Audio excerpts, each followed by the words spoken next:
reward on the road. My scan indicates the path is straight ahead. I recommend we proceed.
Kresnik Crystal located.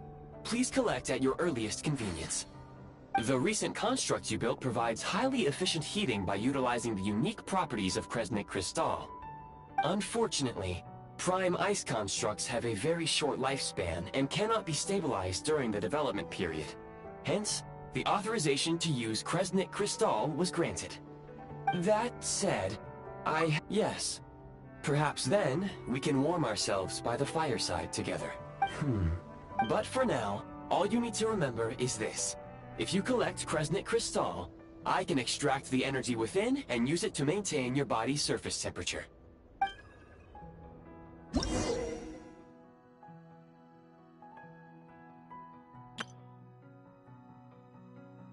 Low power.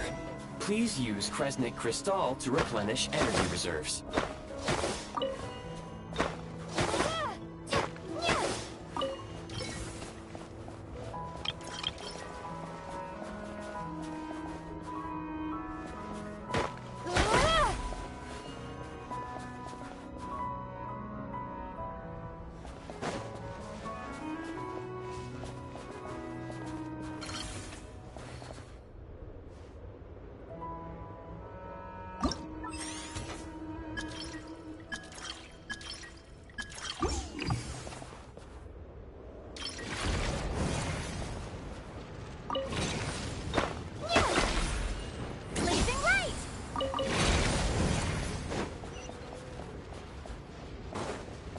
Signs of physiological activity detected in the distance.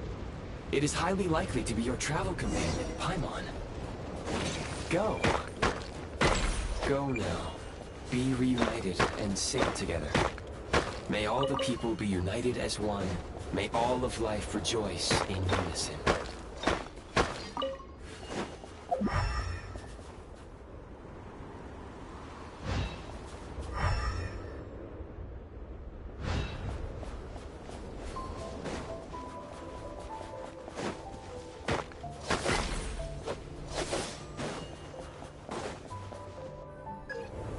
Approaching the target location, scanning for signs of life. Life forms detected.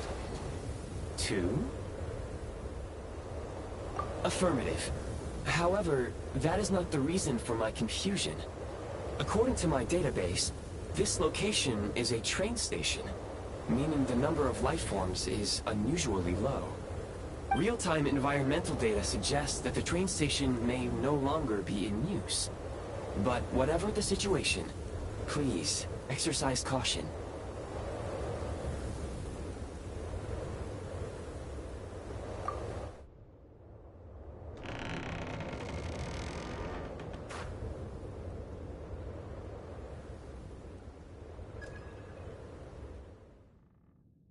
Paimon!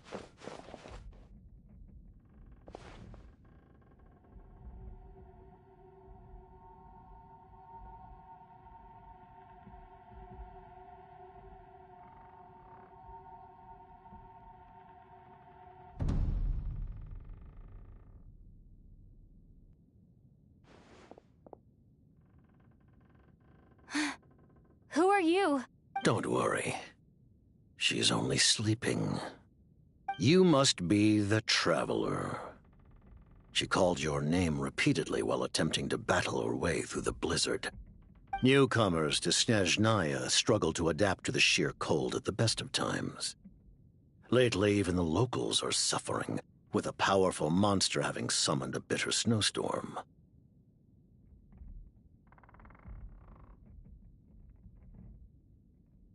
You two must be very important to one another.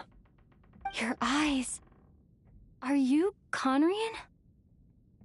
There are indeed some Conrians left in this world who survived the cataclysm. But I doubt that is news to you. It would be unwise to interrogate my identity here. Focus your attention on your travel companion instead. We will meet again very soon. That boy hitting the slow-mo walk? Oh, hell no. The unidentified subject has now left the area. He appears to be an individual of great significance, but my search has yielded no relevant data. I will try searching the database. Against the odds, your companion is safe and sound. The other person even left a blanket for her.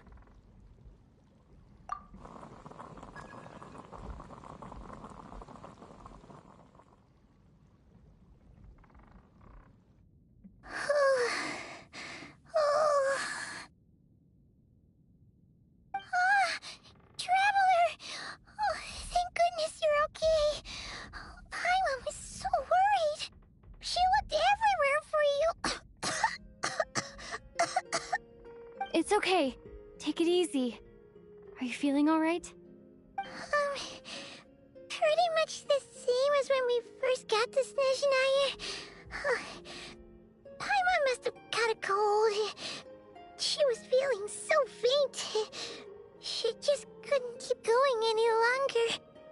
So she had to lie down and sleep it off. Wait. Yep. The director of the Fatui. The Jester Piero. So, you met him? The Jester must know everything about the Tsaritsa's plans. But there's no way he'd tell me just like that. We might well have ended up clashing. Well, he was right about one thing. Right now, the most important thing for me is to take care of Paimon while she's unwell. He had no intention of explaining his motives, and he left in something of a hurry. Hey! What the... Who is that?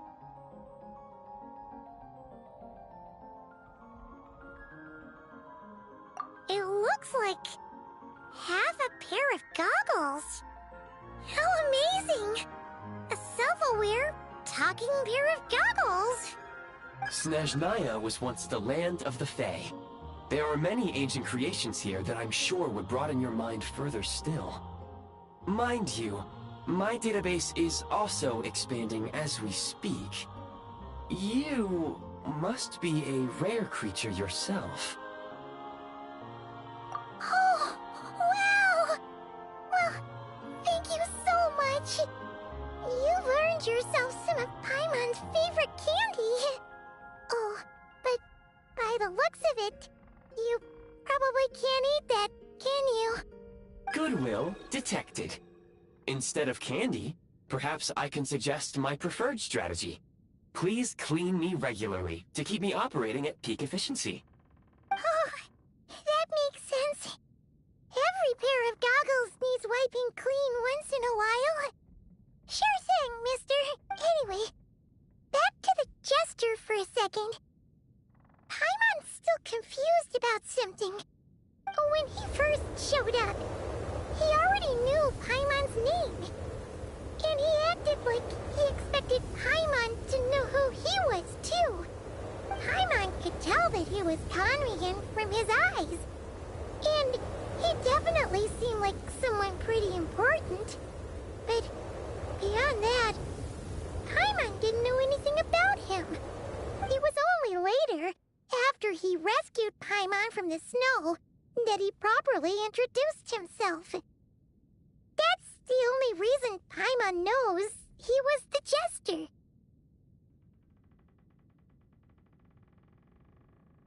Oh, seems unlikely. He ran into the snow following the sound of Paimon's voice with a really anxious expression on his face. He didn't act like... And after bringing Paimon here, he just stared out at the snow. He didn't do anything to Paimon at all. In fact, he barely said anything. Wouldn't even answer any of Paimon's questions either. Paimon didn't feel unsafe around him, and he didn't seem to have any ulterior motives.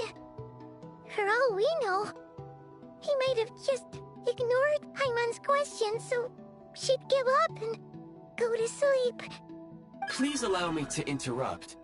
Fatui and director are unfamiliar terms. May I ask for clarification? Wait, you've seriously never heard of the Fatui? Oh, they're like the Tsaritsa's inner circle. Really powerful people. And the director is their boss. Understood. Since they hold elite positions and serve their god directly, it stands to reason that they would conduct themselves with due decorum. I am inclined to agree with your assessment, Miss Paimon. I did not detect any ill will from the gentleman in question.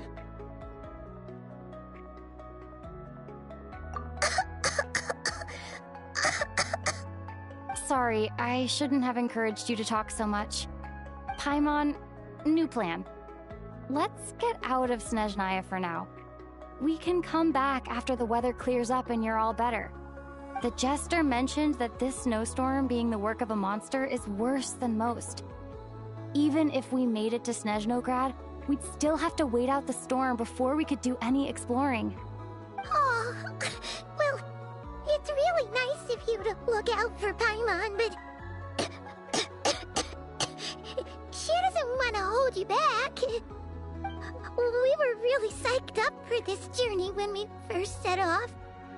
Just think of all the burning questions we have.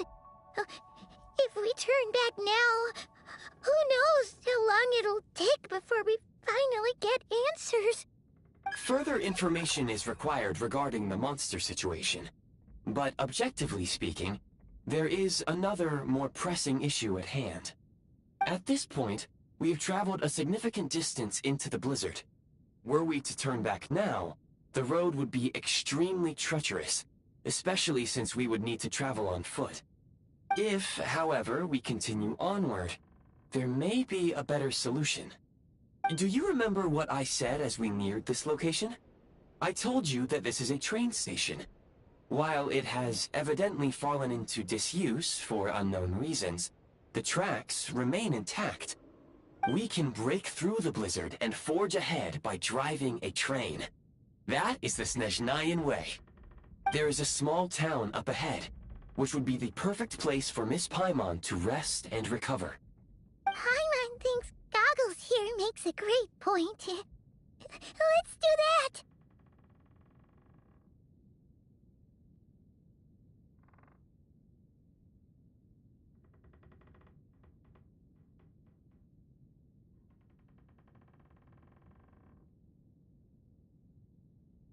Oh, come on.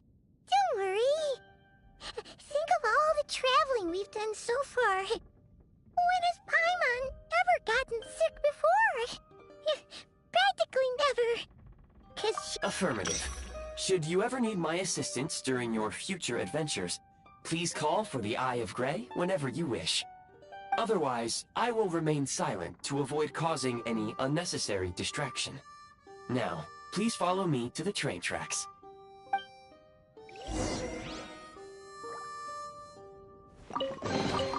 A reward on the road.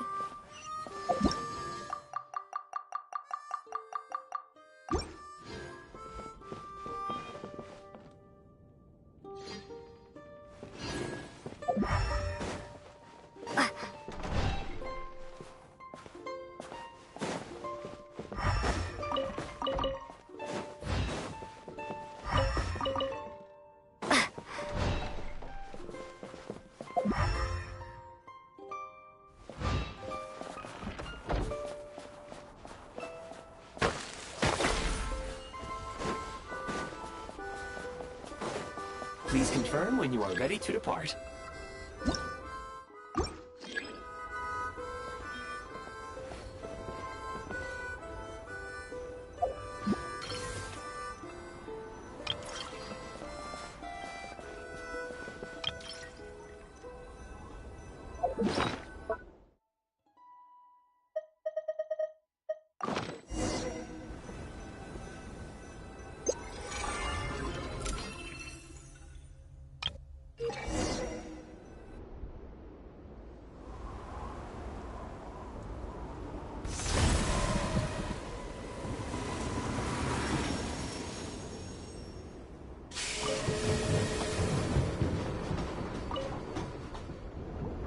Heading north from here, we will soon arrive at...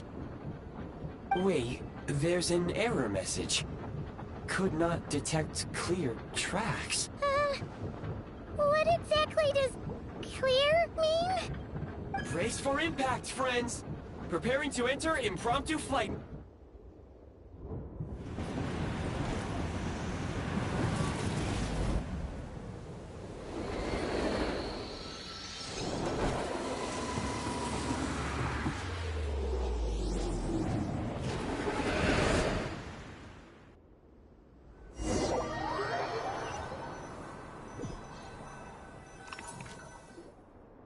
How strange.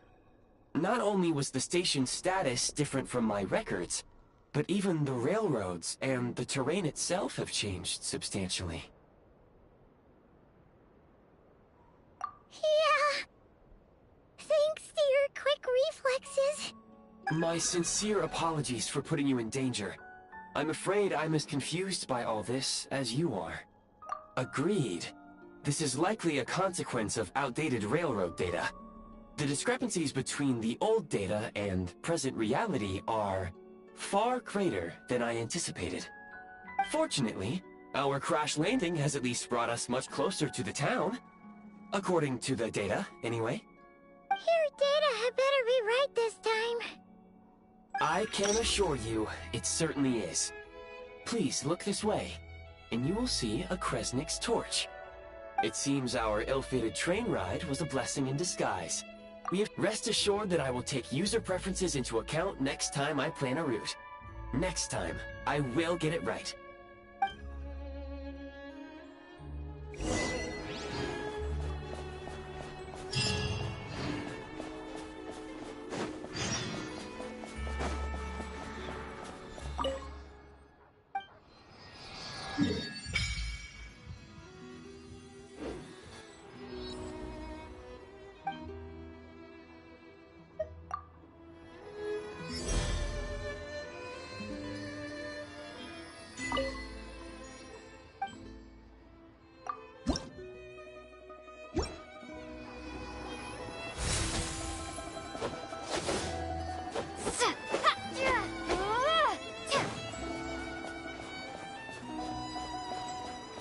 Excuse me?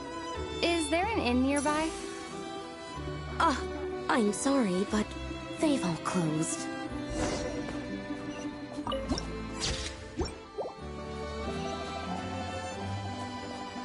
Oh, sorry to interrupt. We're looking for a place to stay. I can't even afford to warm my own house, let alone run a business. Excuse us. Is there anywhere we can stay around these parts? I'm afraid not. You'll have to try your luck somewhere else. All we can do is wait for the next shipment of Kresnik Crystal to get here.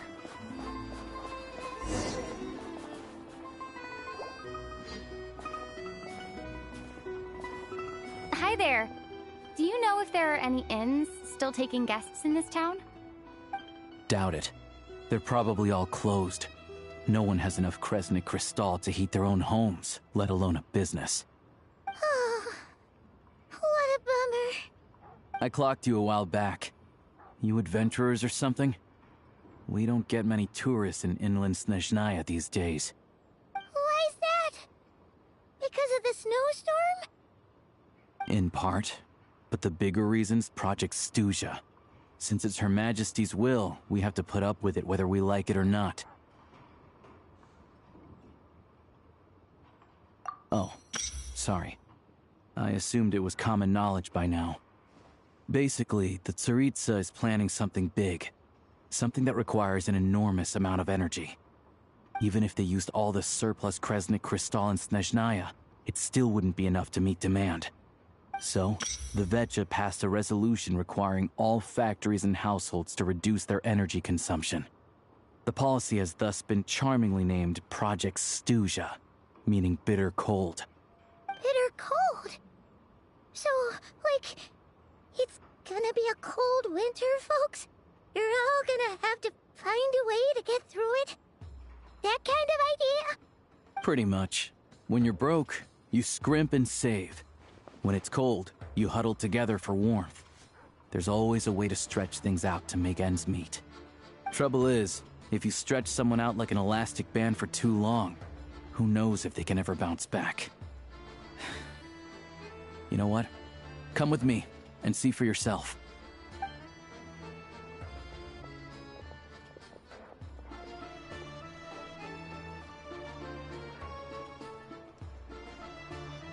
Can you please explain to me why the price of Kresnik Crystal has gone up by 1/3 again?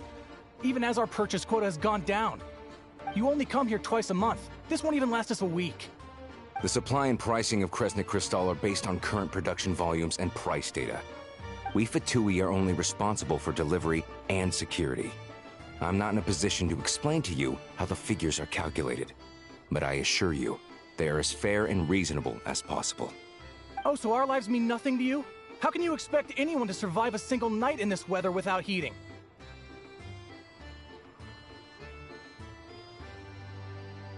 Since you insist on making me repeat myself every single visit, I will remind you again. There is no monopoly on the trade of Kresnik Crystal. You are free to purchase the shortfall from elsewhere on the market. What market? Nobody else is selling! And when they do, they charge 8 times the normal rate! It's robbery is what it is!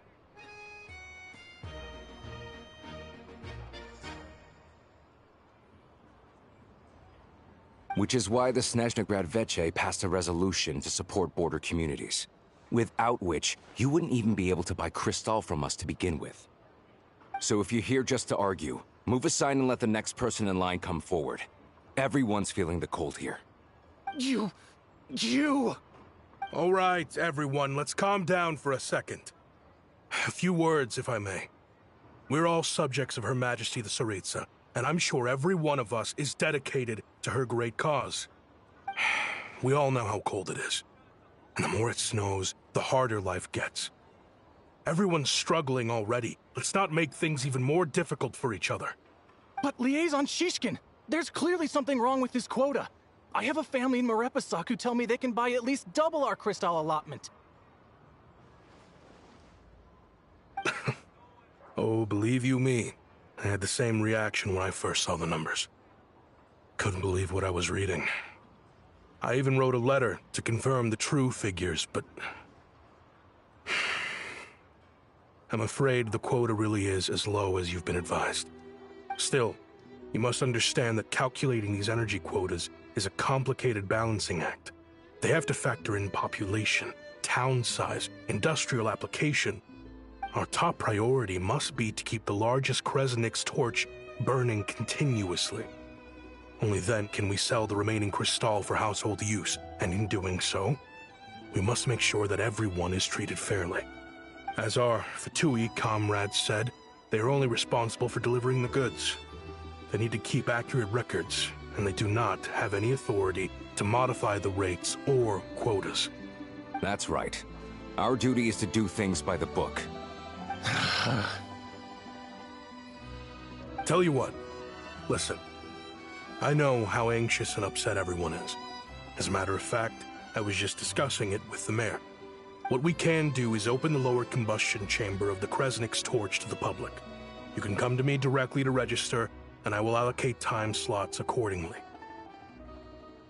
I can't guarantee there'll be ample energy for household use. We can at least make sure you'll be able to boil water and cook food each day. Let's hang in there and make this work together. All right? Fine. I don't see any alternative. So, this is Project Stuja in action, huh? Ooh. You were looking for an inn, right? For your, Fae friend? Oh, Paimon's not a fae. Just Paimon. She must have caught a cold or something. We only just got to Snezhnaya, and I have a small place in Stratomaros. I don't stay there very often, though, so it's pretty basic. But if you're not picky, you're welcome to rest there for now. It's not much, but I've got blankets and a warm fire. Are you sure? Oh, that's really kind of you. All right, then. This way. Hello, I'm Alosha. I'm a hunter. Though, if you've talked to any highwaymen, you might have heard a different side to my story. But anyway, let's keep that between us for now.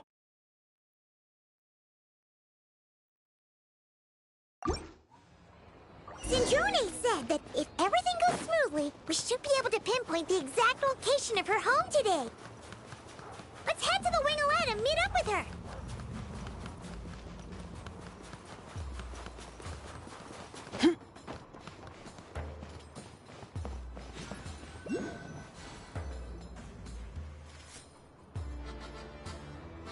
Oh, so cozy and warm.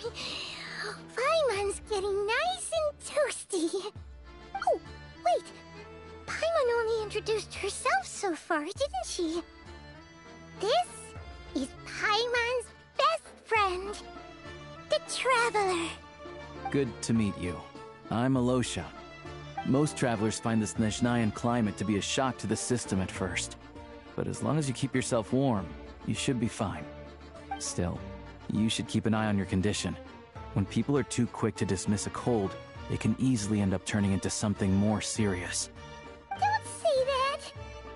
Paimon's too young for chronic health issues.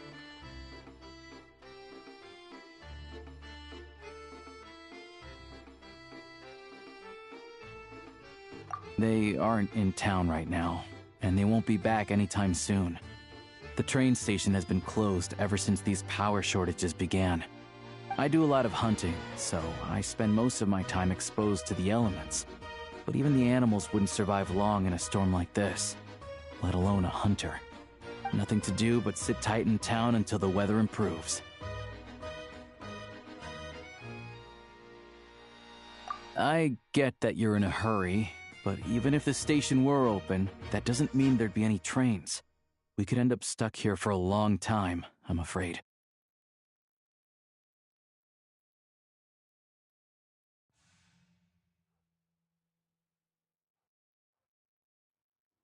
What? Your own train? Wait, hold on. That train? The one that suddenly fell out of the sky and crash-landed on the ice? Oh, we got lucky and found it in a cave. Oh, then our luck ran out and we had a little accident. Pretty crazy for a random find in the mountains. Well, as long as your train's good to roll, you might get to Snezhnagrad after all. I've been doing some digging recently. Turns out, the real reason for the current energy crisis in Stratomaros is that some of the supply is being seized for a private stockpile. But to expose what's going on, I need to catch them in the act. So, I'm heading off to catch a rabbit. Huh? Wait, a rabbit stole the crystal? It's a figure of speech. Real rabbits couldn't pull this off. They prefer carrots to Kresnik Crystal anyway. Shishkin, Mr. Positive Attitude, let's all get along now, shall we? Him? Really? Paimon never would have guessed. Huh? You're coming with? Huh. Oh, okay then. Just, alright. Guess there's no point pushing myself. Paimon will stay here and hold the fort then. Be careful, you two. Oh yeah, there's one more introduction to do. Tagarin, get in here.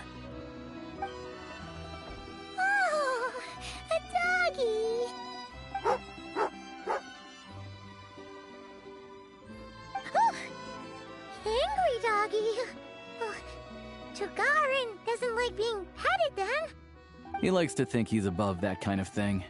He's my hunting partner, so he'll be joining us when we head out. Carrots aside, we'll need to stay completely undetected. We can't risk spooking our rabbit, or there's no telling which burrow he'll scurry back into. First, we need to find a way into the train station and see if we can find any real freight data.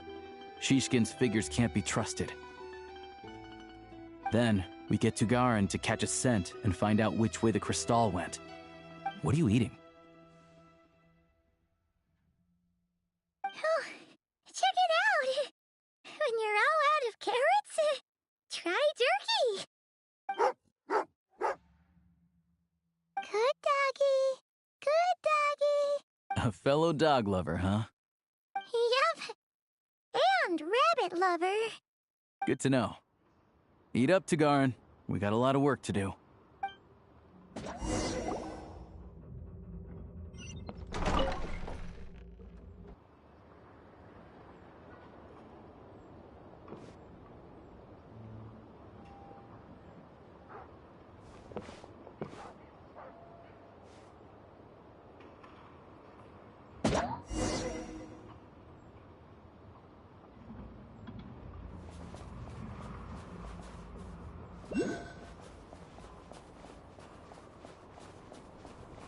Wait.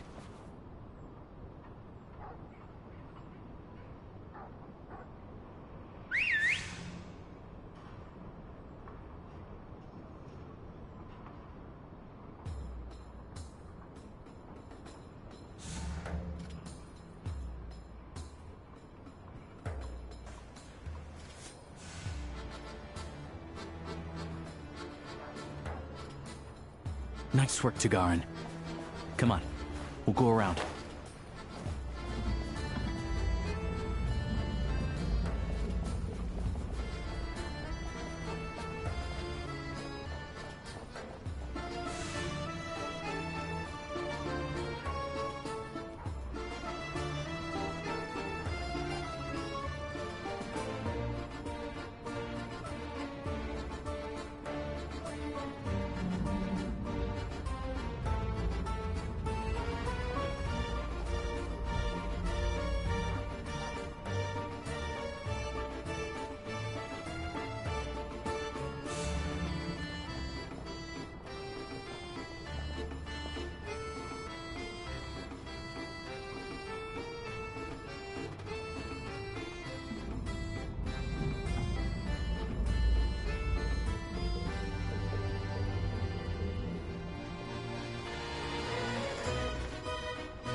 This way.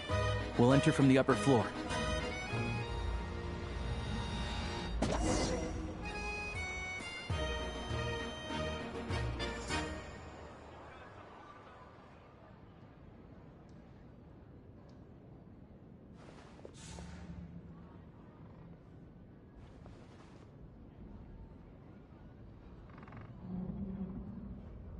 There we go. A freight list. Straight from the Fatui. So Shishkin won't have had the chance to doctor the figures. Looks as new as the day it was printed. I guess no one bothers reading these unless they have ulterior motives.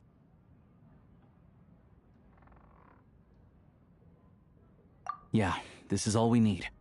Come on, Tagarin's a keen hunter, and catching rabbits is his specialty.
Anywhere there's a stove, there'll be the scent of Cristal. That's normal.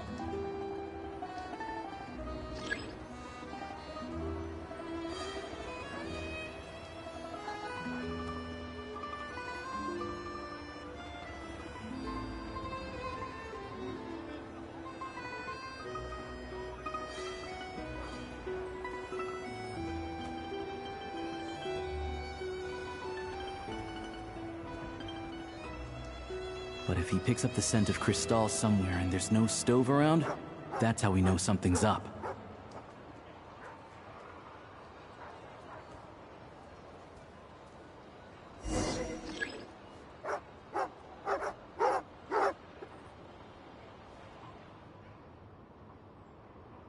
This must be the rabbit's warren.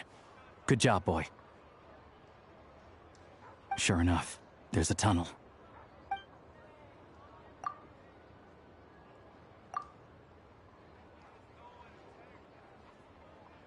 Thanks for looking out for us. Things are getting tougher by the day. No need to thank me. It's my pleasure. Sure as Her Majesty the Tsaritsa watching over us, every sacrifice will be worthwhile. Let's grit our teeth until the blizzard passes. These days of hardship will be over soon. Maybe for everyone else, Liaison Shishkin. But for you, the hard times have only just begun.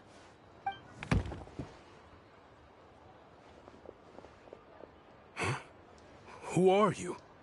What's the matter?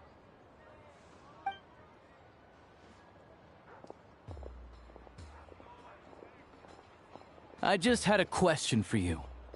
Why, when times are as tough as this, would someone hoard more Kresnik Cristal than they could ever use? All the crates here are from the most recent shipment, but they weren't brought here for sale. Instead, they were secretly stashed away. Would you be able to shed any light on the situation, Mr. Shishkin? Me? Why, I have no idea. But look at how much there is. It's quite a godsend. Now there will be plenty to go around. This godsend was found in a cellar adjacent to your residence following a tip from Mr. Alosha. And this is only a fraction of what we found down there. We're still taking a full inventory. The official figures will be finalized shortly. I've always been grateful for your efforts to mediate between us and the townspeople of Sretomaros. But now, Mr. Shishkin, it appears you were the source of the conflict all along. How could you do this to us? We trusted you to have our backs. You've been lying to us this whole time? Hey,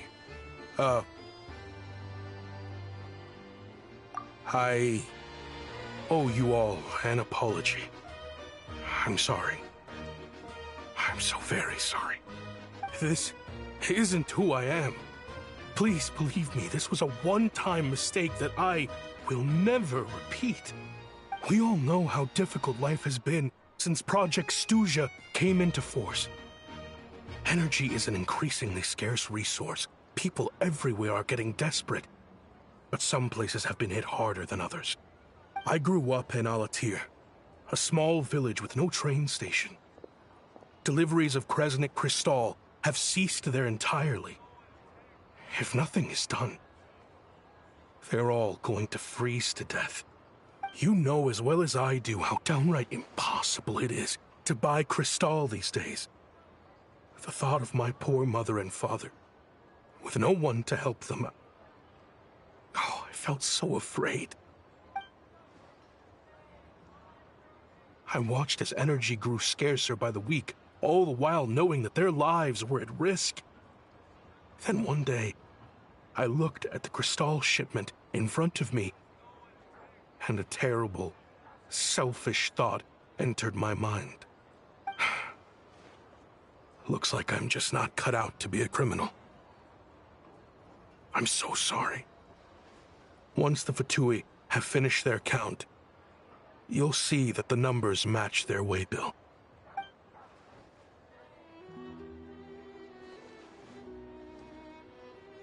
I have the official Snezhnayan quotas here. Anyone who has already purchased energy, please make your way over here to correct your transactions. I'll make a batch purchase of Cristal worth 3 months' salary for you all to use free of charge. As for Alatir, I'll think of something else. You don't have to go that far. Yeah, owning up to your mistake is enough for me. You've done plenty of good for the community in the past. I'm not looking for a handout. Drop the act. You claim this was a one-time mistake, but the real reason there's only one shipment's worth of stolen crystal in your basement is that you have an accomplice. Reporting in, sir. We've conducted a full search of the mayor's house. As expected, we found many crates full of crystal, half of which were still in their original shipping containers. This wasn't your first time at all. You've been colluding with the mayor of Stratomeros for a long time now.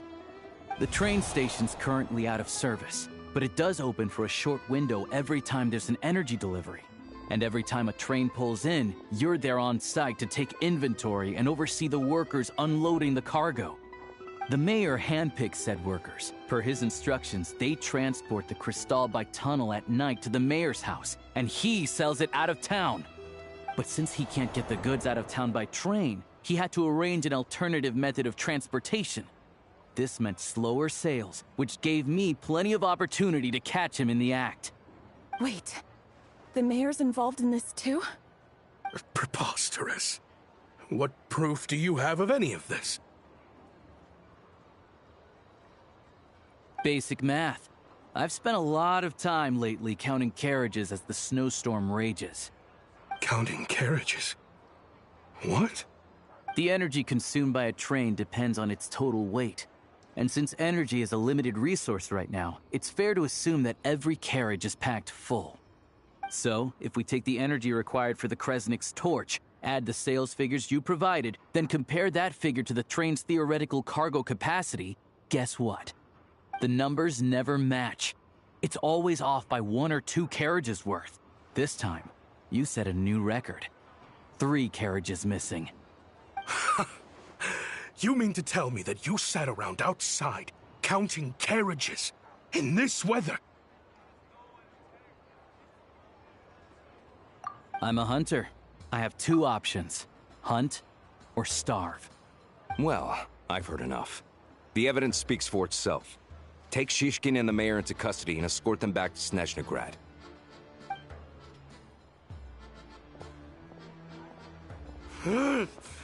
You cocky little brat! Ruining my business! Just you wait.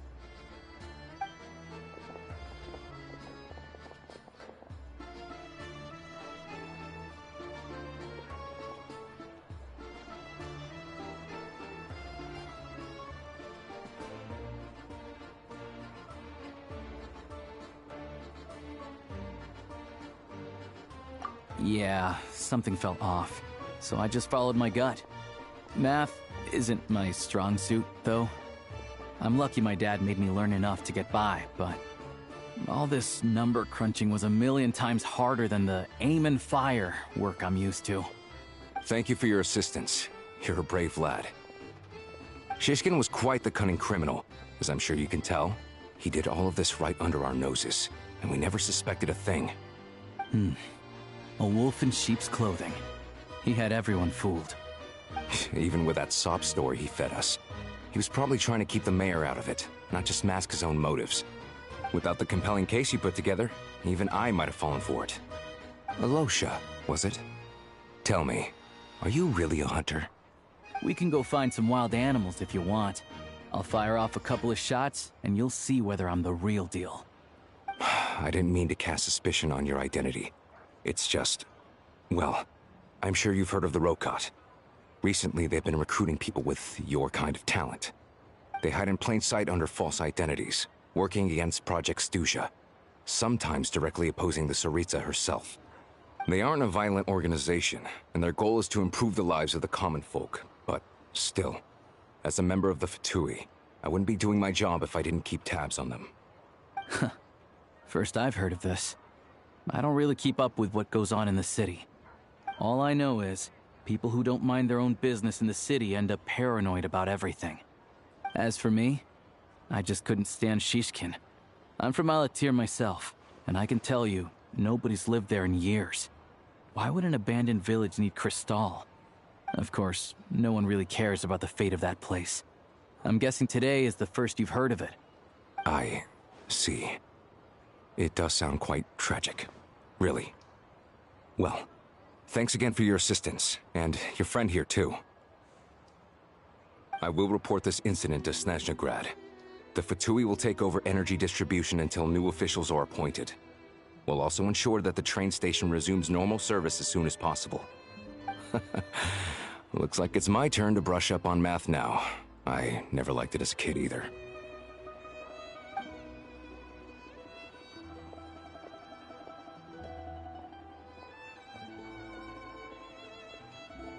Don't mention it. Isn't the soldier overseeing the delivery supposed to verify the quantity of the goods? Was he just careless? Or was he being paid off too? Who knows? Excuse me. I'll take a share of Kresnik Kristall too. Thanks. I need to take a detour before we head back. There's someone I have to deliver this Kristall to.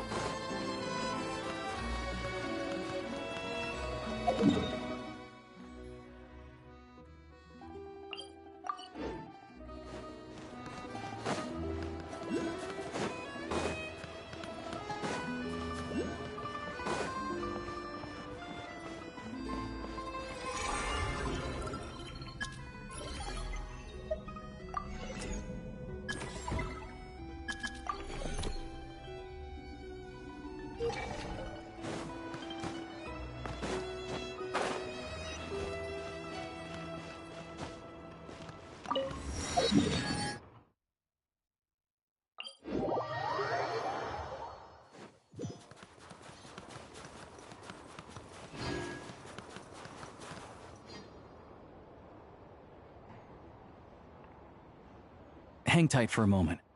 This old lady, she doesn't really know who's who anymore.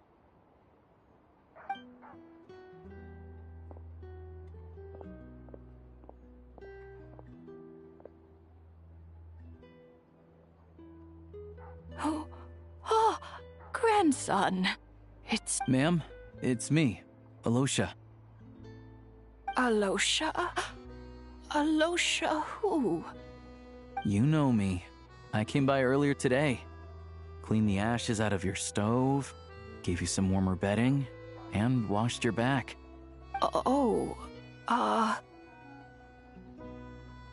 I'm sorry, I don't remember. Now, how often do I get to see my grandson? Hmm? Come on, take a seat and relax while I fix you something to eat. It's okay. You just rest. I'm fine. Oh, you.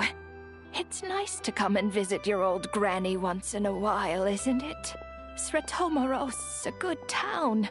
All sorts of things to do and people to meet. And the local officials are good to us. Sit down, come on, take a seat. I still have some fruit left. Let me get it for you. Please, don't get up on my account. You need to rest. Where's the fruit? Right under the basket by the door. Or maybe it was on the bedside cabinet.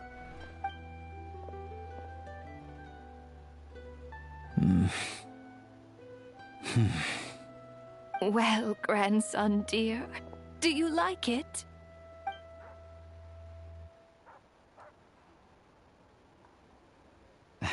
Very much, ma'am. It's delicious. Good, good. Wonderful. You don't need to save any more for me next time, all right? Fresh fruit is hard to come by at the moment. You should eat it as soon as you get it. Oh, I don't need it. I'm fine. But if you like it, come back for some more soon.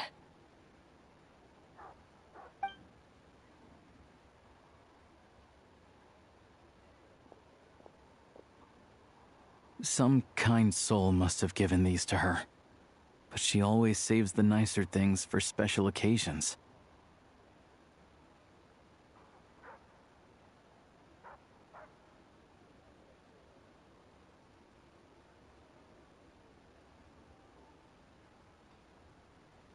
I met her at the market back before her health began declining. She was a lovely old lady. We're from the same hometown.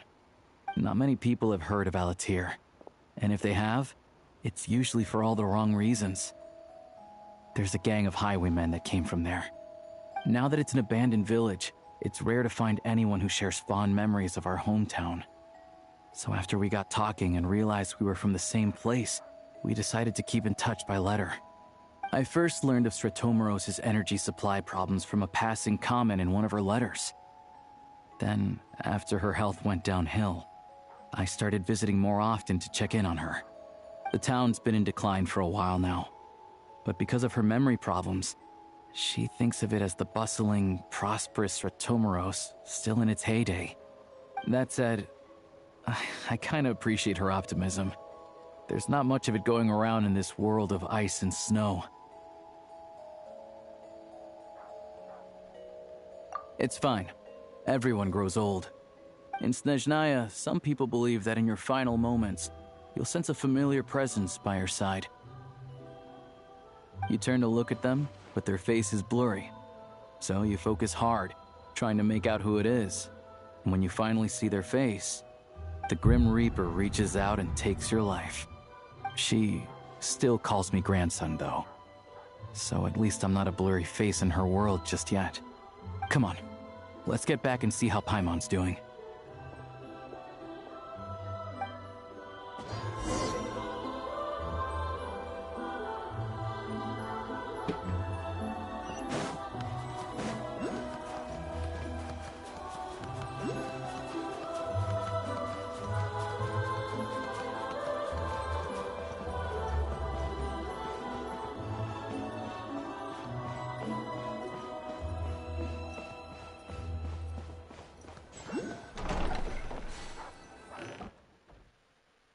Paimon, we're back. Are you feeling any better? Yep. Paimon's not cold anymore, but she's still a little dizzy. Flying probably isn't a good idea right now. Paimon might lose her balance. But Paimon's sure she'll be fine. It's probably just from getting hit on the head by that pile of snow when we first arrived in Snezhnaya. Her complexion's looking much better. Let's keep an eye on her.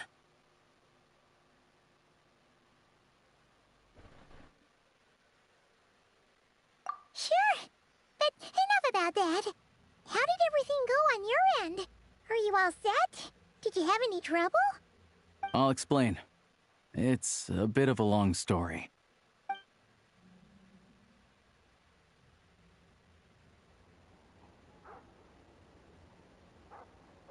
Jeez, you guys got pretty busy. Sounds like the liaison officer and the mayor were running quite an operation. Good riddance to both of them. It's a good thing you managed to catch them. So, you said the train station will open again soon, right? And everyone has enough crystal now? Yeah. Well, enough to survive at least. Project Stuja isn't going away anytime soon. People still have to scrimp and save to make ends meet.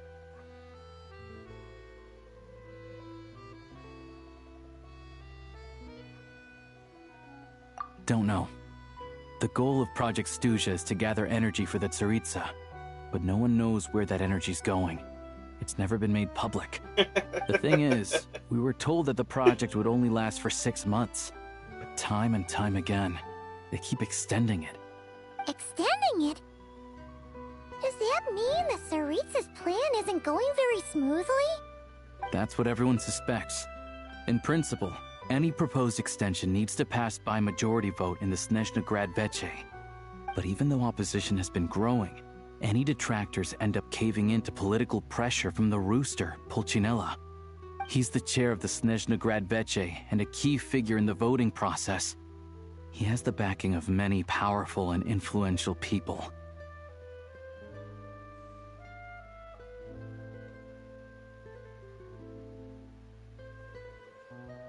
How come the Fatui are picking on ordinary people even here in Snezhnaya?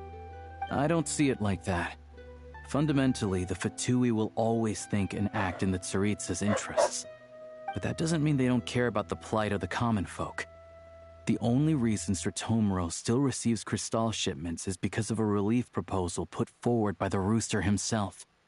Then there's the Fatui soldiers providing support in every corner of the nation. Even the Northland Bank provided some mora for disaster relief, and they're as conservative and indifferent as they come. It's just that the rich and powerful in their fancy palaces live in a completely different world from us. There's always going to be some conflict when those worlds collide.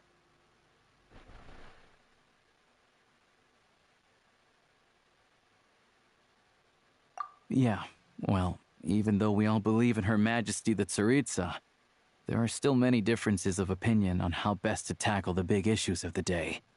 Regular folk don't have an easy way of getting their voices heard in Snezhnegrad, while the rich and powerful are either unwilling or afraid to speak out for all sorts of complicated reasons. The Rokad provides the disaffected with false identities and an outlet to vent their frustrations. Of course, an organization like that exists in a gray area. The moment the Veche think they've crossed a line, there's sure to be a crackdown. But so far, they've been doing their best to help the common folk.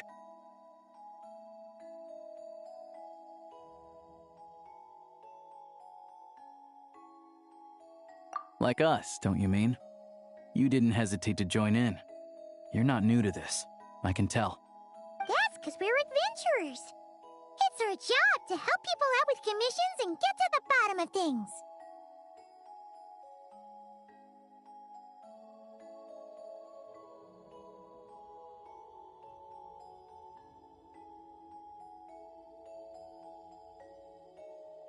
Sounds like we're going to get along. So, what's your business in Snezhnegrad? Aside from taking your friend to see a doctor, of course. I want to meet the Tsaritsa. It's complicated. I've had run-ins with many of the Harbingers along the way, and I really need to know what the Tsaritsa is up to. Her ultimate goal, what the Gnosis mean in all of this. Since I've made it this far in my journey, I have to find the truth, whatever it takes. Wait, so... no way. Are you who I think you are? Sounds like you've heard of us then. We're getting more famous by the day.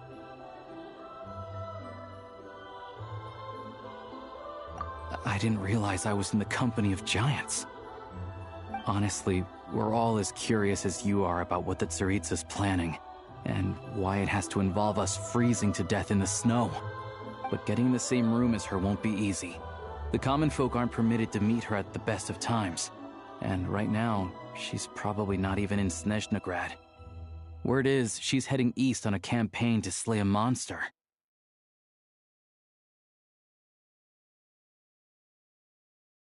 Yeah, so you've heard of it. A wild, unpredictable monster with the power to summon snowstorms. It also absorbs everything around it into its body, so it's growing constantly. Now, it's so big that the Tsaritsa has deemed it the #1 threat. Luckily, as it grew, it became increasingly less mobile, so it doesn't pose an immediate threat to this town or to Snezhnegrad.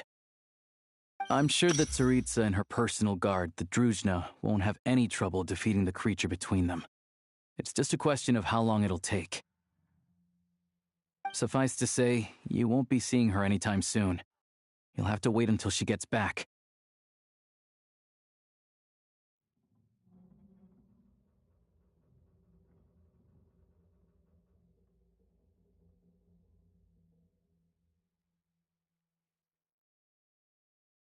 Fair. Well, the Fatui will be taking over management of the train station for the time being. Things should be up and running by tomorrow.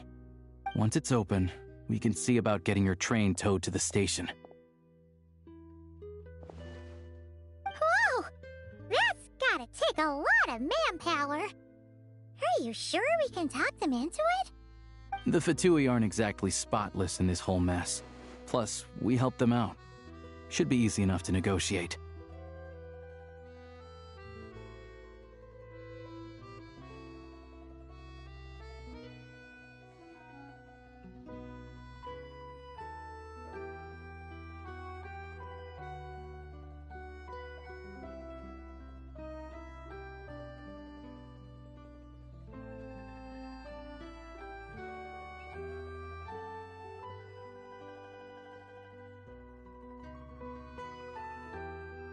As far as I know, all the paperwork is dealt with upon manufacture.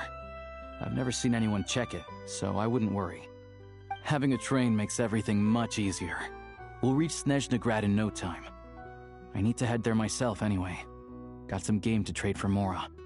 I know a good doctor in the city. I'll introduce you when we get there. Oh, thanks so much. Let's get a good night's sleep ahead of our big trip tomorrow.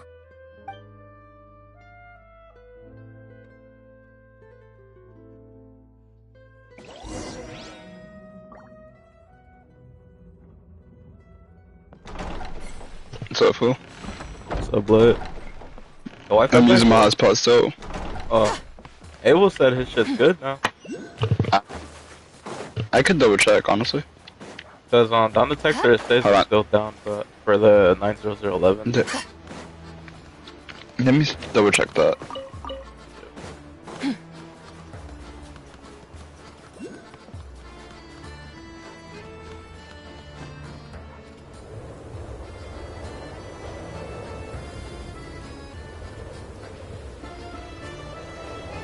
Drive carefully, alright? You don't want to end up in this situation again. Also, I don't think I've seen a train like this before. Is it a new model or something? Not a fan of small talk, are you? Anyway, take this.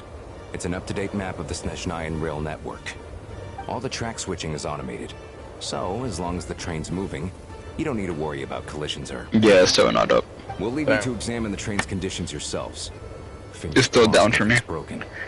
I doubt I guess Tomoros just for has certain any engineers areas with experience working on this model.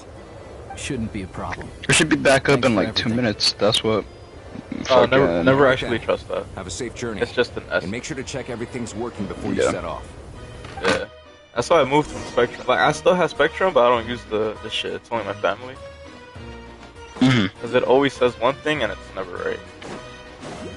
Last time it was down for like a whole week. Damn. Hell yeah. Dude, I got shit sleep again. You got shit sleep? Yeah. Sleep paralysis or what? Nah, I fucking slept at like 12 or 11 or 12, and then fucking woke up randomly at like 3:56. And then tried to go back to sleep, couldn't, it was too warm. And then I checked the time again, it was like 4:09. I tried to go to sleep like 3 times. Oh, yeah. And then I finally passed out, and I woke up at 7. Your time to shine. That's crazy. Affirmative. Pure shit sleep. Diagnostics. Huh? What's this? I said pure shit sleep. Oh, yeah. Engine, green. Wheels, green. Frame, minor damage, but no impact on function. Diagnostics complete. All systems nominal. Neat! Paimon still can't get over the fact that you just found this tech lying around in a random cave. How you been though? How's Snezhnaya though? Looks good? I've lived in Snezhnaya my whole Yep. life, and I've never heard of an get interactive this, talking device. train autopilot. I seen the train, I seen the trailer a little bit. Not the trailer, but I seen like bits of it. Though I And I seen a fucking train. the practically unreadable operator's manual yourself. All configurations are complete. Should you require any Bro, these further niggas need to stop assistance, fucking texting me please this call shit. for the Eye of Grace. Wish it. Nope. Paimon's gonna find a warmer seat. Wish it. What's going on?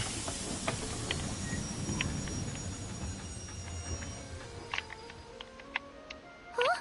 What's going on?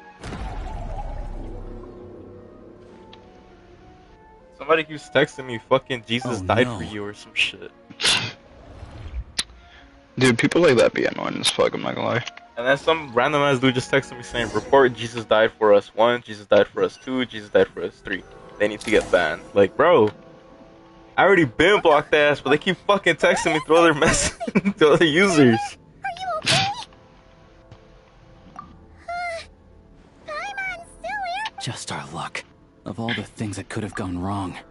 Wait, can I just like stop people from messaging me? How do I do that? Privacy. Personalization, maybe? No. Yes, please do, because it's just fucking annoying.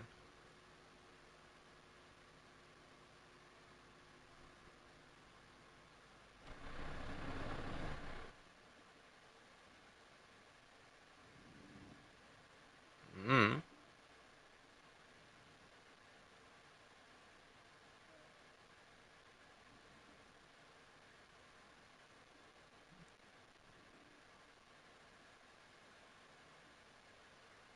Oh, I found it. But they all say no one.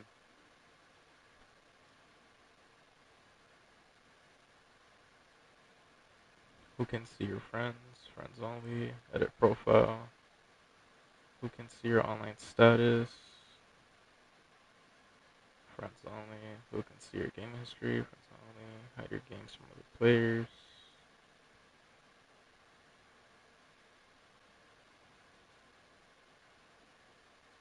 Who can ask to be your friend? No one. Oh, who can interact with you through parties, games, and messages? Yeah, no one. Players you've blocked. Blocking. Get crossplay invites? Sure. Show your receipts? Fuck no.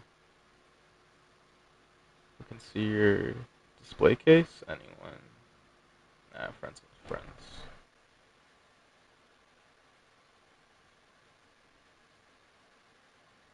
Cause this shit low-key fucking annoying, bro.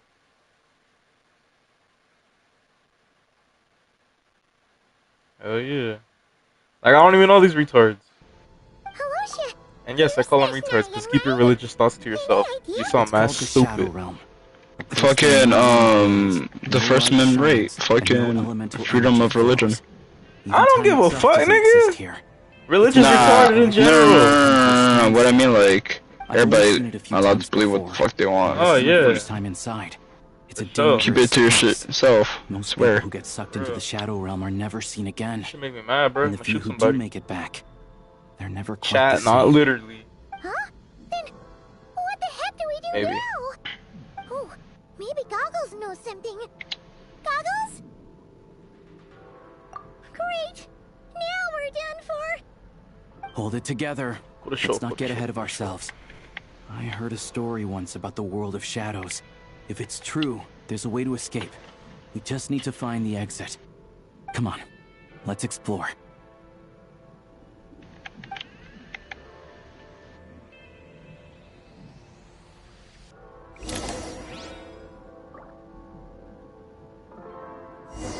Have you noticed that women nowadays don't know how to dance, so they just twerk? Yeah, and I noticed that shit too. Shit's so dumb.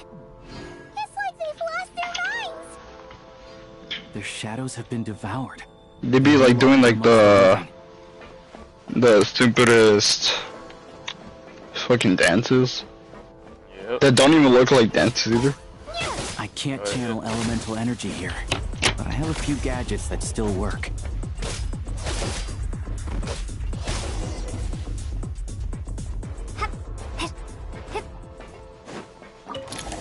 What the fuck?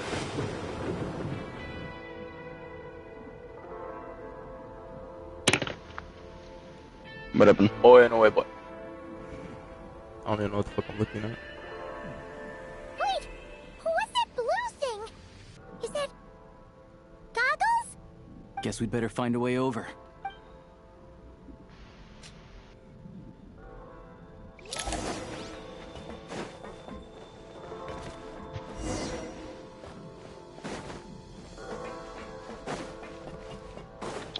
Let's hammer this out. Oh, wow.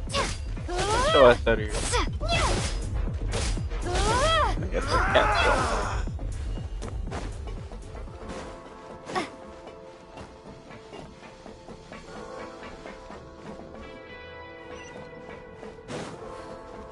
Can you hear me? Yeah. Well, what's up? Nah, I'm just checking if my mic was working. Hello. I am glad to see the three of you safe. For now, at least. But things aren't looking... Correct. We are now inside what is known as the Shadow Realm, the darkest space in the shell. where even the time and space hold no meaning here. It intersects with the world of the light realm only rarely, like an air bubble that rises to the water's surface. We must leave this place before it sinks back down into the depths once more. Sounds like you have a plan. Yes. In fact, the very purpose of my creation was likely to... from the Shadow Realm. It appears that key data is currently inaccessible, but now is not the time to resolve that problem. I have marked the exit to the Shadow Realm for your convenience. In addition, I have prepared some equipment to aid you as you traverse the Shadow Realm, Traveler.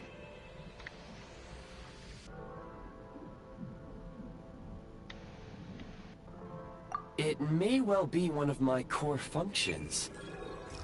Scan complete. Construction in progress. Activation code? We once peered into the past from the ruins of the shadows. This is what remains of the Golden City, Hyperborea. Chat, I ain't gonna lie again, this shit boring.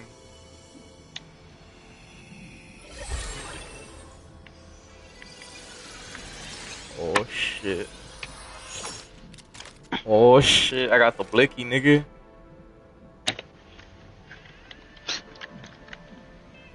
What, on Genshin? Yeah. How the fuck you got blicky, spell?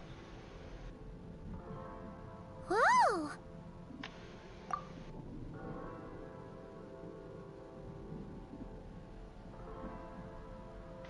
Now go.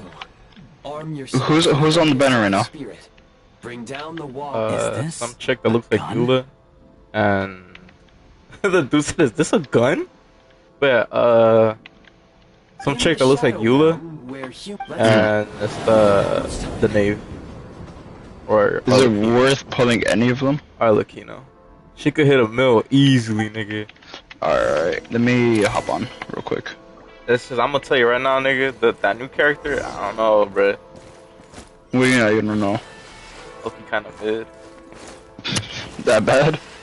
Oh, yeah. Damn, fuck her. Damn, bitch, I'm playing Warzone, nigga. I can slide cancel on this bit, nigga. It's over. You gotta wait, hold on. Let me watch your stream. Hold on. I'm on YouTube. I'm not on Twitch. I still got YouTube. You remember? You sent me a fucking friend request now. On YouTube? Yeah. I sent you a friend request on YouTube? Not friend request, but I can see your fucking account. Oh, yeah, I forgot. Damn, Lumine got ass, bro. Hold on. I ain't never seen Lumine's cake. Damn, fool, we actually never seen Lumine's cake. Have you realized that? Because she always wears those granny panties. Oh, yeah. It's crazy, bro. I'm deadass playing Warzone right now. Flag canceling this bitch. What the shit doing? You may be able to nigga.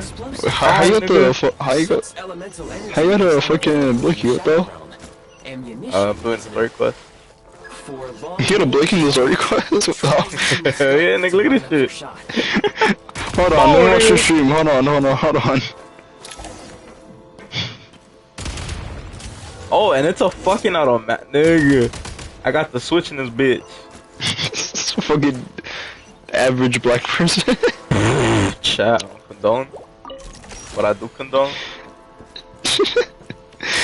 Damn, fool, I just hit a loadout, nigga. Loadout crazy. Average person in the fucking hood. I put a switch on this shit. Yeah. O block, nigga. I get to blast these fools? Say less. Hey, nigga, welcome to O block, bitch.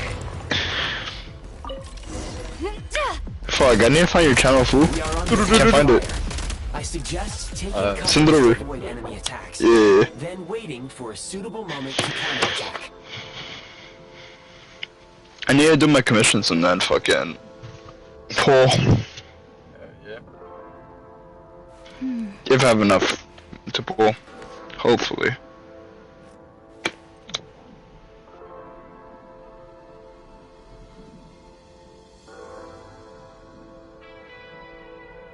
Fuck, did I send it to the right person? You send it to me, you're good. Damn, what's that outfit on the bean? Oh yeah, it's the fucking traveler one, huh? Oh yeah, nigga, look. Flight canceling this bit, nigga. What's going on about? Damn, you actually got the... More enemies detected. Try No fucking way, what the hell? Assault Why you got a fucking gun though? function. Nigga, it's over, bro. Y'all ain't fucking with Lumi no more, nigga. Yo, where my brother at? I don't shoot that nigga too. Get my ammo crate, nigga. What's going on about, bro? Nigga. Pick that corner, bitch. Where's the... Man, your shot, bitch ass nigga. Switch mode. Light him up. Oh, I transformed this shit into a sniper, nigga. Yeah, I saw that shit though. What the fuck? Oh, nigga, this is fun, bro. If I'm able to use this shit, like, in free mode, nigga, it's over, bro. Pull the trigger to move using Probably not, I'll be honest. Bitch, I'm Batman. I have a grappling hook. What the hell? Oh, it's that one shitty ass animation from the previous fucking things. Yeah. Why are you streaming on YouTube now? Where do you Twitch? Somewhere? I always switch. Ah. Oh, that's ooh. Switch mode. Mind the rhythm. Boom, nigga. Oh shit, I missed. Alright. Fuck it, man. Peek a bitch. Damn, I gotta reload. Yo, chill out, gang. I gotta reload. Some supply points can restore a small amount of stamina. Press on.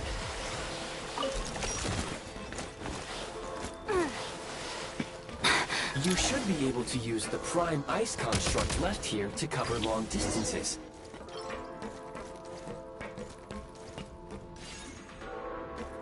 Wait, what? Oh,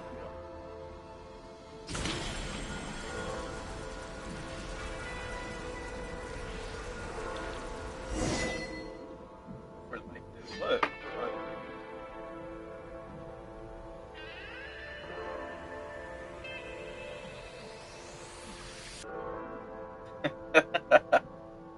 Weapon. Nah, you just talking shit. Cause you saw something that I liked on Instagram. He called me a faggot. Wait, what was it for? You know that new Palmon character with the black dress? The one I keep sending you? The one that looks like that one cat, the Egyptian cat from fucking... Yeah. Yeah, he saw that I liked it. Well, he called me a FAG. I recommend using this grappling gun. If you detach the Chat, I don't know those words, by the way. Favorite anime grandma? FAG? Yeah.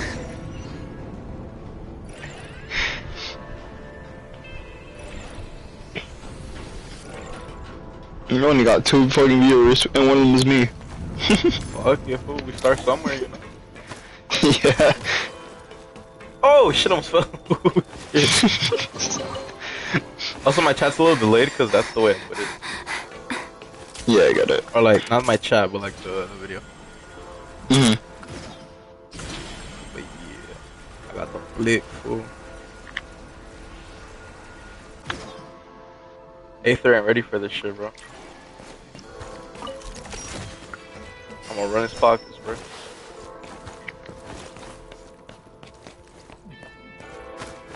I thought they're gonna give you the gun in the main story. I'm not gonna lie. What do you mean? Like in the main area, you know? Oh no, you gotta do a. Why is Paimon emailing me, bro? Welcome to version 7.0. Man, shut the fuck up. Oh, isn't there a fucking new code? By the way? New code? No, but there is Last time I checked, there was. New code? Yeah. Probably? Let me see. I know if you log into Zenless Zone Zero, there's a... You get 5 days ago, yeah. A free... Hold on, 5 days ago. Hold on. Alright, try these. What? Yeah, there's a couple. That's if I already Tell me when. them. I can't claim them because I'm on a quest. Alright. Hold on.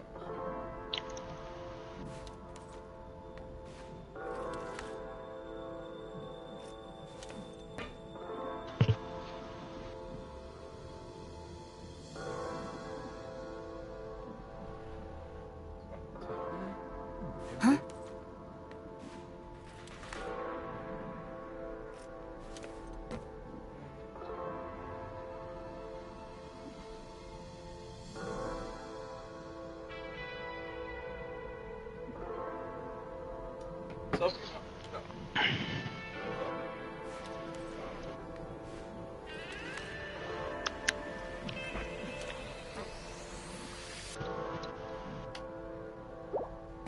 I don't know, I can't see any codes on the, Sprint at the prime ice Huh, launcher okay. to reach high places with ease. Yo, I wonder if I could hit a kill at. Hold on. Come on. Come on. 3, 2. Oh, you could! Oh, you should delayed. Hold on. Just give it a bit. Usable munitions detected. Frag crystal. A frag crystal? Bitch, I got a grenade? Ring when on. When they gonna make Genshin to a PS shooter?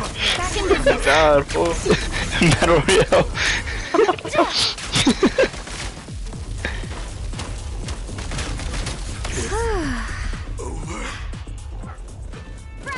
Oh damn, you fucking headshot both of them. I just got to that part. I gotta fucking flat. Close the door. Close the door. Oh yeah. Wait, I'm collecting these in my inventory, so that means I probably could use them on free play.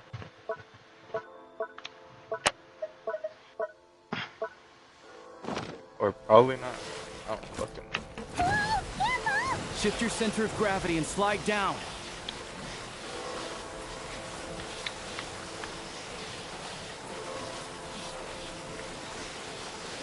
I'm gonna fall down.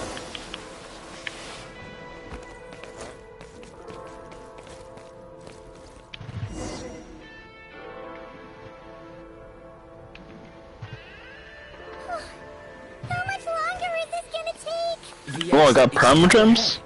We are very close now. Yeah, because the update. However, It's like they're trying to keep us trapped here.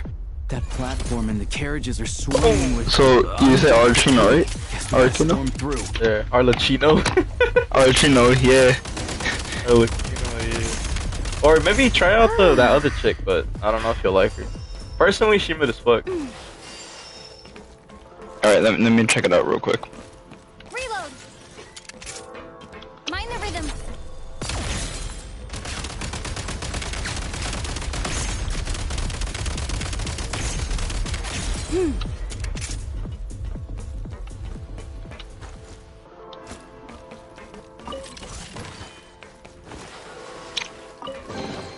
I have 720 Primogems. Should I wish? If you want.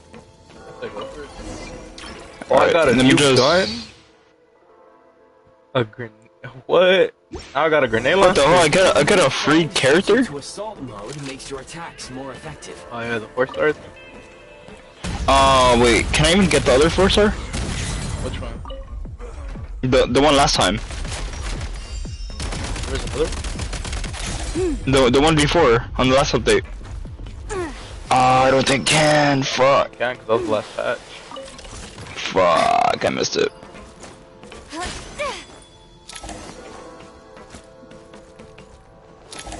Alright, let me test Oh, out there's the a new boss? character, hold on. There's a boss, what the? Oh shit. Assault mode, hold on, assault rifle?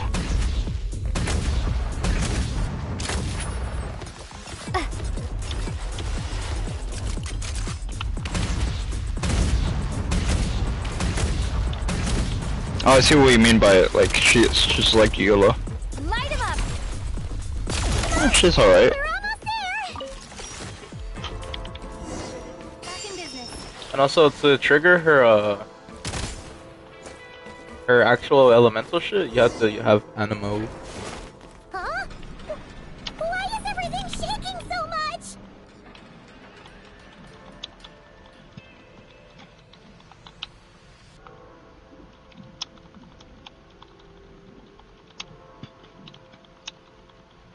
Looks like the Shadow Realm is about to sink back down into the depths. The exit is right here. You mean this weird bubble thing? Wait, I still find the fucking Sucrose's fucking voice actor weird. I don't like it. Yeah. Still not used to it. Yeah, I don't like it. Looks like I was right. She got me like, Shanae, nigga, nay, nigga, nigga.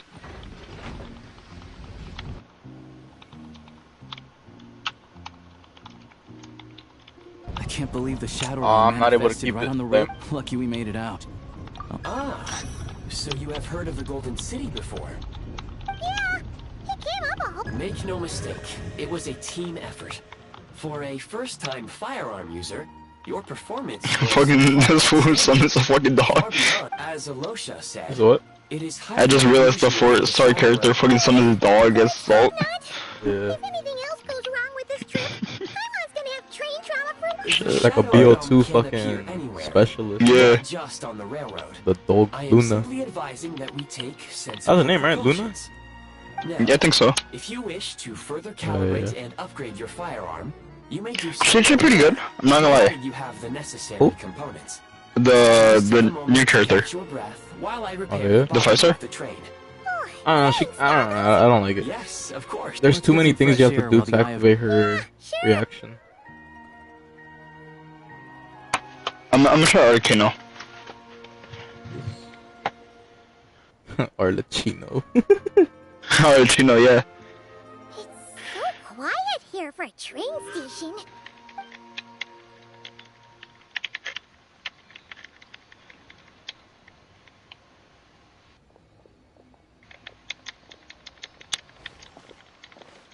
Huh?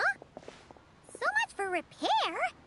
You've swapped our train. No, but Arcano also is my type of playstyle. My plan was to restore the train to its original appearance per my records. Shit, I don't know what to do, as quickly fool. as I don't know who to wish Now for. that the repairs are complete, the train offers optimized performance and a significantly improved trendiness level.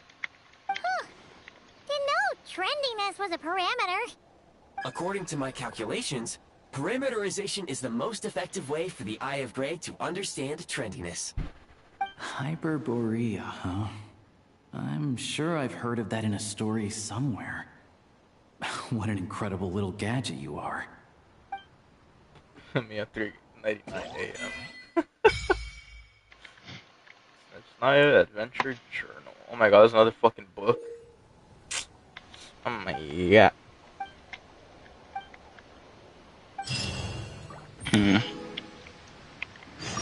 So you're saying Arcano?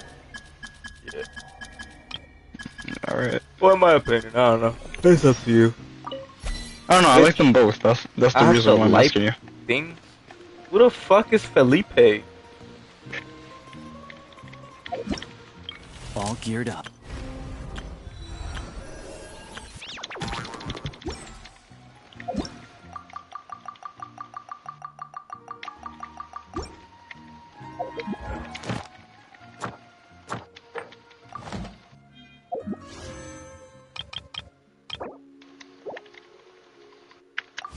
I mean, I have 2 temples. I could pull her the blue-haired chick. I just know how she is, and I fully built her.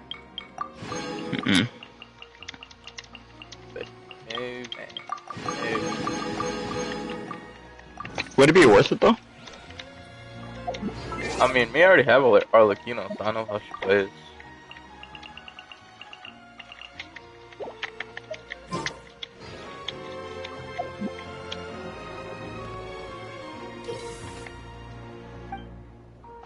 No, I mean like, would it be worth wasting your like wishes on it? No, it's not like I have the blue-haired character. So if I get her, that's a plus for me, I guess. Fair enough. I'm gonna do it. Your choice. I'm just doing my commissions right now. And I got her. You got her? Yeah. Oh, damn. Maybe she delayed, so.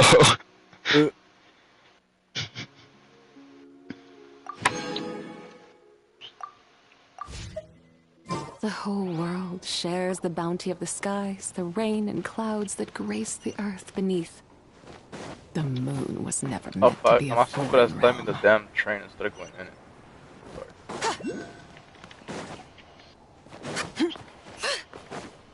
I just got to the part where you got her.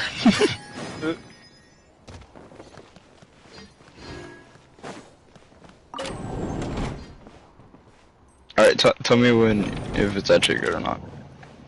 I mean, I still gotta fucking build it. Shit. I'm pretty sure I can max her out today. I think. No, I won't. Frost Fairy Flower. What the fuck? She gives me Ballora vibes from fucking that.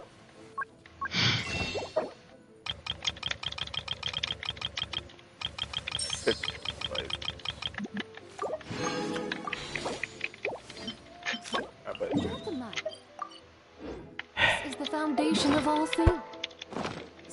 If you're interested, I can teach you some...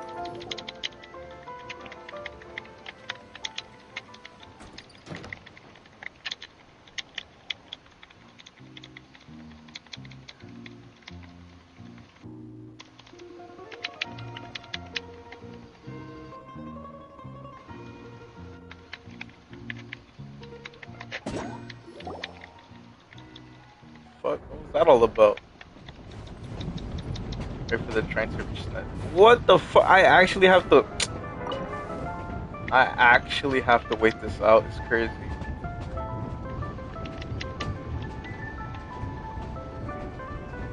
I just need to do this last commission. I should be done. Really had to build the railroad over a canyon, huh? You might want to avoid looking down if you're afraid of heights. No, it's not bad. Paimon's just praying that we don't have yet another accident.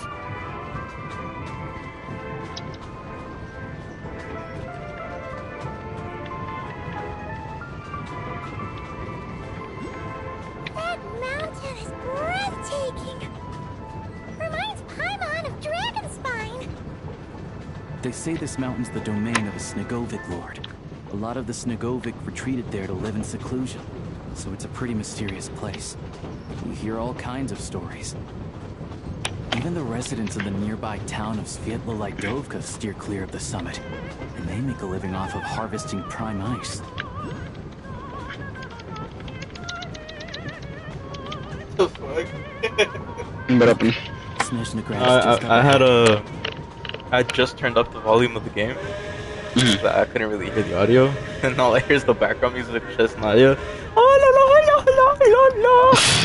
Fucking Oprah.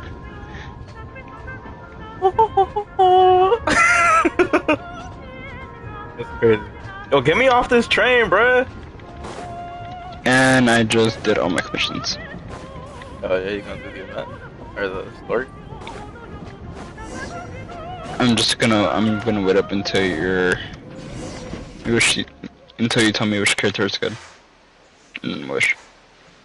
No, that's not what I mean. I said if you're gonna do like your stories or some shit, so you get Primogenius. Probably not right now. Type shit.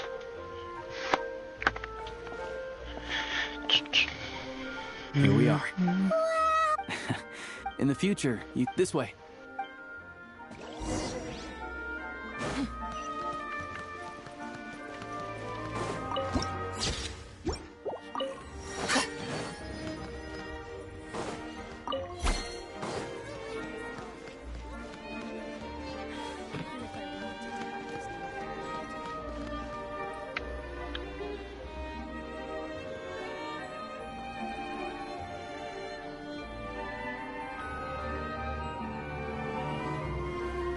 Hey, how many wishes can I do? Please go on, I'm listening. Let me open up the shop, convert all my prime gems into this.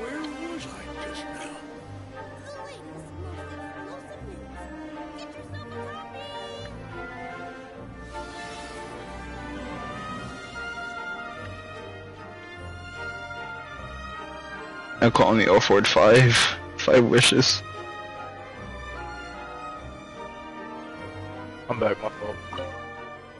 I can only afford 5 wishes, fool.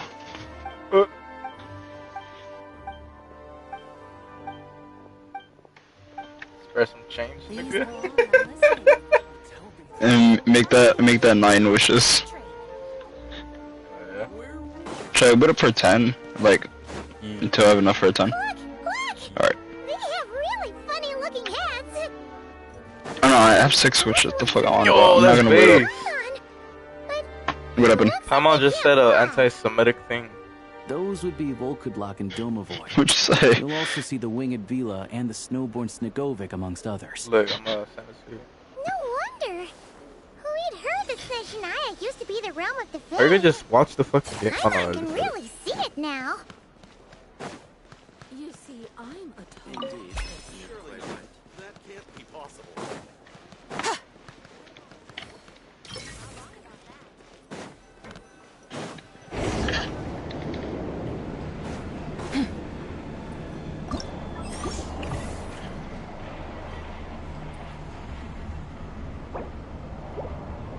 At least it's not as cold as... To the left is the Market of Zolny. They sell everything there. You can often find some nifty little trinkets. To the right, you'll see the Korolyevsky Theater in the distance. Look at that. Incredible. Oh no, they'll be back.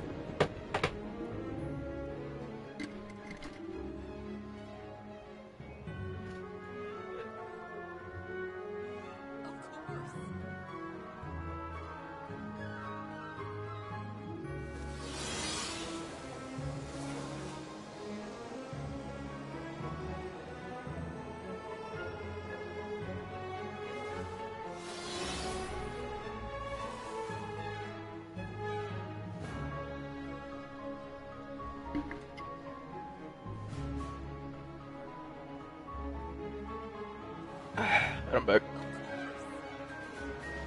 Alright. But that's because Paimon looked at the people and she was like, "Whoa, they got funny looking little hats." Damn. That boy Benjamin Netanyahu said none of that. Them fucking, what they called again? The little heads Zionist. fucking... No, I'm talking about in real life. The little hats. I forget the name of them. A keba? Are they called kebas? I think. Wow. Snezhnegrad is stunning. Seeing it with our own eyes makes all the trouble we went through to get here worth it. I found it pretty stunning when Yeah, I first Kiba. came here too. But I soon found out that stunningly beautiful means Or it's stunningly called expensive. The prices here are Yermulit? crazy. I'm just a Yiddish. small-time hunter, so Zolny is where I spend most That's of a my Kiba. time. A little shit. Funny little hat. Yeah, most of the stoves. Yep. No way. Yo, so when the Hang fuck? anywhere. Don't worry. You'll get some too. I'm glad to see you've perked up. If you find yourselves in the mood for Dang. some sightseeing later, there's a few That places fool around here Ilyosha, worth where the seeing. fuck his name said? This The way leads Paimon, to she's perked Zapoliarny up. Palace, which serves as the She took a perk JC 30. block is kind of a Shutting on city her in its pain. own She right. on them perks? That Oh, yeah. inside, there's a munitions factory. The fucking red 40? These places are best. The downtown area is near the center of Fool Zapoliarny. 2-3's a That's supplier, where you'll bro. He find knows his restaurants, drugs. bookstores, and gift shops. Another place of interest is the Northland Bank, which is over Shit. this way. I know how to make cash. Tight shit. Oh, and I'm Good sure you'll want business, to you make know? contact with the adventurers. I don't give a shit. I don't give a shit if they order. That's no one practices Boy alchemy said at take one little Snezhnegrad, drop I'm of afraid. fat. Apparently, there's some historical reason for it. Oh. We'll just have to use the one on the train then. Yeah, that's weird. Yeah, I don't know.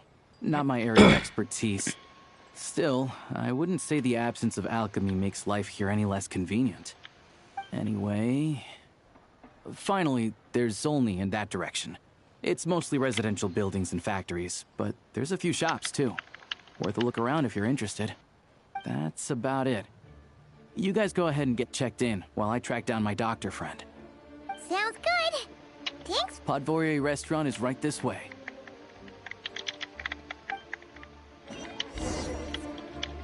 Bon voyage, frère.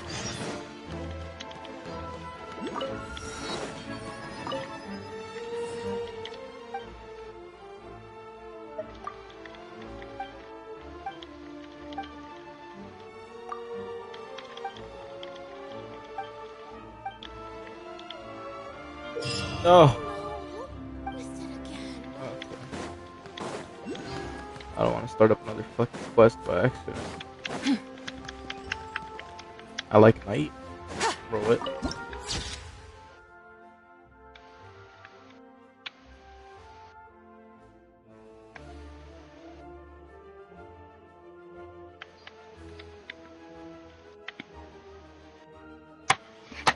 Okay, I already have Eula, so I don't think this character would be that good, right?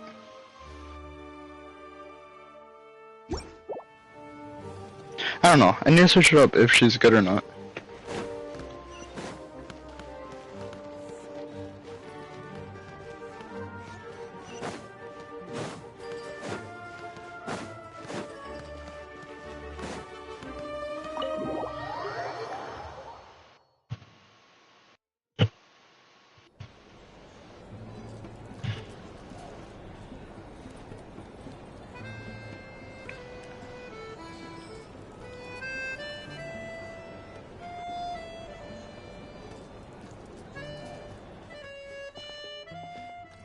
Looks like you get what you pay for, huh? Paimon likes this room a lot. Yeah, much better now that we're out of the cold. Oh, thanks for taking... If this were anywhere else... You're right. A lot happened, obviously. A million more... Sure was, but... It must be a pretty powerful... To be honest. Definitely glimmers. You saw it? Hold on, I'm just doing research. She does this reaction called stellar glimmers. Yeah, you need anima to activate it. They tell us anything Yeah, fair point. Besides, that glue So like, is right nearby. you're gonna hold her R2 and you're gonna switch to like Sucrose or some shit and use Sucrose's like attack over and over until you get these buffs above your health. Maybe Arlecchino or Centrone? I think I've done it on accident. Hold on, let me try to redo it. Possibly Tartaglia, but it's unlikely we could... Yeah, the last time was all the way back in Fontaine, right? Hello. Is there a traveler in Paimon in there? That's Alosha. Come in. Hello, I'm Dr. Luneva. Alosha mentioned that one of you is feeling a little under... I see. So hold R2 you're and my then patient today, switch yes? Sucrose spam. And you're Yeah, and you should receive like these buffs above your HP. Paimon's not too sure either, but... Not Ah, I see, okay. But don't worry. And then you're gonna switch back to the... Oh, I don't like that place. Oh, damn, what the? I'm telling you, Okay. it's so much to do. We're no different when it comes down to it, are we? Because I just spammed a shit ton of ults, and that's what I liked about it. And then just did her ult.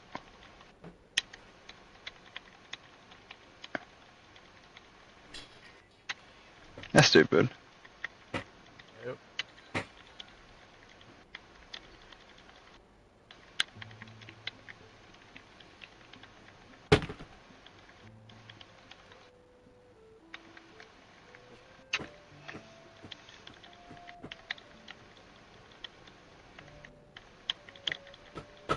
Sophie, stop.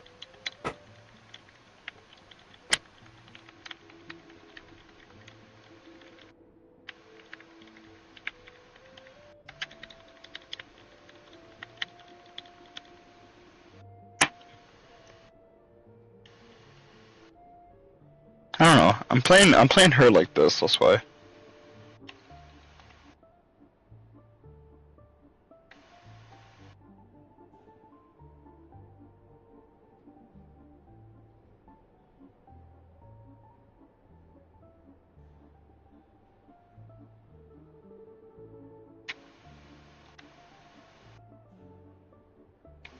I'm playing her like this. Look, fool.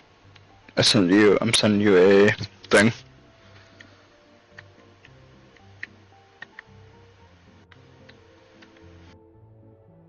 Hopefully, since fucking 4 minutes and 1 minute video shit though.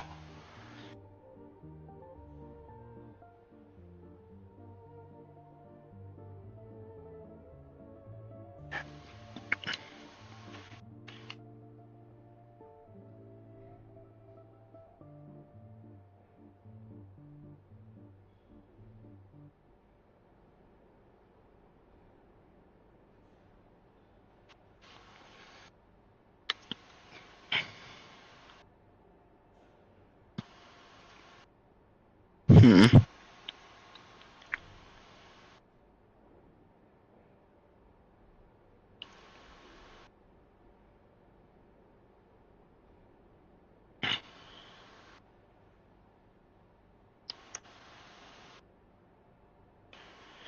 Do I need a main DPS? Cool. What's up? What do I need Arcana for? What team? I don't know. She works with literally every team. And then Odette is just a support character. Yeah. A support sub DPS character. Okay. Yes. I might just wish for Arcana, not gonna lie. Yep. Fucking I'm wishing. Okay. Vital signs are Shit. good. Test results are all within normal ranges. Shit. I don't think it's anything serious. More Shit. than likely, you've just So you caught say a you're gonna cold. send me something? I can give you some medicine to tide you over. Shit. If you find yourself with Sounds like there's no cause for alarm. Shit. And more shit. Ain't gonna. And that was all my wishes. Not even a 4-star? Not even 4-star. Means you're one away then. I just got pure 4-star weapons, so that's it.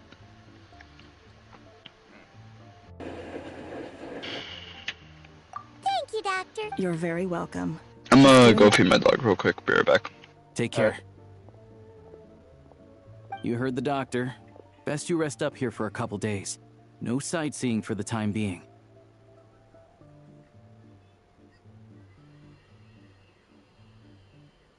All right then. I have to get back to it. If you need anything else from the doctor or me, go to the Hunter Trade. Hey, no big deal.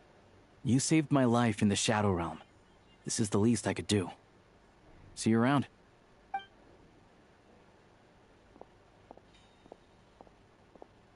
All right. Time to find Child and see what he can tell me.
Forgot there's not a bunch of fucking furries.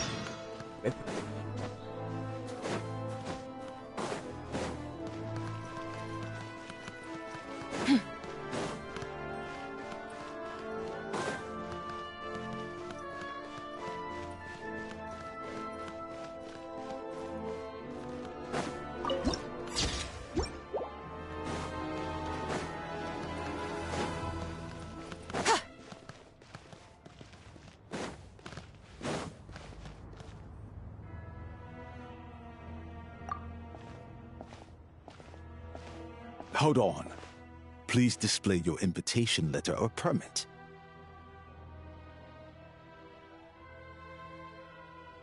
Glupov does not accept meeting requests without a prior appointment. You'll have to apply per the advertised booking process and wait until your invitation letter is issued. Might I ask who you're hoping to visit?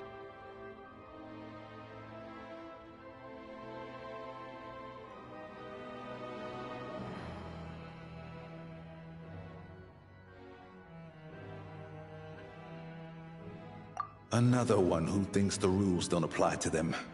I don't understand why people think they can just talk their way in here. You don't just show up and land a meeting with the Harbinger. But I have to go through the motions for protocol's sake. Honestly, it's such a waste of time. Wait a moment. I'll pass on your message. If Child is unavailable, you'll have to go through the proper procedure.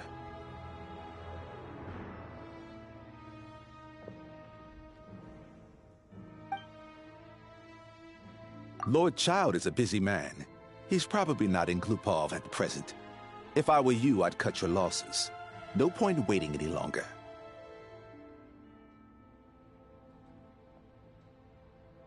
Even if you two are old friends as you claim, please understand that the fatuity next time, stick to the rules. Greetings, Lady Marionette.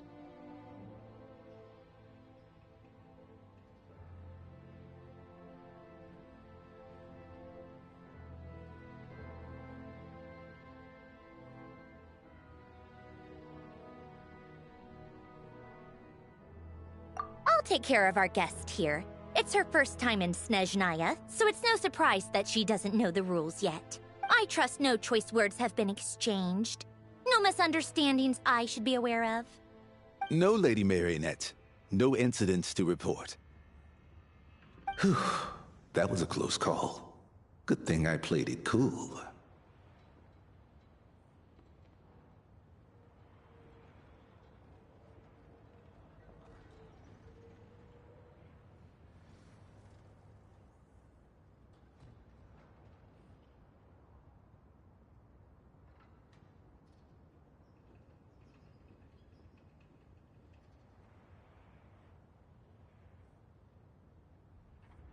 Is that right?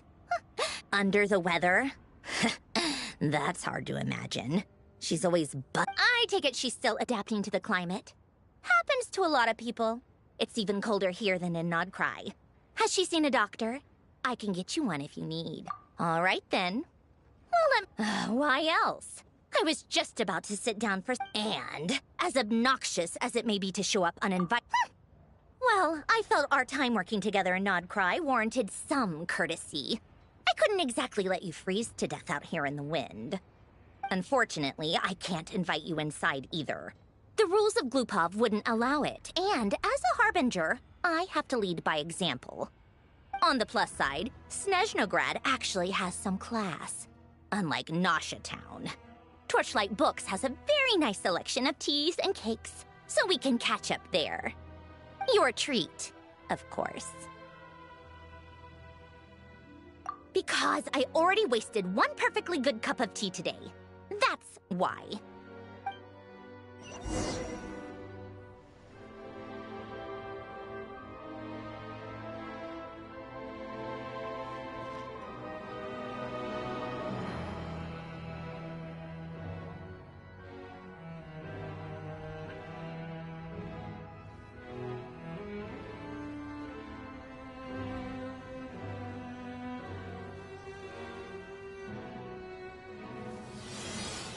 Safe travels, friend. Wishing you all the best.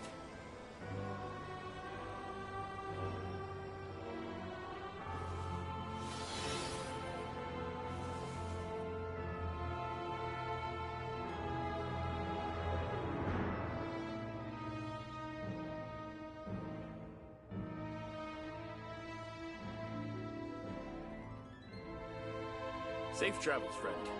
Wishing you all the best.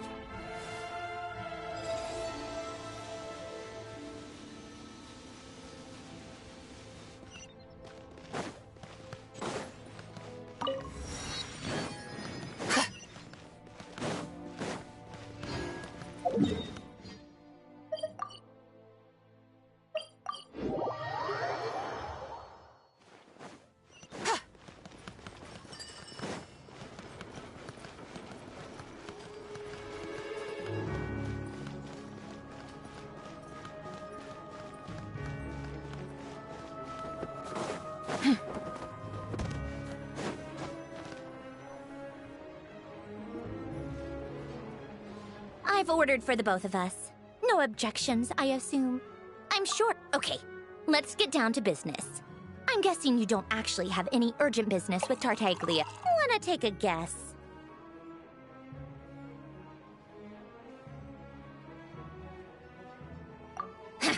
Of course you'd say that. You shouldn't underestimate Counselor Tartaglia, you know. That's right. I'm sure you've heard of the Snezhnograd Vet. They'll be discussing yet another extension to Project Stuja. It's basically all anyone cares about in Vetcha these days.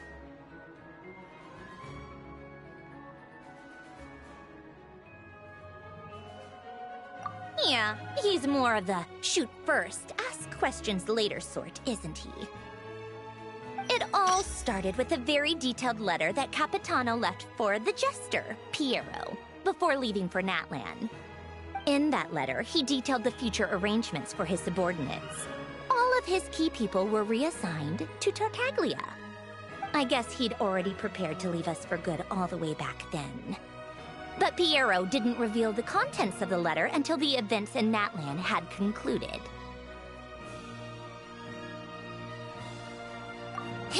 That was his reaction, too. Why me? With a bewildered look on his face. He'd always assumed Capitano looked down on him. He was a man who kept his thoughts to himself and barely spoke to him the whole time they'd known each other. But he occasionally brought Tartaglia along to my tea parties back in the day. So to the rest of us, it was clear that Capitano had quite a lot of respect for his young comrade. By the rest of us, I mean my tea party regulars. Arlecchino, Rosaline, and... actually, not Columbina. She was probably oblivious to it. Anyway, then the Liu-S situation happened. Normally, it took a lot to get under Capitano's skin, but that time he was furious. It's not really my place to talk about it, though. You can ask Tartaglia about it sometime. Basically, Tartaglia probably had the wrong idea about Capitano all along, right up until Piero revealed the letter he'd left behind. Capitano believed that despite Tartaglia's immaturity, he showed great potential. Plus, he possessed a kind of purity rarely seen among members of the Fatui.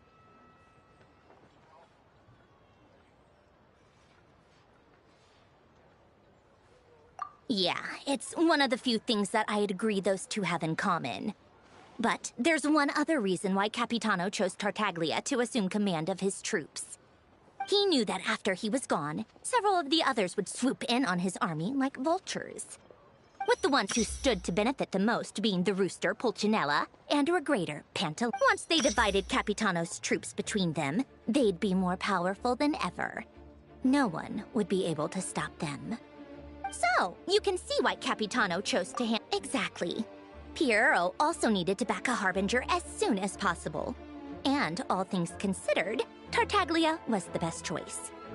Even though Tartaglia has had the support of Northland Bank for a long time, he and Pantalone are ultimately not cut from the same cloth. I'd say Capitano made a good judgment call. Anyone else caught in this situation would probably feel like they'd been hung out to dry.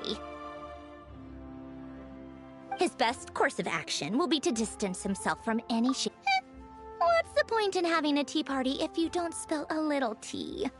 Besides, none of this is confidential anyway. Ask any journalist out there. They'll give you all the lurid details. You'll see it firsthand if you ever sit in on a session of the Snezhnog. Having a voice in the Vetcha is the only way to steer policies in your favor. So, every person in that room represents a particular interest group. Pantalone, for instance, represents the financial sector, and Tartaglia represents the Fatui soldiers. Personally, I have no interest in political jousting. But since I have a number of engineers and researchers under my command, I have to make their voices heard. Then there's Pulcinella, the linchpin of the Vetcha. He represents politics itself. Everything involves him, so nothing can bypass him. Any issue that comes up, he knows how to mediate. That's what the Tsaritsa values most about him. I'm starting to see why everyone is so frustrated with the way things are, but also powerless to change it. A complex web of interests connects all parties involved. And the Tsaritsa sitting at the top adds another layer of complexity. It must be nearly impossible to come up with a perfect solution. All right, I'm done carrying this conversation. Time for you to answer a question of mine. You must have known that you can get the info you needed from me. So why was Tartaglia the first person you asked to see and not me? Huh? Jealous? As if. Wait. Oh, I think I know what it is. Columbina passed on my message to you before you left Notcry, right? I only meant you should be mindful of which side you're on. Is that actually why you didn't ask for me? Because fair enough. It's not your fault.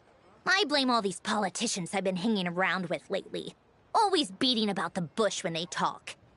I guess it must have... Anyway, just ask for my help next time, okay? Little things like this are no problem. Lady Marionette. What now? Can't you see I'm on my break? Whatever it is, just leave it on my desk. I'll look at it later.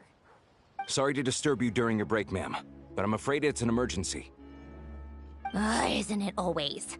I've told you before, fixing the tracks and transporting ice blocks does not constitute an emergency. The equipment in Svietlo-Laidovka is in urgent need of maintenance. With how the weather's been recently, we suspect that the cause is a buildup of snow, exceeding the maximum weight limit. The supports on one of the machines broke and fell, awakening a dormant beast and leaving many of the ice miners trapped in a nearby ice cave. Luckily, Odette's team was nearby and launched a rescue operation, but we're still facing a severe manpower shortage for both the rescue and engineering teams. I guess that's it then. Our tea party will have to end here. I'm the only engineer. Do you actually want to come with, or are you just saying that? Nice of you to return the favor. I'll have a couple of people look after Paimon. They can let her know that you had to step out for a while. Given how urgent this is, I'm sure she'll understand. And honestly, I'd rather have your help than anyone else's. Between your skills and experience, you'd be reliable help. Then let's go. You, take 2 people to Podvorier restaurant. Find her room and watch it like a hawk until we get back. If anything happens to Paimon, you'll be answering to me. Yes, Lady Marionette.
Ad Astra Ebisosk. Well...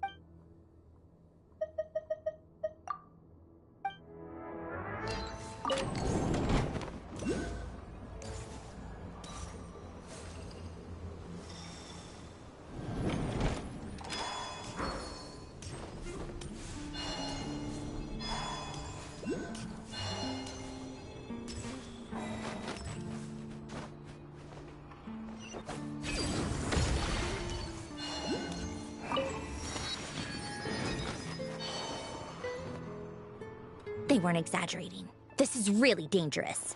It's a good thing only one of them broke. From what I've been told, most of the trapped miners are over in that direction. Yeah, you do that while I check the rest of the equipment. I'll evacuate the people around here as I go. Meet me back here as soon as you're done.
I have to be getting close. Don't go any further.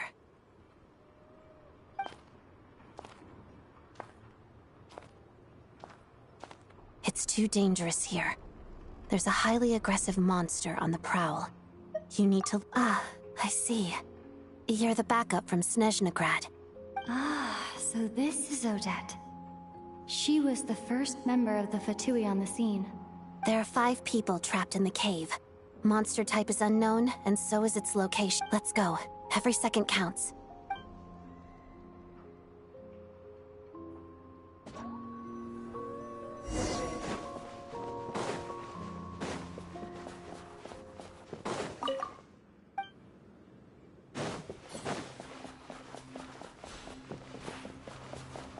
Careful.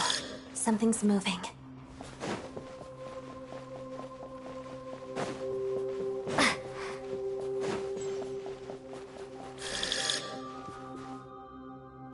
This must be the monster's shadow. Looks like a tough opponent. The snowflakes.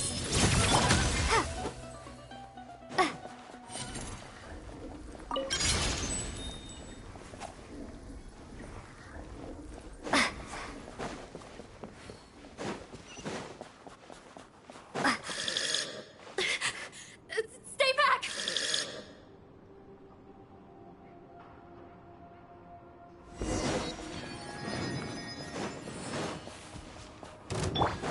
Shadow me. Crystalline Adagio. Pas de death.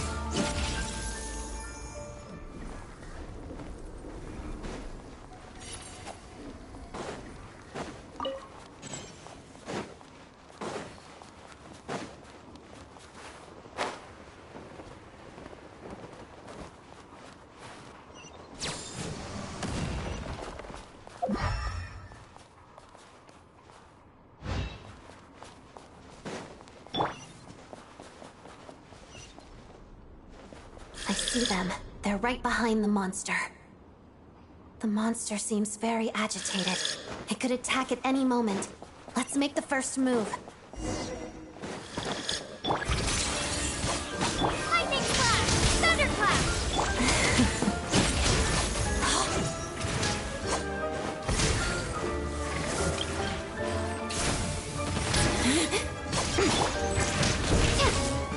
Shadow me.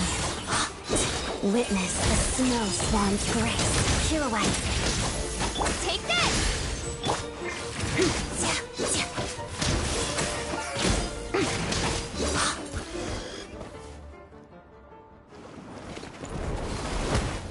Oh, thank you for saving us. We'd have been monster fodder otherwise. Thank you. Thank you.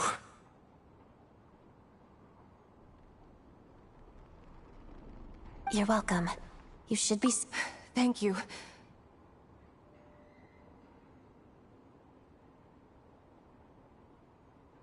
I've searched the area. Pretty sure the... Yeah, but with us here, it won't be coming back anytime soon. It may be small, but don't be fooled. It's a ferocious beast. It's lucky we got here when we... The trapped miners... Wait, this place... There's...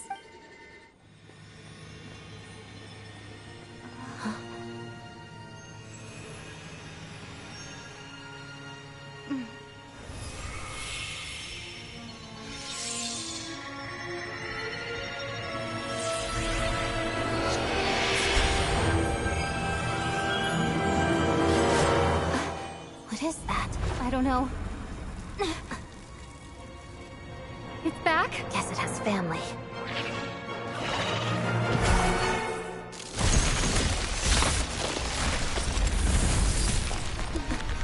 This way. Run!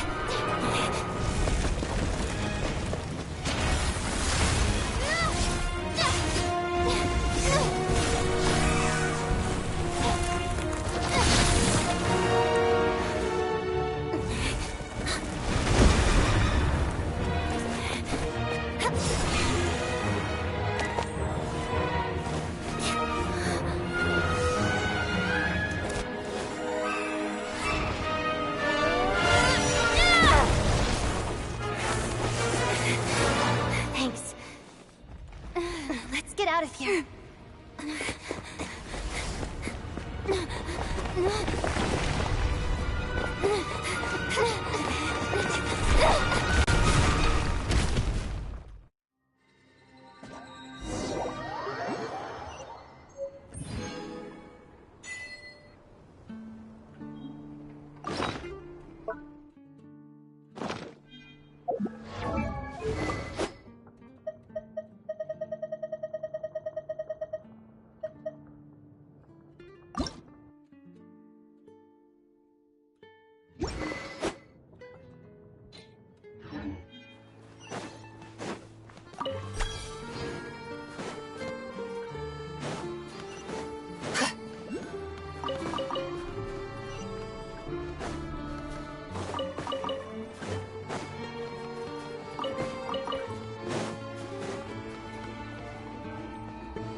Everyone's accounted for.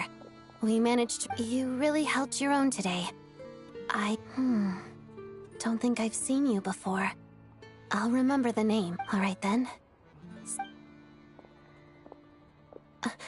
Hello, Lady Marionette.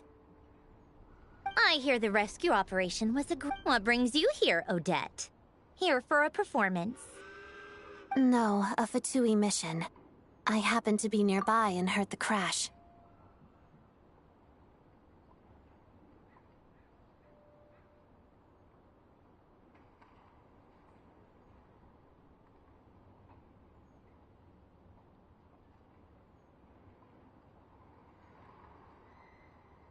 She hasn't introduced herself then.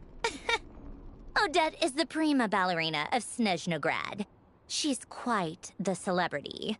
If you ever hear people mention the two crowning jewels of the Korailievsky troupe, on top of that, Odette's also a rising Fatui star.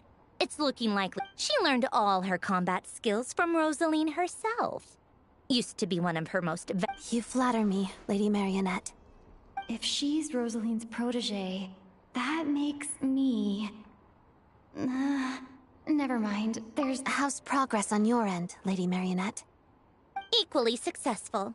I finished reinforcing all the equipment. Took me a little longer without Polonia's help. But the outcome is the same, of course. Even if the heavy snowfall summoned by that monster lasts for another 3 months straight, this equipment won't give way. All right, now that we're done here, it's time to get out of this blizzard. Sure, but Snezhnograd will send someone to investigate and draw up a relief plan. First, Pantalone needs to approve the budget. Then Pulcinella has to sign off on the plan. Once they've argued it, that's the rough process anyway.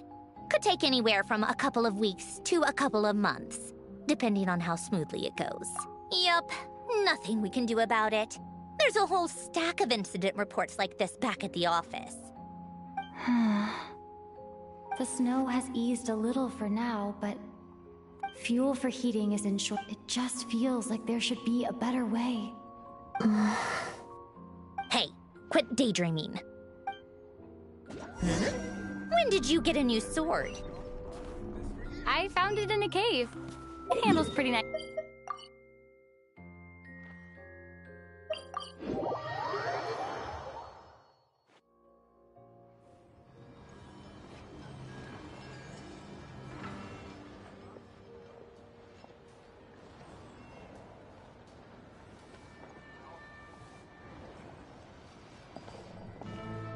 Huh. Well, if it isn't Counselor Tartaglia, Mr. Big Shot him. Go easy on me. Hey, comrade. It's been good to see you too, Odette. It went fine. How about you? Any new developments? Not really. Same as ever. Growing opposition to Project Stuja, and the usual rebuttals are starting to ring hollow. The results of the mock vote were pretty dire. Pulcinella was fuming. I've never seen the old man so angry. That's not good news. It takes a lot to rattle him. Yeah, obviously if push comes to shove, there are ways to crack down on dissent. But... Sorry, I have to ask something. This is going to sound blunt, but may I? Huh? Of course, fire away. It sounds to me like everyone's tearing their hair out trying to figure out how to deal with opposition to Project Stuja. But what exactly is this project's purpose? And how can it be so important that even people like you two refuse to stand up for the ordinary people of Snezhnaya? Interesting. I gotta hand it to you, comrade. You sure don't mince your words. Excuse her? What does she mean? Refuse to stand up for ordinary people? Oh my gosh. How does she dare speak to the Harbingers like that? Are you interrogating us now? It's okay, Sandrone. Let me explain. I think I understand where she's coming from. If I could, I'd take your side right now. In fact, my position's very similar to yours. I've only held back on casting a dissenting vote in the Vecha because the Tsaritsa would never let me get away with it. Still, I have a responsibility to the Fatui armed forces, so I do what I can to make their voices heard. Most of them are just regular folks from small towns far from the capital. I'm sure you've seen how much those kinds of places are struggling right now. Oh, and for what it's worth, I'm from Arepasak myself. Things aren't going so swell there either.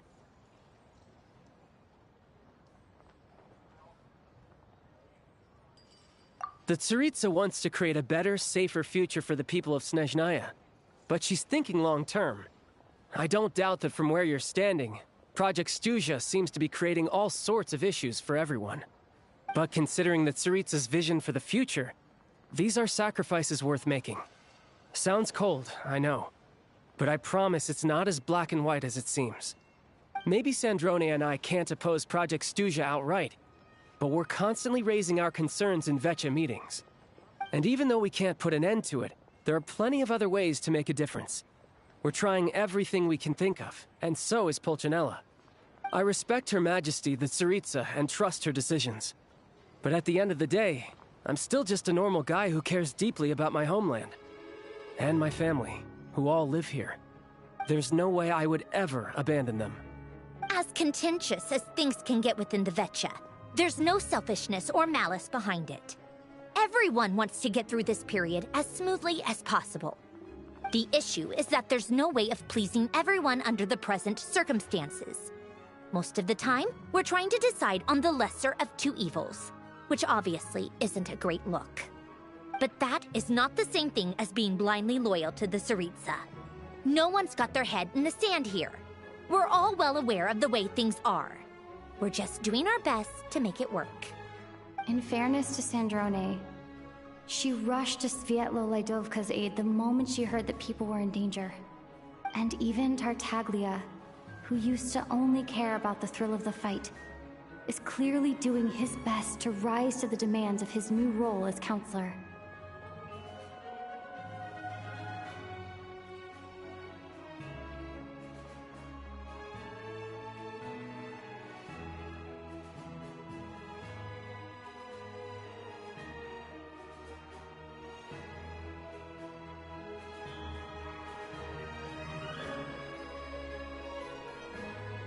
Hey, come on. There's only so much we can say, so don't press us too hard. Look, I know how untenable the Tsaritsa's position looks if you don't understand her motives. Maybe you've heard already, but she's currently leading her army on a campaign to the east to defeat the monster that's been causing these brutal blizzards. Striking that monster down will be a significant step in dealing with the present energy crisis. As laser-focused as she is on realizing her lifelong ambitions, she's still putting time and energy into taking down this powerful monster. To me, that says a lot. If she thought Snezhnaya and its people didn't matter in the grand scheme of things, why would she waste her time on something like this?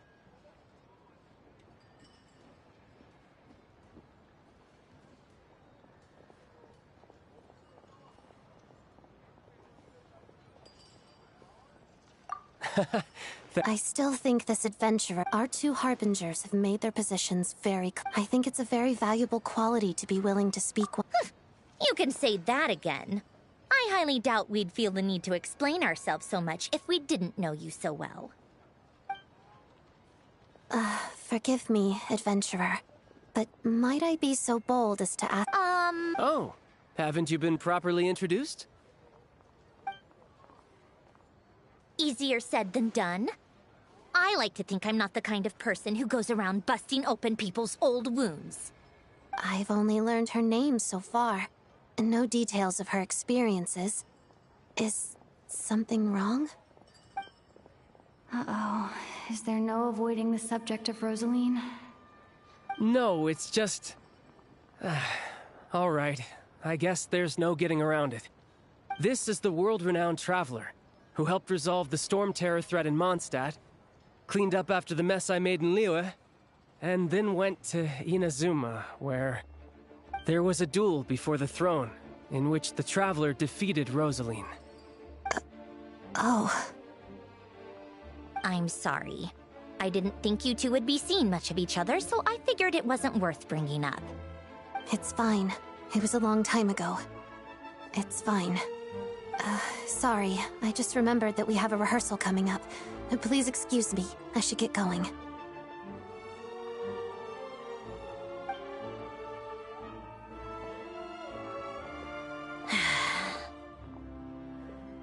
I've mentioned this to you before, remember? She was Rosaline's most valued subordinate. But they didn't actually get along. Not that Rosaline was really the type of person to make friends, but death has a way of resolving a lot of conflicts. Don't let it weigh on you. Like she said, it was a long time ago. It's in the past now. Odette has a very different personality from Rosaline. Give her some time. I'm sure she'll work through it.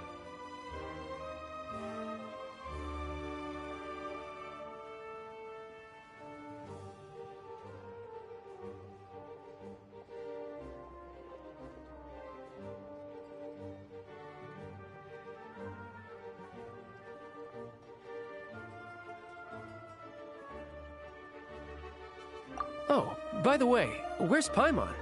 It's not like her to hide away. She hasn't been feeling well, so she's resting at Pavorier Restaurant. I got a couple of my people to look after her while we were gone. Oh, right. Sorry to hear that. Poor thing. Reminds me of when Tonya was little. She really felt the cold back then. Used to get ill all the time. I felt so bad for her seeing her lying in bed, coughing.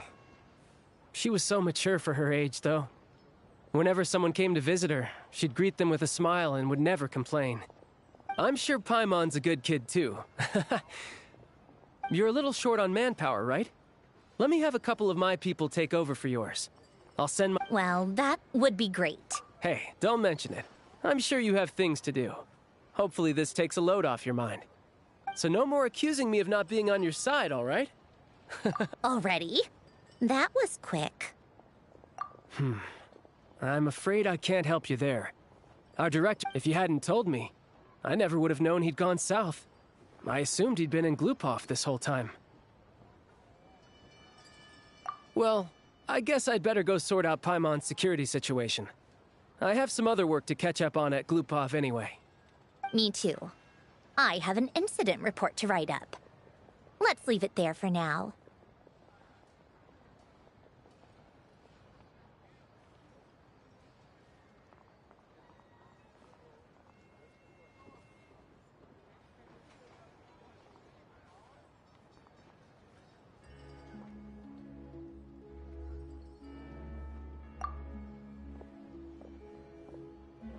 I guess everyone's in a difficult position.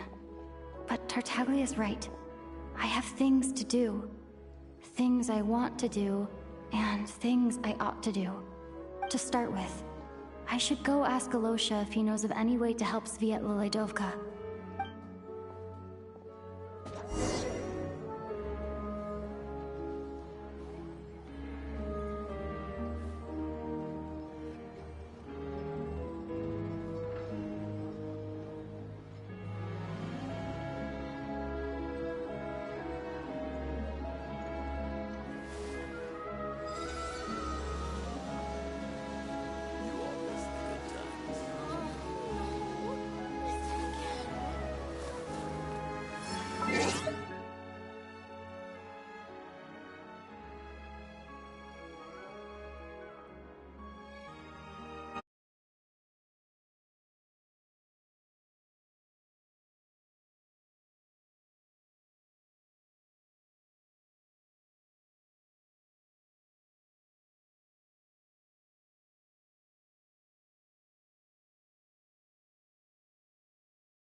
How strange. The sword seems to be vibrating of its own accord. It's a very faint vibration, but it's getting stronger as I get closer to the statue of the Seven. Does this sword have some connection to the statue? But that place I got this sword from was definitely out of the ordinary. Maybe I...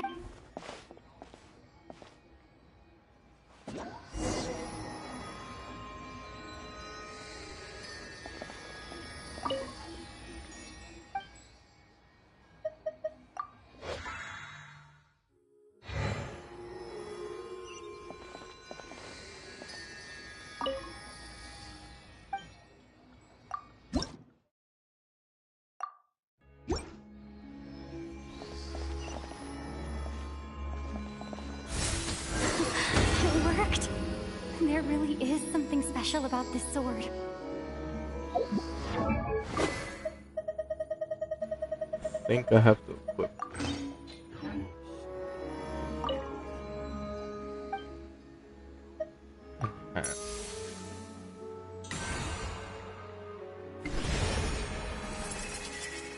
Traveler's Journey 4.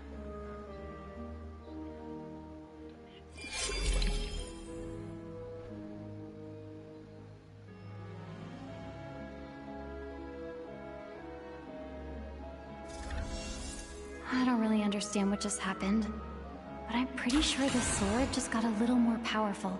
I'll have to try the same thing again when I come across another statue of the Seven. Okay, so I guess that's the way to refine it. Get all the statues.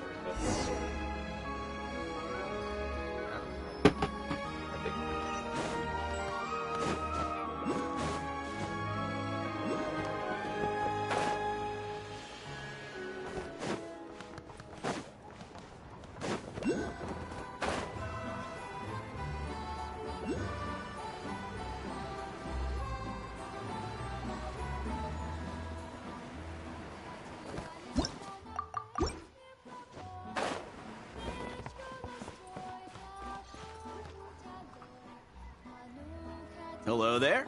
How can I help? Ah, sure thing. Give me a second. I'll go fetch him for you.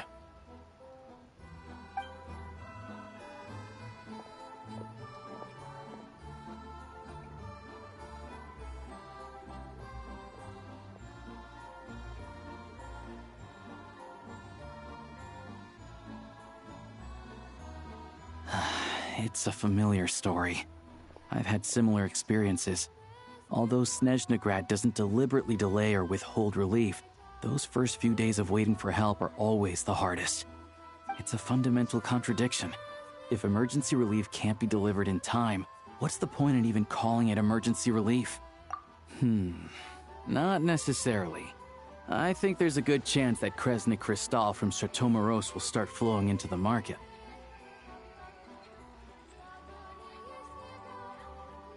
When we resolve Stratomoros's energy issue, it's like we open the floodgates. A huge backlog of crystal is now available to the townspeople. There's no way they can use it up at once. A lot of them will probably stockpile it and slowly work their way through. Probably a good idea, since energy prices are only going to keep rising.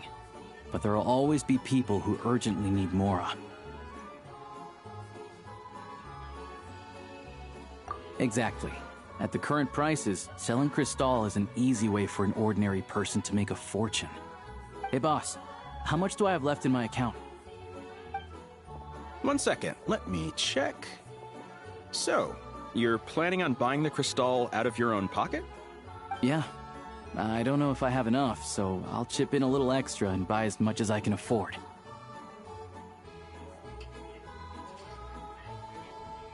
No, it's fine. You're new to Snezhnaya, and you have your own living expenses to worry about. Besides, you're already providing the train. Here's your Mora. See what you can find at the market. But I doubt there'll be much Crystal left. Yeah, well, can't hurt to take a look. Let's see. Huh?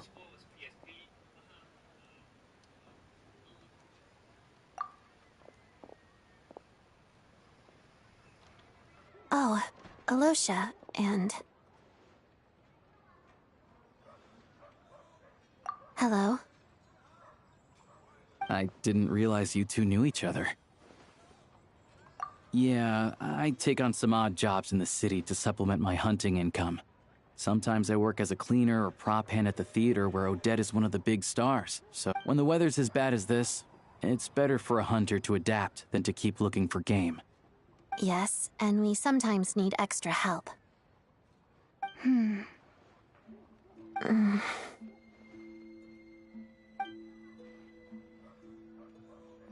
Wait, why is the atmosphere so awkward? I thought things went pretty smoothly in Svietla Lydovka. So, what brings you here, Miss Odette? Looking for some new props? No. After I got back to the theater, I couldn't stop thinking about the situation in Svietla Lydovka. It bothered me so much, I couldn't focus on my dancing. So I decided I'd come here and see if there's anything I can do.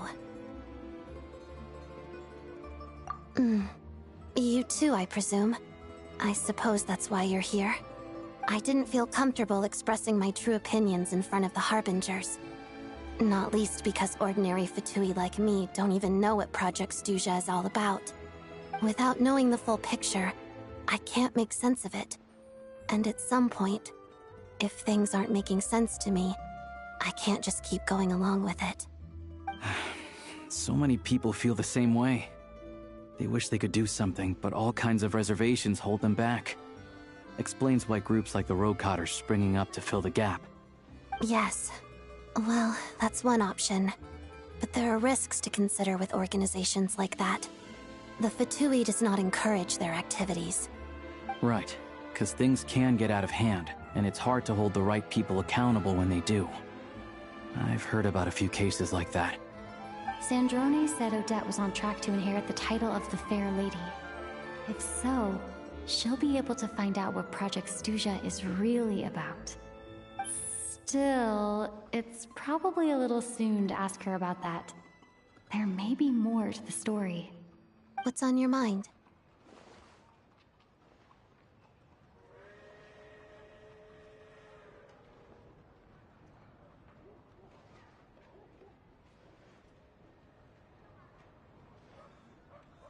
I think we can both agree that no matter which side you're on, it can't stop you from doing the right thing. Where there's a will, there's a way. I know what Rosaline did while she was abroad. You made the right decision, so no hard feelings. So, what's your plan? Oh, we were gonna buy some Crystal. I heard there's some on the market right now. Funny. I had the same idea. In that case, let me pay. I can claim it back as mission expenses. The real issue here is that government relief is behind schedule. Surely it makes more sense for the state to cover these costs than for us to pay out of our own pockets. True. It's a huge expense after all.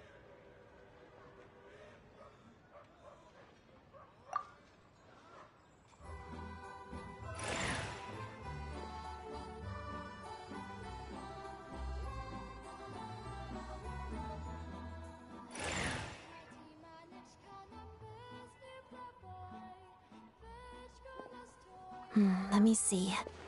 I'll take it all, please. And I'll be needing a receipt. Right. Choose mission budget under the expense category, but be sure to specify emergency rescue operation in the description. Otherwise, the normal reimbursement limit will apply.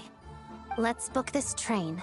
Regulations say that if we need to transport Kresnik Crystal during Project Stuja, extra carriages can be added 1 hour before departure.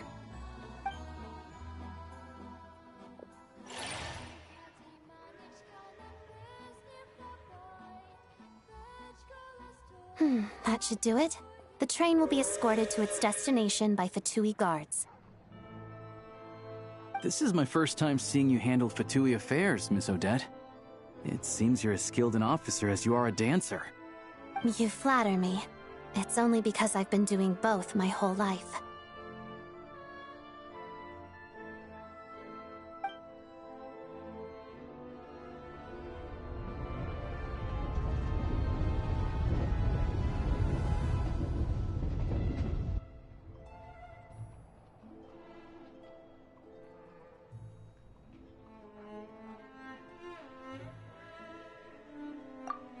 Anyway, I bet you've been non-stop today, am I right? Any idea how Paimon's doing?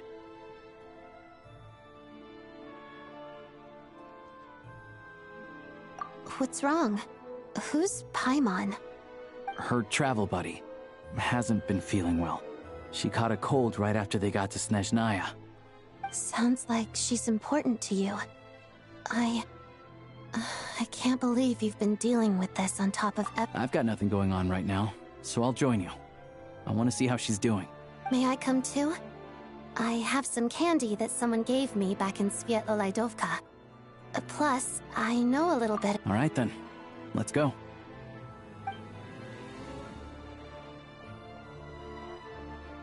I still don't know what the deal is between these two, but at least the tension seems to have vanished.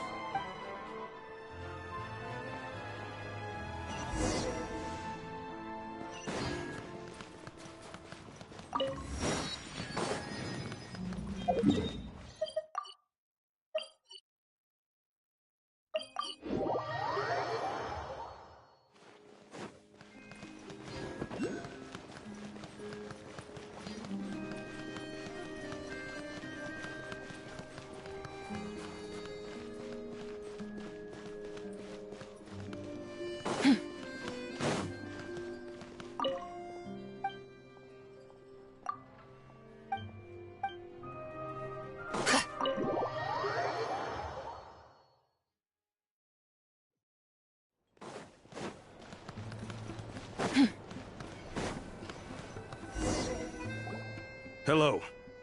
Sorry, but there's a sick person recovering in this room. What happened? Oh. Please, excuse me. Are you the Traveler?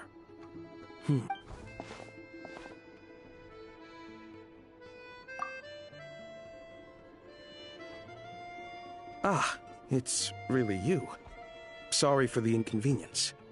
We're under strict orders from Master Child to keep this room well guarded. At the same time, we can't interfere with Podvoye rest. Besides myself, a few of my colleagues are stationed in and around the restaurant. In plain clothes, of course. Rest assured, you're in safe hands. I didn't expect such a high standard of protection. Well, Master Child handpicked us for this special... Anyway, I won't keep...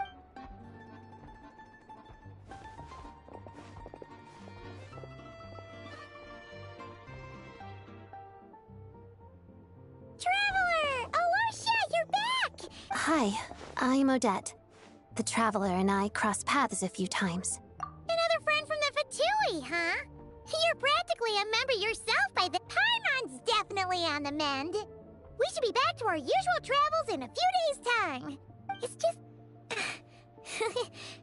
Paimon's limbs are still feeling a little chilly. I have just the thing. Whoa! What's this? Is that... a flame inside an ice cube? Wait, is this real ice? How's it not melting? All keen observations. You're right. This is called core ignis. Whenever I've caught a cold in the past, I found I recover much more quickly if I place this by my bed. Awesome! Wow! It's so nice and warm! Oh, it's like magic. Your name was Odette, right? How did you two meet again? Looks like she's in pretty good spirits. That's a relief. Any progress with your investigation yet? No surprises there, I'm sure.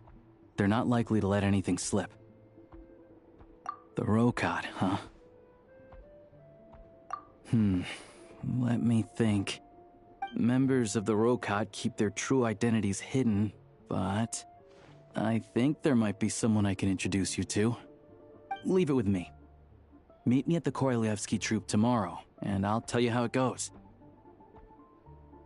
Would anyone like a drink? I'm gonna head to the bar. Paimon will have... maybe some hot milk? Yeah.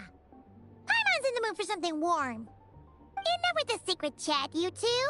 Let's catch up properly in a minute. It'll be kinda like tabletop troupe.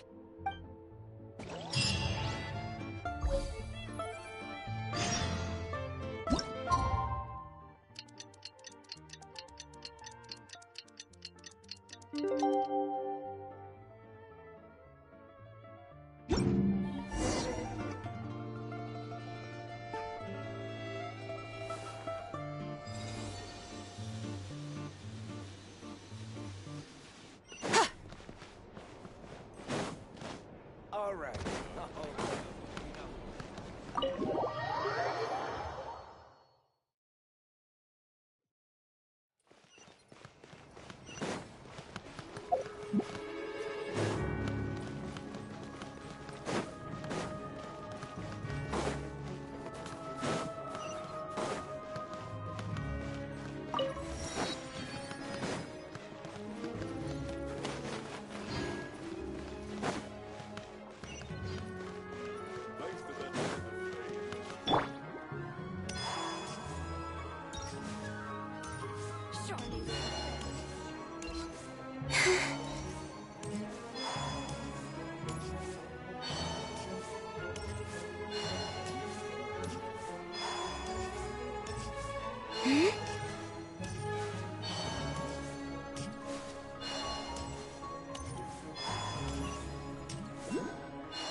Ah, you made it. I've got some tickets, and I managed to set something up with the Rokot. It'll have to wait until after the show, though. Pleasure.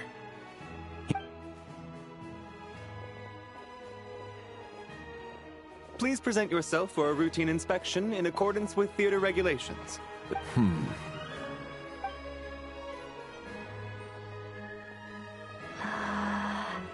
Is that guy with the fatui? Looks like he's waiting for something. Okay, all done. Thank you for your call.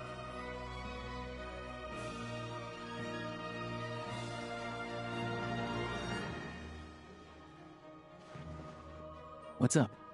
Everything okay? Snezhnaya's business and political leaders are always passing through here, so it makes sense that security's tight. Still, it's a little unusual to see the Fatui's Armory Palace guard here. You saw him, right? The guy right at the back. Strong, silent type. He's part of the Special Assignments Battalion, but I only...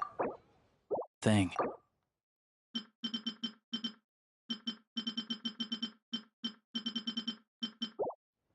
Supposedly a researcher, though he never seems to put much time in at the op, but that's not for us to worry about.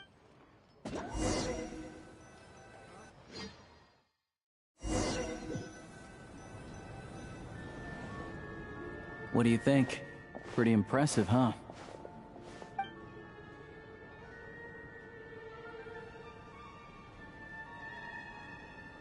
Oh, the one in Fontaine? I hear it's iconic. Never seen it for myself, though. Here we are, just in time. Sorry, coming through. Ugh. If you're gonna show up late, keep your mouth shut. What's his problem? Whatever. No point arguing with people like that. Look, there she is. That's who I'm introducing you to later.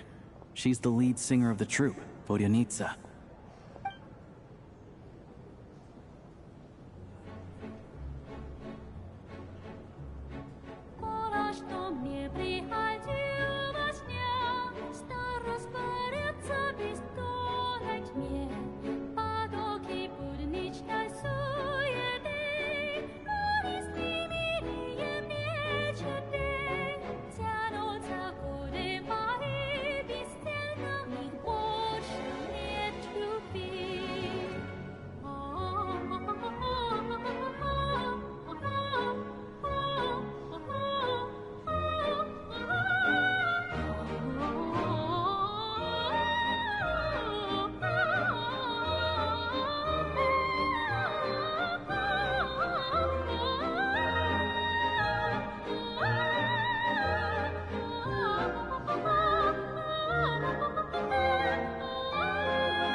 this leads directly to the green room.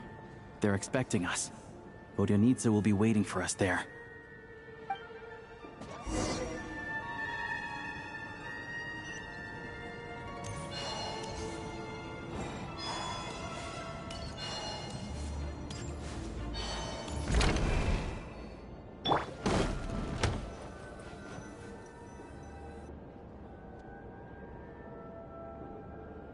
Hey there. Excuse me. Ugh! Can you believe it? I am so mad right now. Oh, it's you two.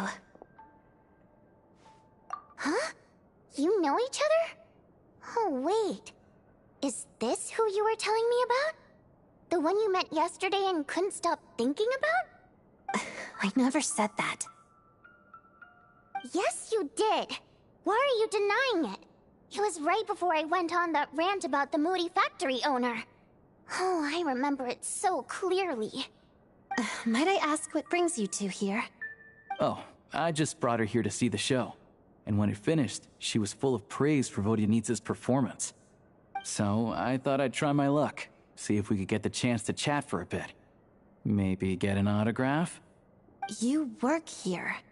You of all people ought to know that's against the rules. It's not what the green room is there for. Oh, what's the big deal? Come on, don't be shy. I can give you an autograph. You can take a picture too if you want. Do as you please. I finished all my shows for the day. I'll leave you to chat.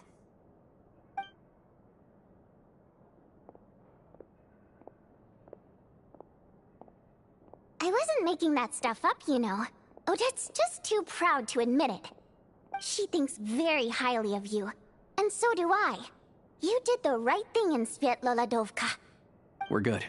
Odette's out of earshot. I'll lock the door.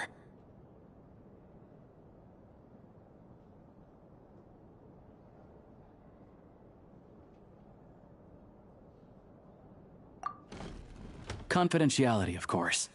The Rokot is very strict on that. Whoa, Alosha! Not out loud! Not with an outsider here! Relax, I've taken care of it. Look at this.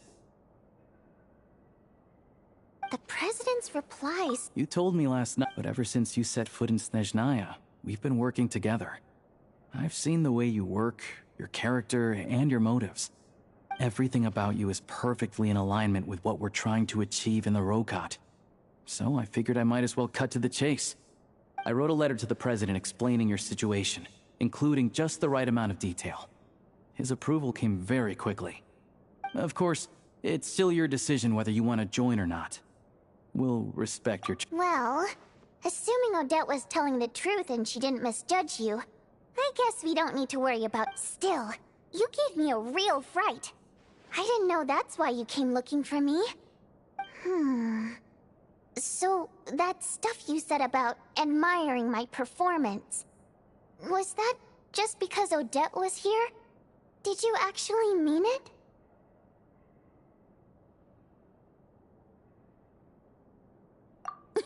Now you're talking. That's what I like to hear. Anyway, let me give you a quick rundown of how things work. Like I said, the Rokot is a covert organization, and we hide our identities. Members typically don't meet in person or even know each other's identities. This helps us maintain a high level of independence and secrecy. Because of this, members are basically free to decide their methods without constraints, so long as the outcome of any activity doesn't violate the organization's principles. After all, we don't have any ostensible contact with each other. This way, if anything goes wrong, no one else will be implicated. Beyond the freedom to choose how you operate, it's also your choice whether to act at all. We have plenty of members who have yet to take any action. In short, joining the Rokot in and of itself won't place any restrictions on your activity in Snezhnaya. There's a code of conduct you can read if it interests you. But basically, as long as you don't plan on using your anonymity to go around doing evil, you'll be fine. I tried reading it 5 or 6 times. Never made it all the way through. Great. Then I'll go grab an official application form. Be right back.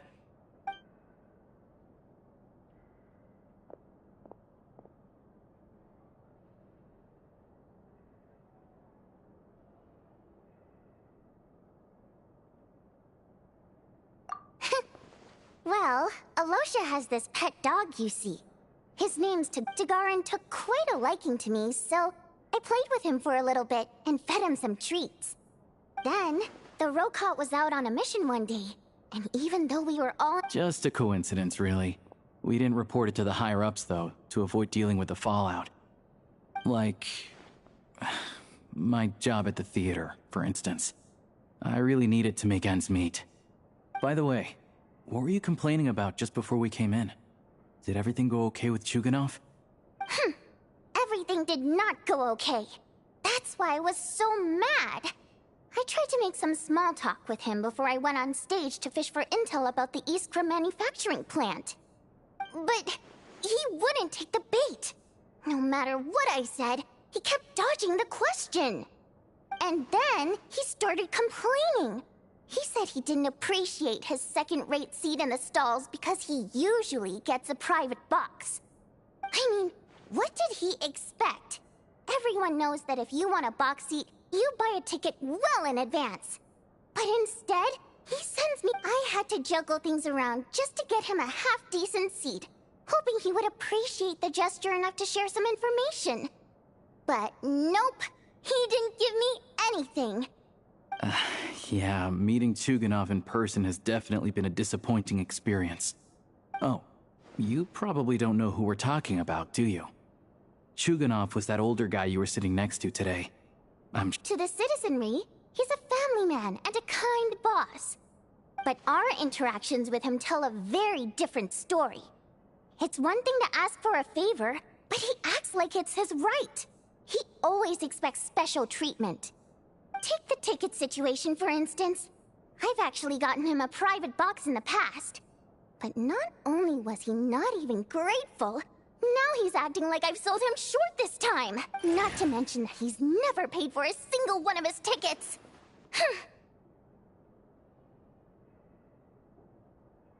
And another thing, if he's such a big family man, why doesn't he bring his wife and daughter to see the show once in a while?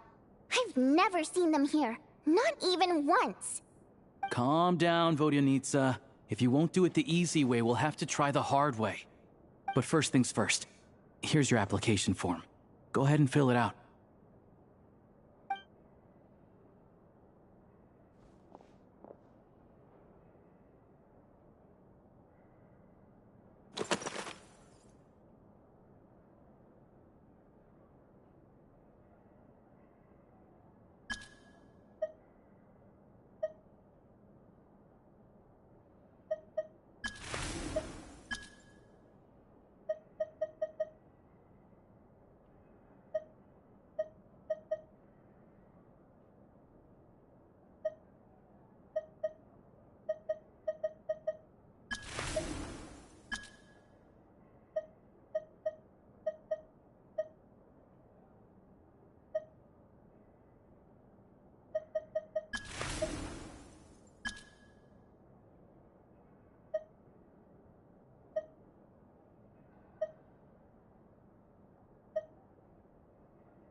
Looks like I'll need to make a few little tweaks here and there. But other than that, you're good to go. Alright. Now that we're officially Rokot comrades, I can tell you. Chuganov is the target of our current operation. Recently, we've done some recon work at the Iskra manufacturing plant, which pretty much confirmed that their energy consumption is way beyond the legal limit. All we need now is some direct evidence to present to the Vetcha, so we can demand that they shut the plant down. That way, the Kresnik Crystal can be allocated to where it's needed most. I was hoping he might let slip during one of our chats, but he's too tight-lipped. We'll have to find another way. I'm meeting another regular theater goer tonight. But Valeria's here too, and he's probably looking for Mitya, so he may end up being a no-show. don't you worry. He must know how to dodge Valeri, or he wouldn't be showing up on time for every performance. Mitya is a renowned energy expert. Although we can't get any direct evidence, the authorities should take someone like him seriously. So if he starts raising questions about energy use at the Iskra manufacturing plant, there will be a proper investigation. Also, we're not allowed on site, but he has clearance. So all we need... yeah, so that's the other thing we're trying to figure out. Though I think we're far less likely to make any progress on that front. Still, I hear that Mitya is a bit of a chatterbox. So, who knows? Maybe if we catch him in the right mood, he'll let something slip. What do you think? Sound like something worth your time? Okay, in that case, you guys find a seat somewhere nearby. Pretend you're a couple of buddies there to eat, and keep your ears peeled for useful information. He's a huge fan, so I doubt he'll have his guard up around me. But you two need to be convincing. If he suspects anything at all, he might stop talking. Sure. Don't worry. We'll make a believable pair of buddies. Perfect! You've sold me already. Now, help me tidy this room up a bit before we head out. Okay. What? Everything!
for cultivating these arts, all their feats will be like the moon's reflection on water, shattering at the slightest touch.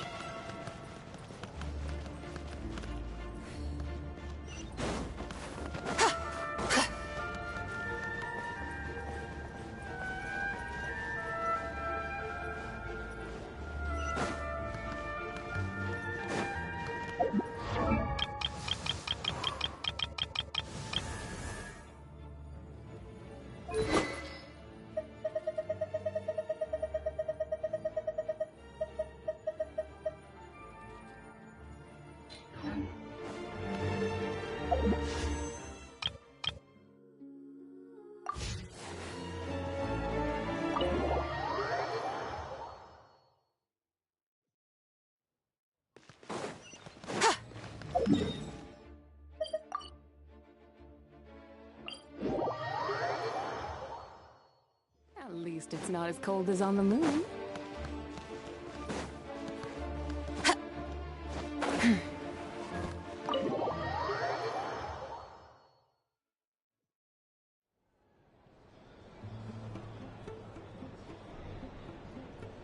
We come here often. Now, it's a...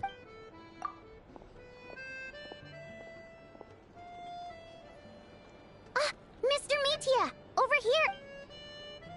Oh, sorry. I got a little held up on my way here. Now we have even less time than we planned. Go ahead and order some snacks and drinks. Whatever you like. Let me see. According to my schedule, we still have 25 minutes left. You're really pressed for time today, huh? I was imagining this would be a leisurely chat. If you'd prefer, we can always reschedule for another afternoon when you have more time. No need. Getting to meet the lead singer is a very precious opportunity for me. I'm not about to pass it up. I've already had to decline your invitation several times. Well, it's very kind of you to make time just for me. I'm not too sure, to be honest. But Snezhnaya's full of weird and wonderful things. The reason I invited you out for tea and a chat today was to get some feedback from a true fan of the theater. Well, I genuinely have nothing bad to say. No matter how many times I hear you sing, it never gets old. It always seems fresh and new somehow. Maybe it's because the more times I Thank you! I'm delighted to hear that! Could you give me any specific examples? Oh, yeah. Hey, what's with you? I'm just praising a good performance. I always used to find that such a bleak... Wow, I'm impressed. Still, Beneath the Frozen River wasn't on today's program. Oh, really? But it's a classic. Almost. Oh. I didn't sing that one today either. Oh. Sorry, Mr. Metia, but you were at the theater today, yes? Of course I was. Remember? I said hello to all the troupe members before the show started. You, Odette, and the others. So, what did Odette sing today? Elegy of the Snow-Winged Goose, of course. Correct. I see. You find my singing boring, don't you? That's... No, that's not it. I swear. All right. I'll be straight with you. I'm sorry. My mind was wandering as you took the stage today. I enjoy watching your shows because the exquisite performances stimulate the mind. It always sparks some inspiration for my research. So, whenever I get stuck at work, I come to the theater for a change of pace. Odette's dance during the Elegy of the Snow-Winged Goose today was simply incredible. That look of sheer defiance in the... Not that I made a ton... So what you're... Unfortunate. Seems like things are getting... Metia just... It's fine. Don't let it bother... She's showing a lot of restraint. Well... Please don't say that. I know. I'm sure some... Fair enough. But you know what I really... Oh, yeah. 100%. There are too many of those people around. By the time they're walking out the door, they've forgotten all about the show. What's wrong? You look furious. I don't know if you've heard about the boss of the East Box tickets only, premium drinks, even the right to request specific songs. Well played, Vodyanitsa. Seems like she's harnessing her rage to steer the conversation back on track. Now that you mention it, I've interacted with that guy before.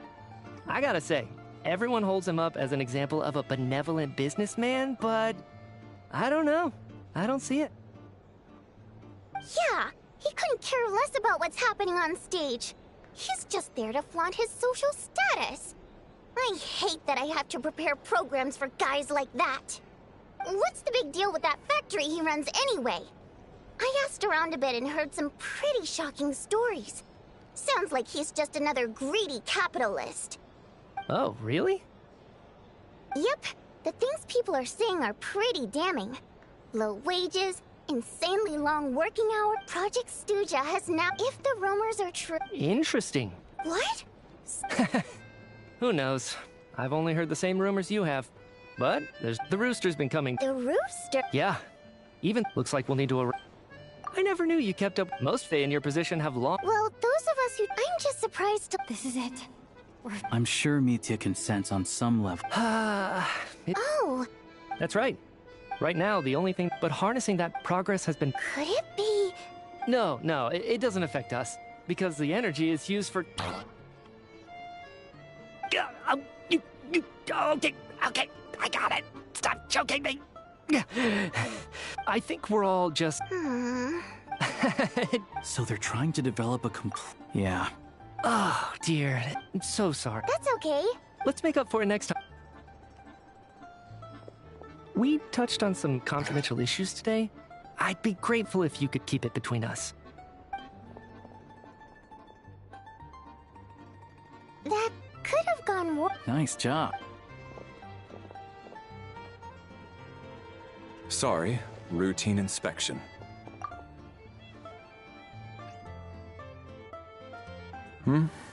Okay.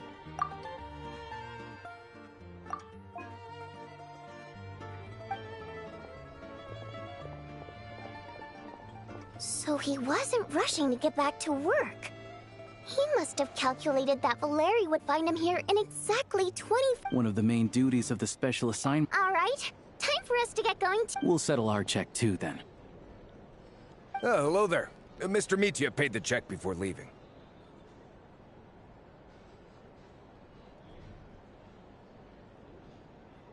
He also asked me to pass on a message. He said it was an honor to share his tea break with Miss Vodiani. Wait.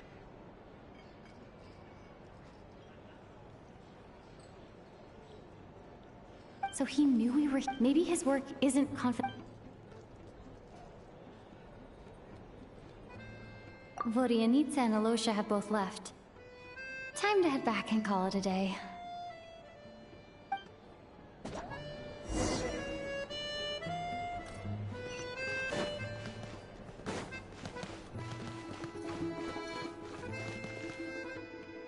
You're back! You're pretty early today.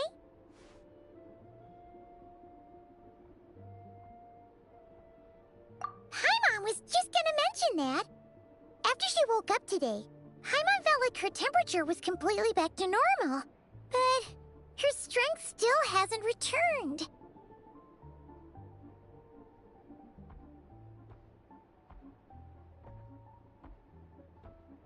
Still, there's some good news.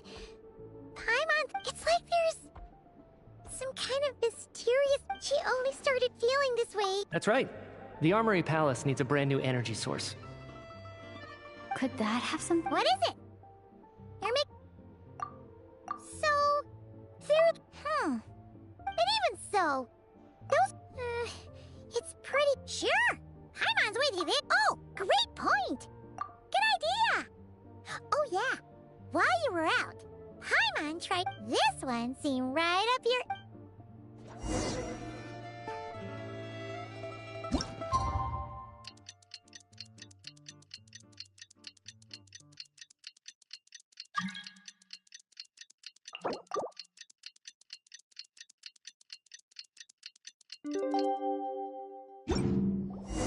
Alosha replied.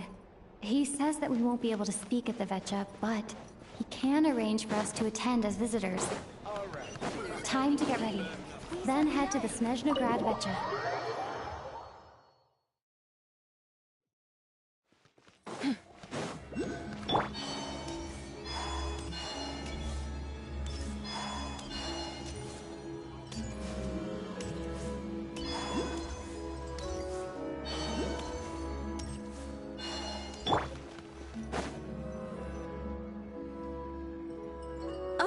Miss Vodianitsa, prima donna of the Korolievsky troupe. What a surprise meeting you here. Will you... Sorry, I'm not taking interviews today. Oh good, you're here. The session's about to begin. Please wait, Miss Vodianitsa. Could you introduce me to your new friend?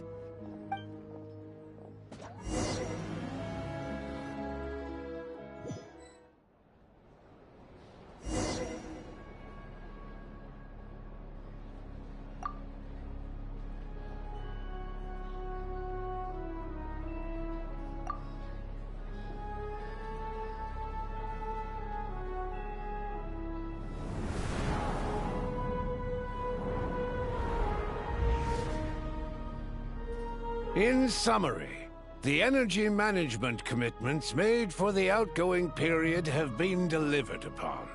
Furthermore, both the production and consumption of Kresnik Crystal show clear signs of stabilizing. The relevant agencies have assessed the present circumstances and determined that the status quo can be sustained until the next period.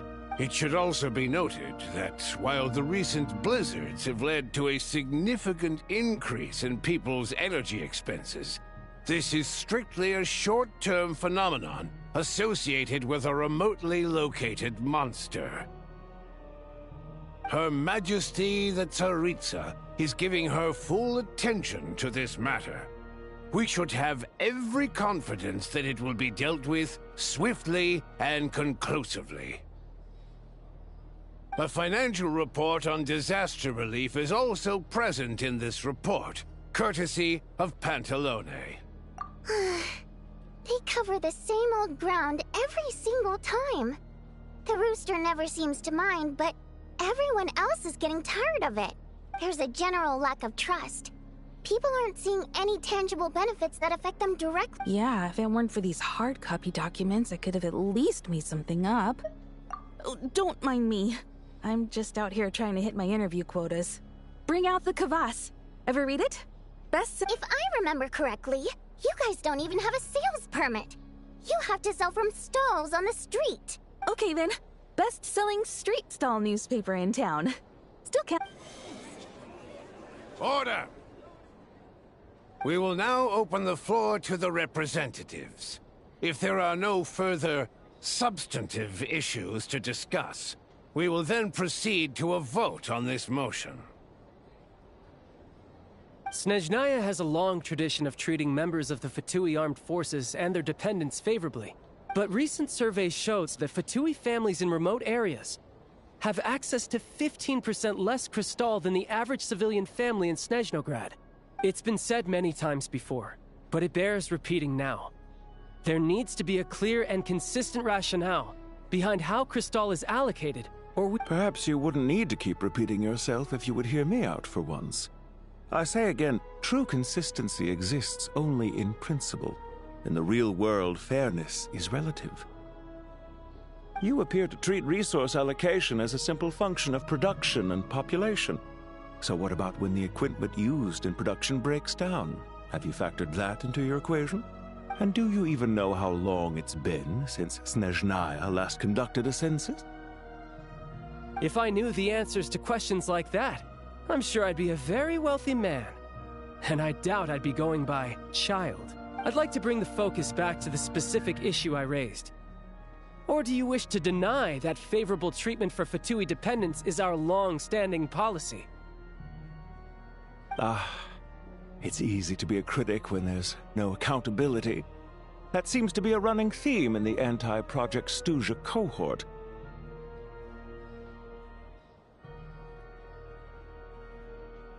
Defeat the ringleader and all other problems will magically resolve themselves. That's what they seem to think.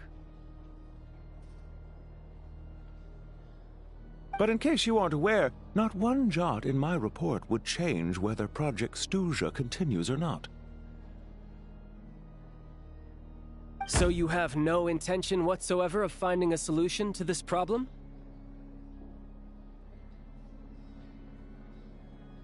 On the contrary, I'm the only one here who ever brings solutions. Child opened by speaking up for the armed forces. Regraders struck back with style and a war of words ensued. Our reporter was live on the scene to get the audience's reaction as it all unfolded. Who do you support? The people have spoken! Child received raucous applause from the crowd as he pushed Regrader on. Now you see why they don't have a sales permit. However this reporter wants to spin things, I haven't forgotten that Tartaglia was representing the Northland Bank when we first met in Liyue, so surely their relationship can't always have been this strained.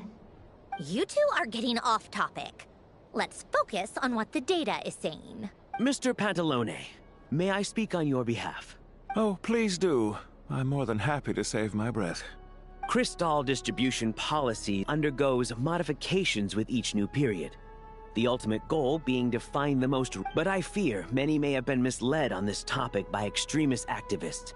To clarify, the most recent reports all point to Snezhnaya's resilience and adaptability during this period of fine-tuning, and give clear indications that a distribution framework is improving with each iteration. To make drastic adjustments without first considering the risks would likely do more harm than good. It would be a waste of the hard-won experience we've... Renowned scholar of finance, Arapov spoke up to clarify the fiscal logic, clearly alluding to social organizations like the Rokot in his words.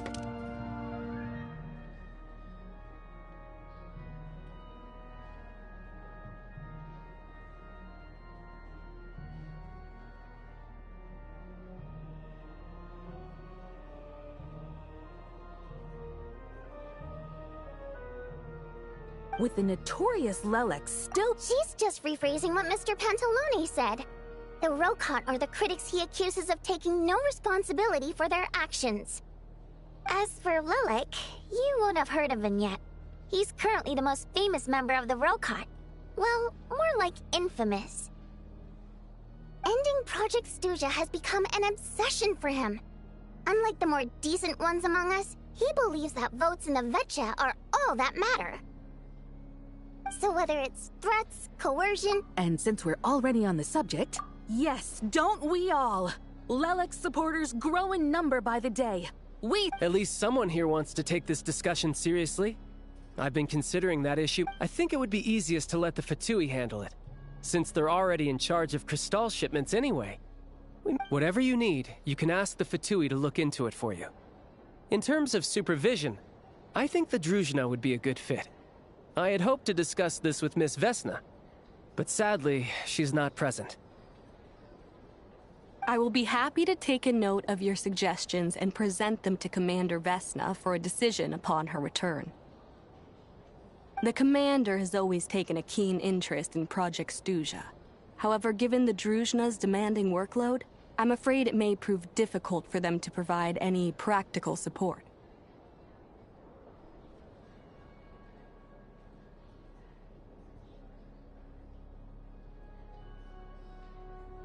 Let us refrain from jumping to conclusions until a concrete and actionable plan is in place.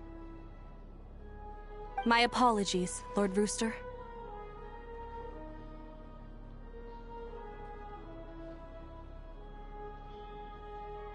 There are numerous issues to address here, including manpower, time sensitivity, and reporting lines. Nevertheless, I support drafting a proposal. Follow the usual procedure, and it can be raised as a new motion for all parties to evaluate at the appropriate time.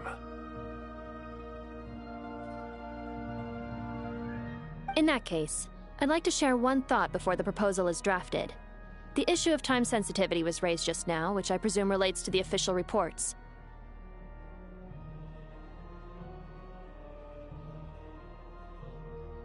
In fact, the Energy Commission already collects regular statistics on each urban center and its surrounding area. Would these be of any use? That's a good idea. I read every issue of Sviet-Lolaidovka's report, and although my focus is mostly on the section about equipment operation, the energy consumption statistics also yield a lot of insights. Be that as it may, does no one see an issue with using local data to determine Crystal quotas? In the long term, it seems like a very risky solution. Not if they are used purely for reference. So long as we have the report from the Northland Bank's headquarters to corroborate it, no one will be able to fool me. Very well, then. It appears that this arrangement is acceptable to all parties. Yeah, sounds good to me.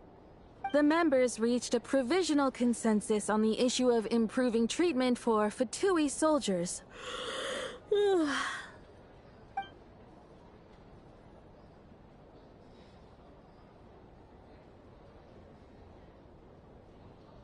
Today, the prima donna of the Korailievsky troupe attended a session of the Snezhnograd Vecha in the company of a most charming young lady. The question on all our minds is, what is the true nature of their relationship? Write anything like that again, and I'm revoking your permission to interview the troupe. Got it?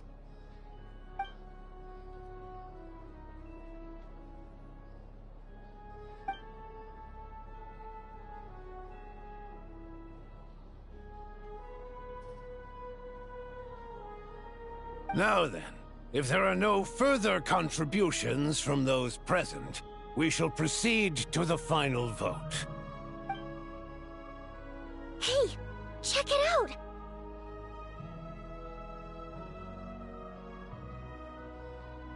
What made him vote against?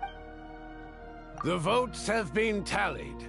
Those in favor of continuing Project Stuja. That was too close. The margin has shrunk yet again. Chuganov was a huge loss. I'll bet Lelek is... Chuganov. Yes. Go, Lelek. Once... In accordance with the result of this vote, Project Stuja will remain in effect until the next Vecha period. We debate only for the greater glory and solidarity of our nation.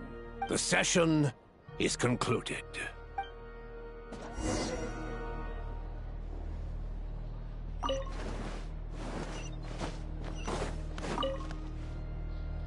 I have to say, well, as we heard, but even if the policy got cancelled, I got a letter from Mr. Mitya just before today's session. In a situation like this, once the Rooster receives the report, he'll order the factory to halt production and submit to an investigation before issuing a penalty.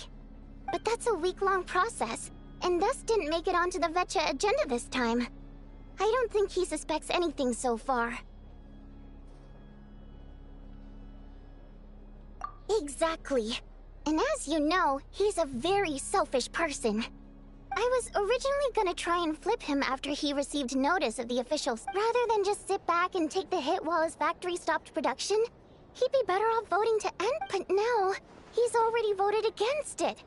But yeah, no one knows why Lelek is so obsessed with ending Project Stuja. But by the looks of it, he's inching closer and closer to success. Lelek must have strong motivations, given how he'll stop at nothing to achieve his goal.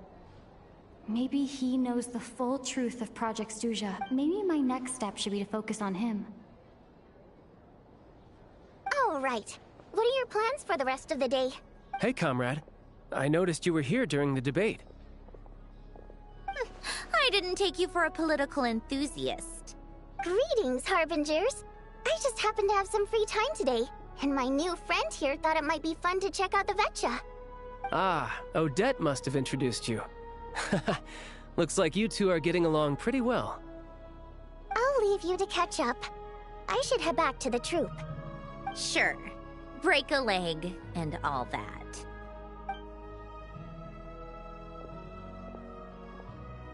Thought it might be fun to check out the Vecha, did you?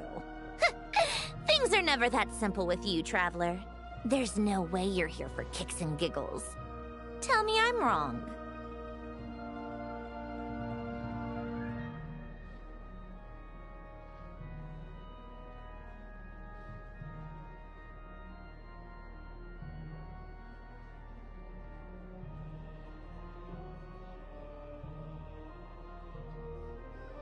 Oh, yeah. To some, he's a captivating enigma. To others, he's the bane of their existence. No one ever thought that some anonymous nobody from the Rokot could cause such a stir.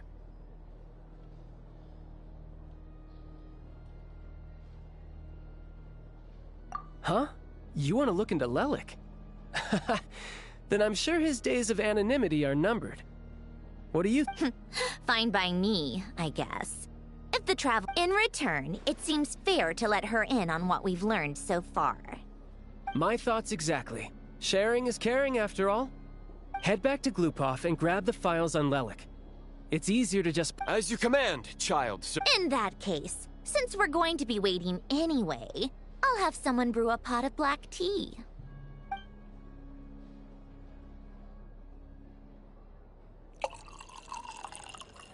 One common thread among the many incidents Lelik has been involved in is that the victims are all too scared to share any real information about him. Clearly, he must have threatened them in some way. His modus operandi is to silently infiltrate the scene and leave a threatening letter behind. But neither the letters nor the crime scenes ever yield any clues to his identity. So all these files have to offer are short statements by the people affected. They don't give us a lot to go on.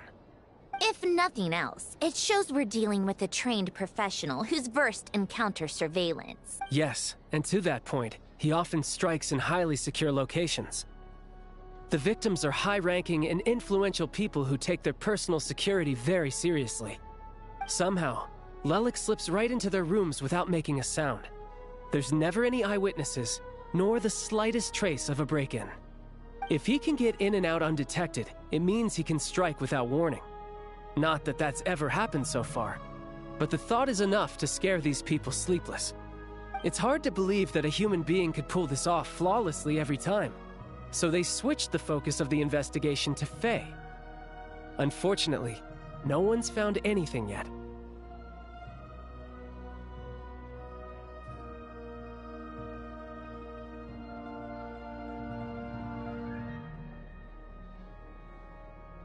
Careful. Don't underestimate me. Although, truth be told, I'd probably find it hard not to blow my cover. Direct confrontation is more my style. We haven't ruled out the possibility of Lelik being human. It's just... there can only be a handful of people in all of Teyvat who'd fit the profile. Faye, on the other hand, plenty would have the ability, but few would have the motive. No, not as strong as me. You'll never find the culprit with criteria like that. Let's go with a little weaker than me. Oh, you hit me right where it hurts. I'll admit, he's strong and meticulous. But can we at least limit this to candidates who have something to do with Snezhnaya? She's just trying to find a reference point. Stop getting fixated on who's stronger than who. But that's the most important thing. In my opinion, anyway.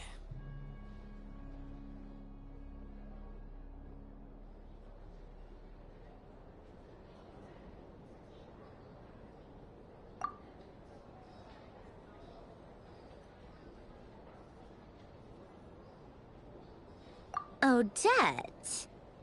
Yeah, that... Except she's Fatui, so the likelihood... No, wait a moment. Maybe we should interrogate that assumption. What do you mean? Which assumption? Her Fatui identity doesn't necessarily exonerate her. And when you think about it, the Rokot would be precisely what she needs to conceal her identity. Plus, she wouldn't need to be such a pro at covering her tracks. Oh, yikes. I was... Still, what reason could Odette possibly have for trying to call off Project Stuzha? Arlecchino would be the best person to ask. Rosaline used to open up to her in private about her struggles with Odette.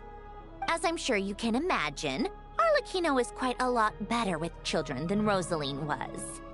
She gave her some tips on how to handle the situation, and Rosaline managed to reach a settlement with Odette before leaving. So I suppose there were at least no lifelong regrets left behind. Beyond that, I don't know the details about that side of things. But I do know that Odette definitely has a motive to hold a grudge against Project Stuzha. The reason being, her father passed away during the early stages of the project. That was back before it had been named Project Stuzha, when things were still being worked out. But in essence, it's remained the same ever since. Huh.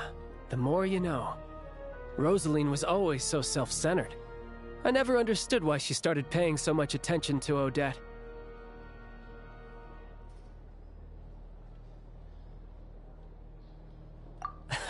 Is that such a surprise? If you cast your mind back, you may remember that Rosaline and I weren't exactly close. We had tea together a few times, but that was about it. Odette's past is no secret. Her father was a fatus and her mother was a very famous ballerina. On the surface, it looks like she followed right in her parents' footsteps. But the truth is quite a different story.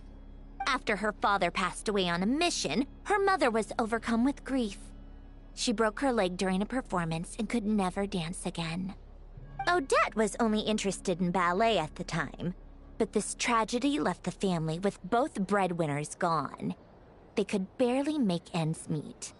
Per Capitano's policy, family members of Fatui who died in the line of duty had to be appropriately accommodated and provided with adequate assistance. So, regardless of how Rosaline may have felt about it, it fell to her to resolve the issue of Odette's family's livelihood. In the end. Right, because the alternative would have been a one-off compensation payment, I guess. In that sense, joining up was definitely the better option. Still, she must have had mixed feelings about it, right? If she doesn't even like the Fatui. It's just a theory. A possibility. But as a motive for Odette to become Lelik, it holds up. That said, I have no idea where Odette's head is at right now, or what her conflict with Rosaline was about. Plenty of people were on bad terms with Rosaline. I have no intention of trying to figure it all out. Yes, but there's not much point in discussing that now. Yeah, back to Lelik. Since our investigations so far have turned up next to nothing, we've got nothing to lose by trying a new angle. Funnily enough, Tonya and I had actually made plans to go to the theater tomorrow to watch Odette's rehearsal. Unfortunately, thanks to this Lelik situation, I'll be stuck working overtime again. Which means you can go in my place. No point wasting the ticket. Plus, you'll get to meet Tonya. Spirit Seeker. Quite the classic ballet. But Odette's been practicing it diligently, and it's finally ready for a return to the stage. Excitement is through the roof. Tickets for the official performance sold out long ago. Tonya's excited for it too. She's desperate to see it no matter what. Personally, it's not really my kind of thing, but since she's my little sister, I had to figure something out. I've actually seen it several. It's a tale of love and regret. So not exactly reinventing the wheel, but when that classic melody kicks in and the lead character begins to dance, it always gets me. Not an easy dance to do justice to, though. I know it's always been Odette's dream to perform this piece, but I'm not sure she's really ready. In that case, I think that even if she is Lelik, we should wait until her performance is over before we respond. I'll let you take it from here, comrade.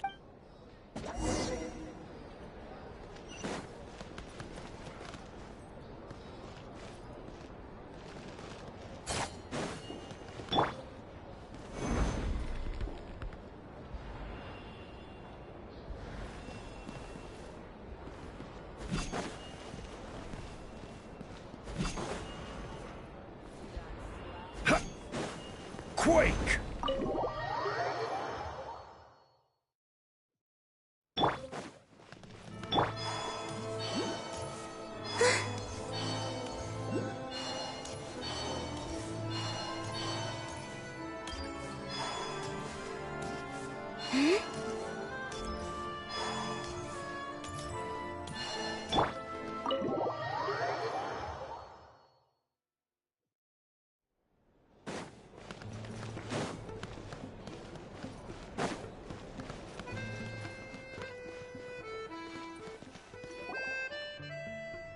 You made a ton of progress today. Next step is to head back to the theater? Either way. Maybe this is going too far, but like, with everything she's managed to do, why leave a letter? So, if it is her, she's got some principles at least. Yeah! Well, no change really. But that thing Paimon told you about yesterday? Paimon feels like she can sense it more clearly now. Oh, hearing you talk about your day makes Paimon itch for an adventure. If only she could be there with you so we could experience it all together. Yeah, I wish you could be there too. I'm not used to adventuring alone. But don't worry, we'll get to the bottom of this. Guess it's just one of those things. Never mind. Paimon will behave herself and keep resting.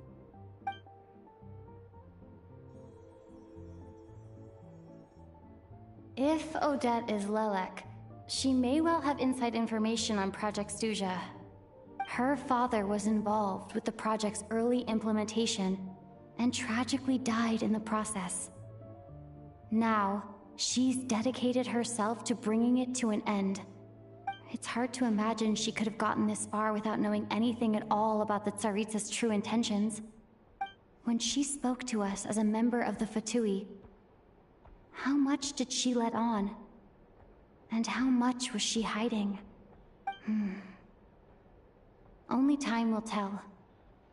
Maybe tomorrow everything will be answered. Hey look! It's snowing! Could be a tough day ahead. Make sure you wrap up warm tomorrow.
Ooh, it sure is cold today. I wonder how much heavier the snow's gonna get. Here to see Odette? I just need to see your tickets for the preview. Perfect. Thank you. I'll hold on to your tickets. Come on in. It's freezing outside.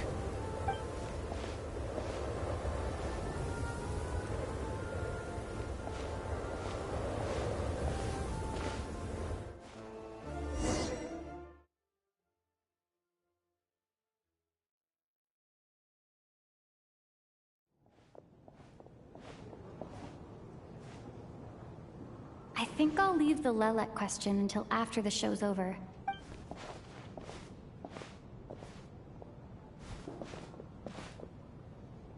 Child said he was originally going to come with Tonya, so I'm guessing Tonya's already here somewhere. Is there anyone here who looks like a Tonya? Mr. Chuganov's back again by the looks of it. Oh no. It looks like the show's starting, and I still haven't found Tonya. Never mind. I'll just have to take a seat for now and see if I can catch her after.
members of the audience. I'm a staff member here at the theater.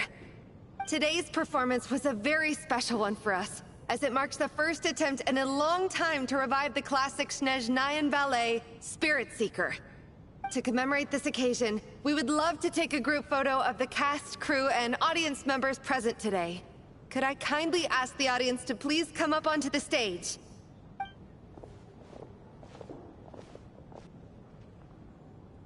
All right, everyone, huddle in a little more. Now, look at the camera. 1, 2, 3.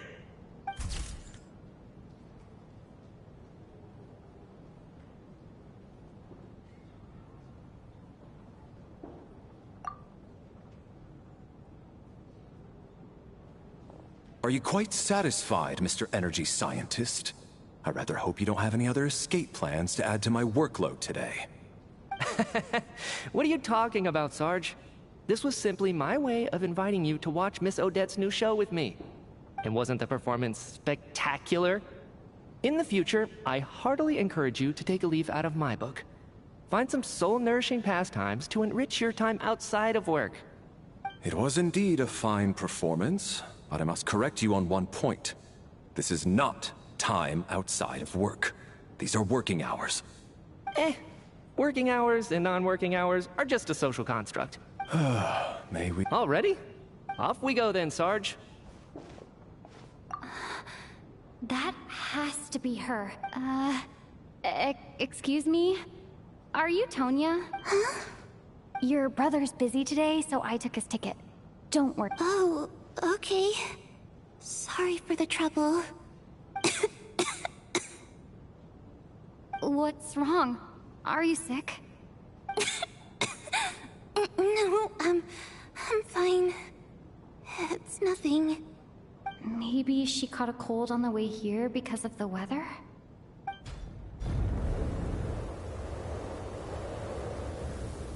I haven't seen snow like this in a long, long time.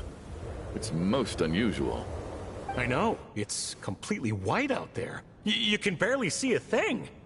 I've never seen such heavy snow in my life. Let's wait it out for now. You'd be lucky not to freeze to death in this weather, let alone find your way. Well, look at that. Maybe we shouldn't be in such a rush to get back after all. What do you think? Let's wait and see. Why do you need to take it so seriously? Fate has given us this wonderful chance to take a break. We owe it to ourselves to make the most of it.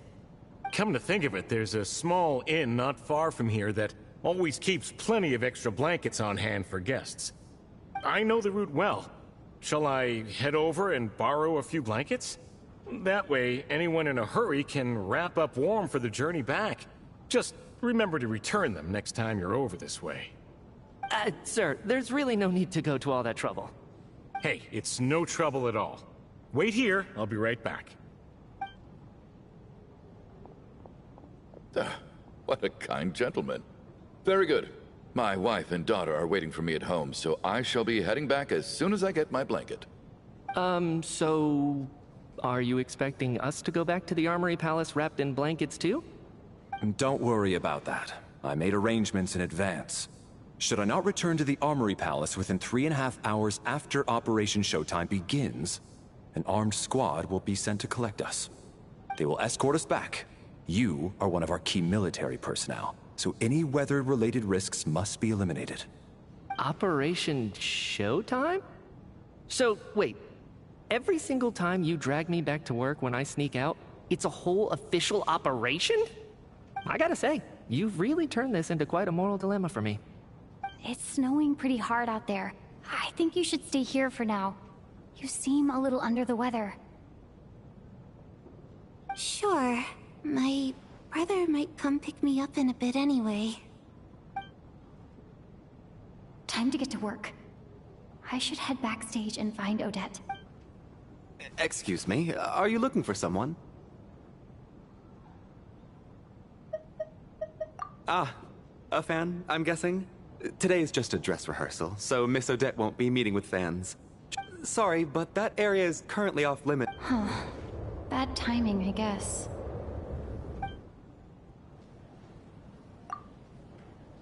What happened to the gentleman who went to fetch the blankets? I was thinking the same thing. Whatever the reason for his delay, I must say I hate nothing more than people who make empty promises and fail to deliver. Well, I have to treat my employees like that on occasion, but that's different.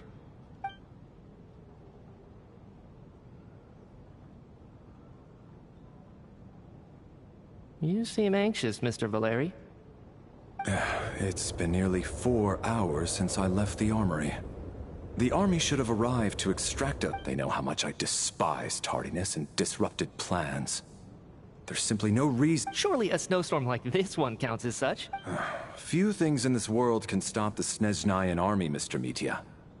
And a snowstorm is certainly not. Why don't you go out and take a look? They might be right outside, waiting for your orders before they dare come in. An absurd hypothesis. This doesn't look like an ordinary snowstorm. That guy who left earlier. It looked like he just vanished into thin air. A man-eating snowstorm?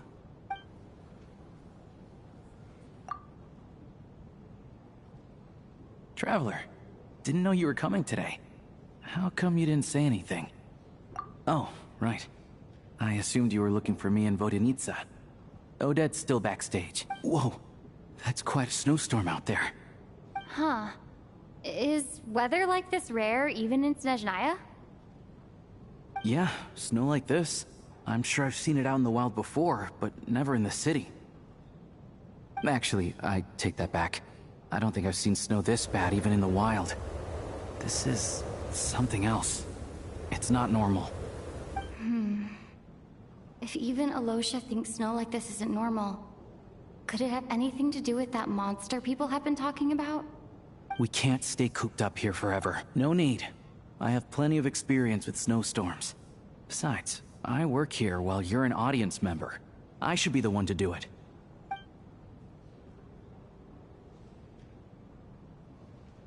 Everyone by the door.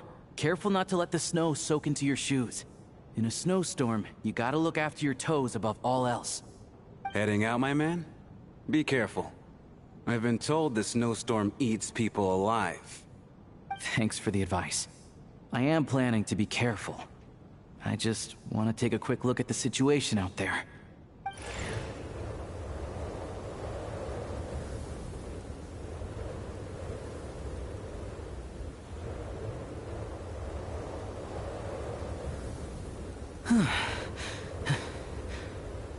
He's back! He's back! How was it? What's going on out there? Did you see any soldiers patrolling the area? Something about this storm isn't right.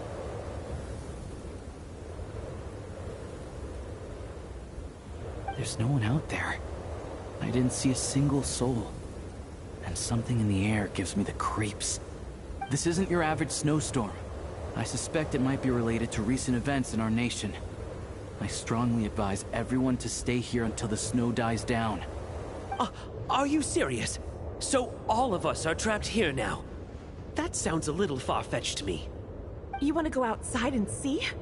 I, for one, am not risking my neck in that weather. This just turned from a minor delay into a major hassle. We can only hope that our friend who went to fetch the blankets just ditched us and went home. Is it really that bad?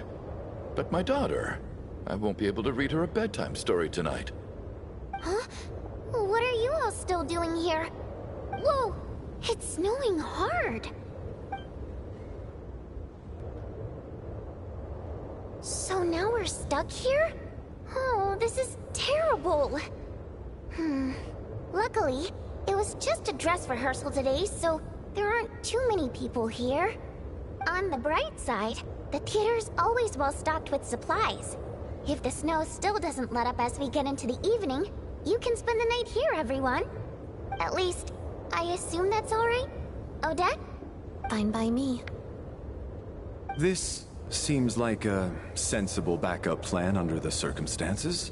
My thanks to the theater for being so accommodating. What are you staring outside and praying for, my man? You anxious to get home too? Oh, your majesty the Tsaritsa, I beg you, please do not let tonight's snowstorm stop.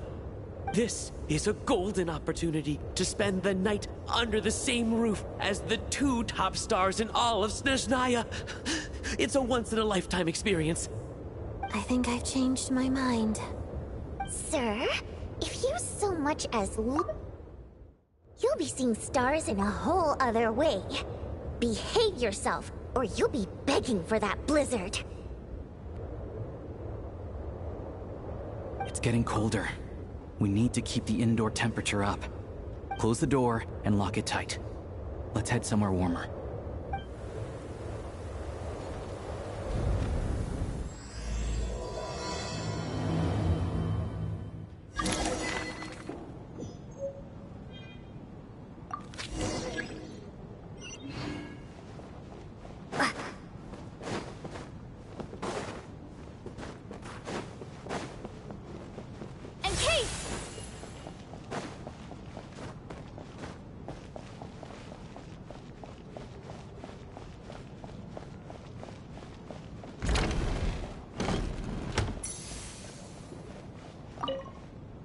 And then, because nothing... Well, look at that. And I am Chuganov. Are you really that...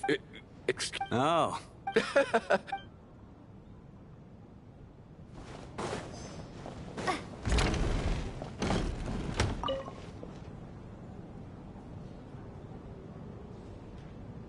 I don't think it's... Hey, have you seen Chuganov? I'm with you. Yeah. For the Rokot?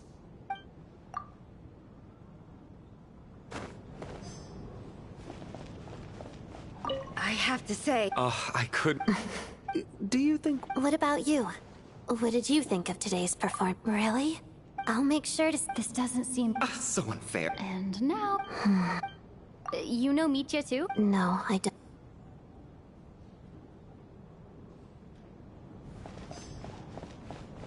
This is highly irregular. Why, any friend of the theater?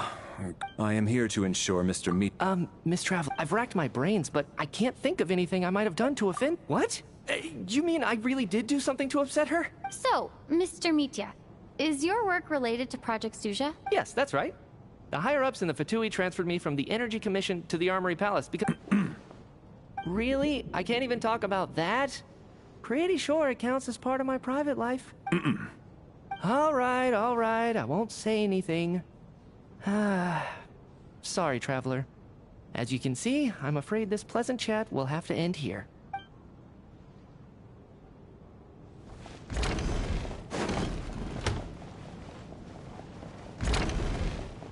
How are you feeling? I'm fine. Sorry. Child must take great care of his... You know, stuck in a strange place. Exactly. Look after your...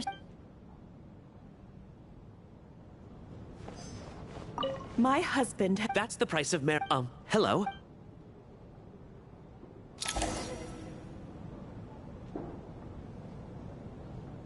How's it looking, Alosha? No change from this afternoon. Heavy snow with no sign of slowing. May I have your attention, please?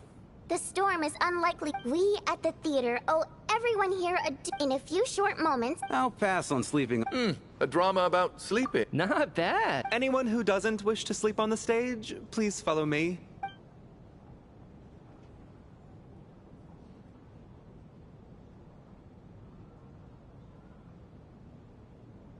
I guess I'll call it a night. Though, I feel like I won't sleep very well without Paimon here. I'm sure she'll be worried that I haven't made it back yet. But as long as she looks out the window, she'll probably realize what's holding... I wonder if she's feeling any better yet? At least she hasn't been getting any worse. Still.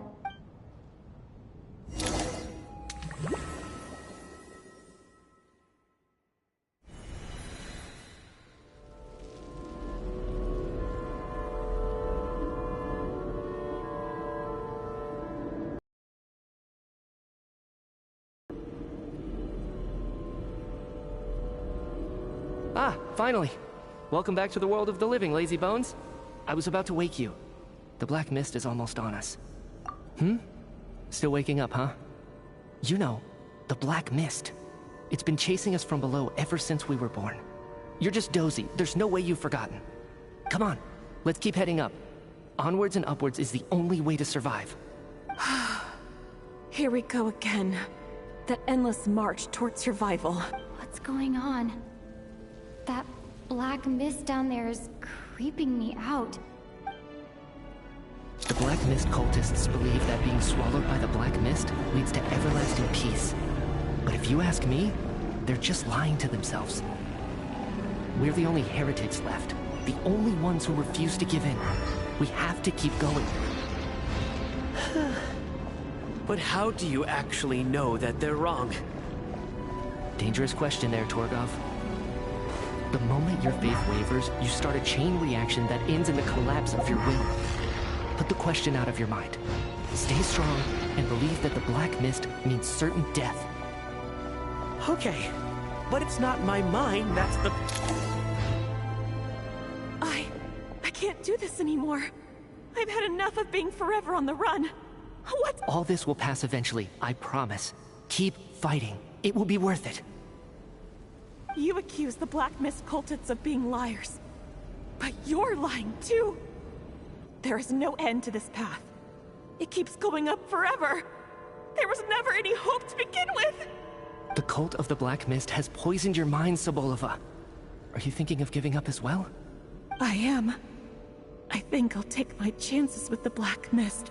As much as I detest the Black Mist cultists, I'm just too weary. Then I bid you both farewell. Let me put my personal opinions aside for a moment. Fate always appears so impossibly complicated. Their fate was sealed from the instant they entertained.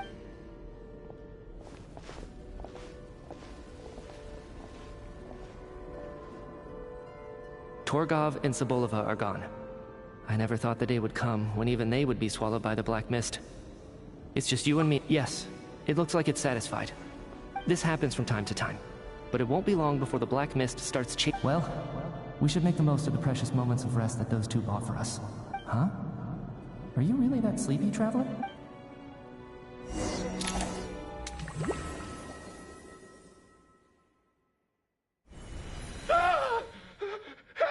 What is it, Tuganov? Is it morning already? What's all the sounds like it's coming from next door.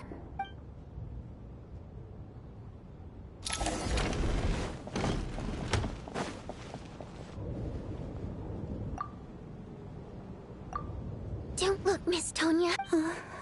What happened to them?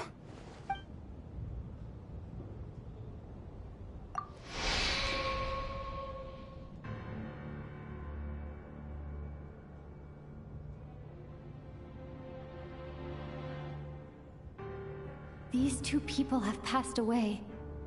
And the strange thing is that somehow I knew this was going to happen. I knew that they would be the ones to die. Have I seen this moment before? Or did I have some kind of premonition? Let me take a look.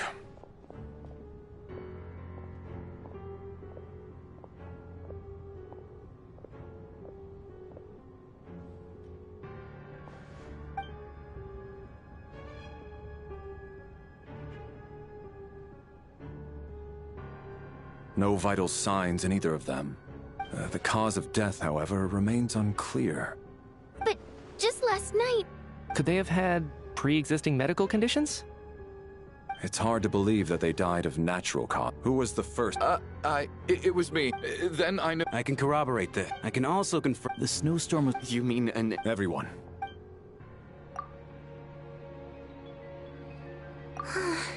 Nothing on your end? Backstage is clear. We checked the basement. Also clear. I don't think there's anywhere here. Are we certain that the theater doesn't have a back door? No, there's nothing like that. I also checked the windows. All of them are locked from the inside, and there's no sign of anyone entering or leaving. It sounds like we can safely rule out the intruder theory. If anyone came in during the night in this weather, there'd be no way for them to avoid leaving footprints or water stains. This can only mean one thing. It's like one of those murder mysteries you see in novels and plays, isn't it? The ones where the killer is... one of us. We can't quite jump to that conclusion just yet. Could he be right? It's hard to imagine something like that happening in real life. Set in a theater during a snowstorm, a murder takes place and the killer is among us. It's such a classic trope that it seems unbelievable. Looking at who the killer targeted, and the clean entry and exit, it all adds up. I know what this is. It's obvious now that I think about it. What is? What have you figured out? Both victims were wealthy, well-known local merchants. And the door was deliberately left open so I would discover the bodies and witness the crime scene first thing in the morning. Such ruthless methods. This was your doing, wasn't it, Lelik? Lelik? You mean Lelik is among us? And he's the killer? Lelik. I know this code name. Member of the Rokot, anti-Project Stuja. Always works alone.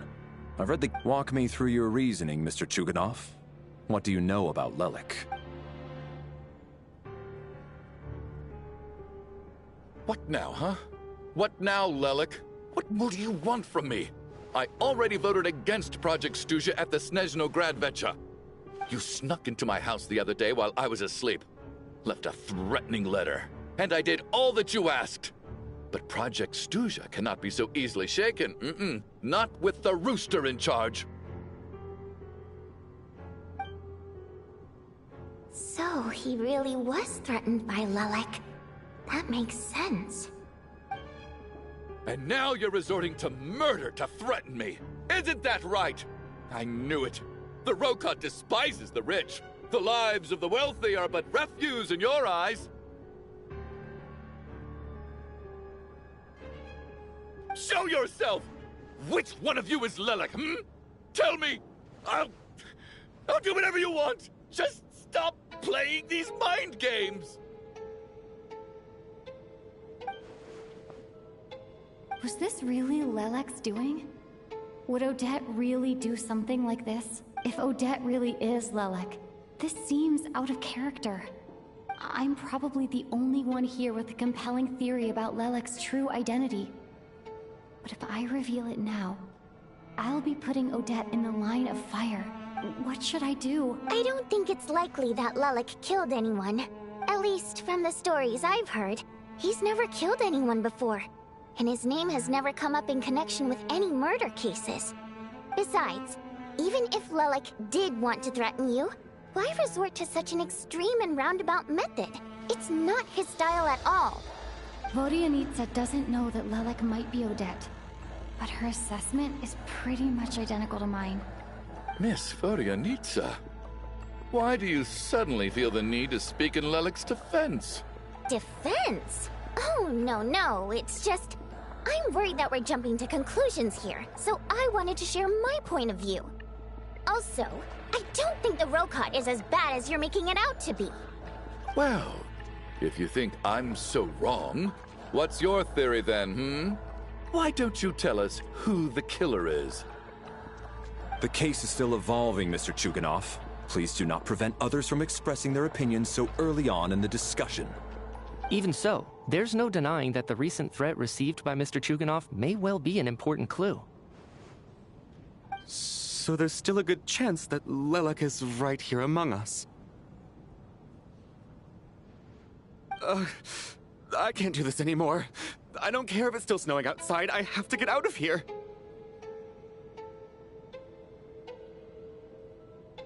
Whoa, take a beat. We all know it's far too dangerous out there. Even the soldiers couldn't get to us. And whoever this Lelik is... As much as I regret having to say this, I'd like everyone to cooperate and refrain from exiting the premises until further notice. Because as things stand, every one of us is now a suspect. Unless anyone has further information to share, let's adjourn for now. Feel free to keep searching for clues, but make sure you don't go off alone.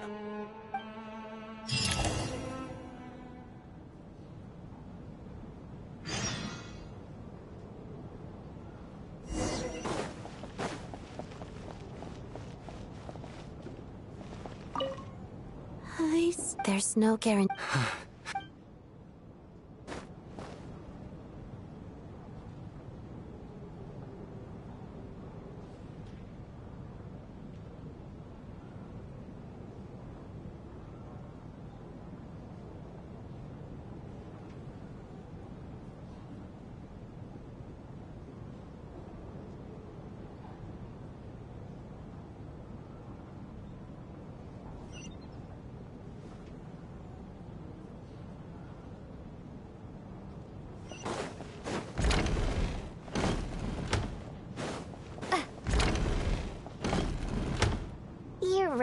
That was my bad. It was a knee-jerk reaction. I didn't think it through. Luckily, no one suspected my... Oh, phew. It's just you.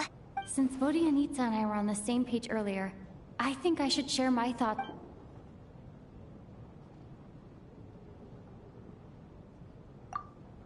Whoa, whoa, whoa. Are you serious? I don't know if this counts as gossip, but it's definitely on track to be the juiciest this whole year. Odette? Actually, it's... What are we up to now? Odette's identity. It must be so... I guess since I don't understand... probably best if... Well, since you waited at... Yeah. We need to Do you think she'd really admit to being Lelik? I don't know. We'll have to see how it goes.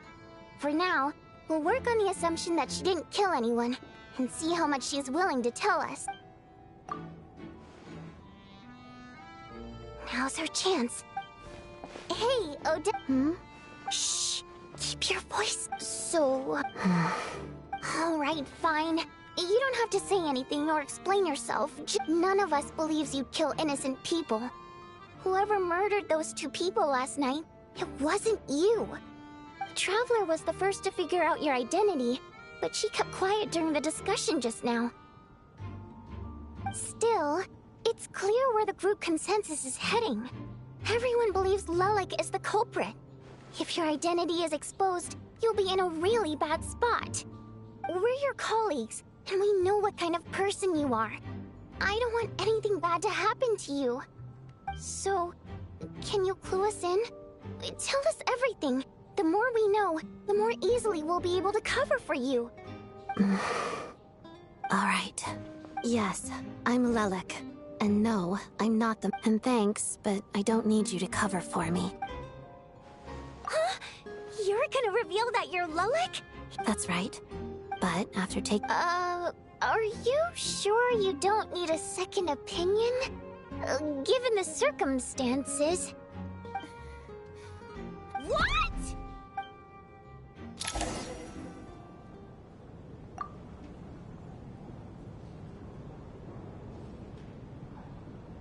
So... Odette is Lelik? I don't know what game you're playing, but you've got a lot of nerve. It's just one identity. So what if it's exposed? I can disappear and adopt a new identity anytime I please. I made my peace with this when I chose to become Lelik. But more importantly, I promise I am not the murderer. Which means that someone else is. So, if anyone still insists that I did this, you'd best produce the evidence now. Otherwise, I suggest that you bite your tongue. Because if you really believe I killed 2 people without making a sound or leaving a trace, pointing fingers at me would surely only make you my next target. Is this really the truth, Miss Odette? That's confidence, all right. I believe you. Are you seriously buying this? Hey, officer! She just admitted to being Lelik. Aren't you going to do something about this? I do have one question, Miss Odette. Why have you chosen this moment to come forward and reveal your identity? If I didn't say anything, everyone would be focusing all their efforts on finding Lelik. And that is exactly what the real culprit wants. I don't want to be the scapegoat who lets the murderer get away with this crime. Despite all the accusations, she made the smart choice. A remarkable display of rational thinking under pressure. Clearly, Odette's talent extends far beyond the art of dance. She thought so far ahead. Ugh, why do I always feel like I'm one step behind her in everything? You've convinced me. Dealing with the murder case remains the top priority right now. Let's put the name Lelik and all related incidents aside until further notice. Nevertheless, the group still considers you the prime suspect. I assume you have no quarrel with that, Miss Odette? I understand. You're welcome to keep an eye on me around the clock. I have no objections. Mr. Chuganov? For my wife and daughter's sake, I'll let you off the hook for now. But don't think you're forgiven for breaking into my house and threatening me. Just wait till we get out of here, Lelik. We'll settle the score then.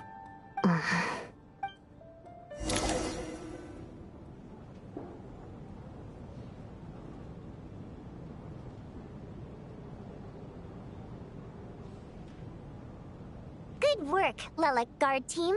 And Lelek too. Here, have some hot water. Turns out Valeri knew about my exploits, so now I've been told I have to guard Lelek with him. Shouldn't you be facing my way if you're guarding me? At the moment, If the true culprit is indeed still at large, as you have claimed, we must keep our guard up against them also. Don't worry, Tonya. We'll get through this. Once the snow stops, the officials will step in. The investigation will get easier, and then we'll be safe. But once the snow stops, won't everyone just leave? You're gonna miss us, huh? Well, some of us work at the theater, so we'll still be here. I'll even give you a special backstage pass. Really, Miss Vodyanitsa? That's awesome! You've made a fan for life. Aw, you're so cute, Tonya. All right, let's swear to it. I promise to give you the pass, and you promise to never change your mind about being my fan. Promise. Don't indulge her, Tonya. You don't have to swear an oath over things like that. You really do get carried away sometimes, don't you, Miss Vodyanitsa? Hey, mind your own business.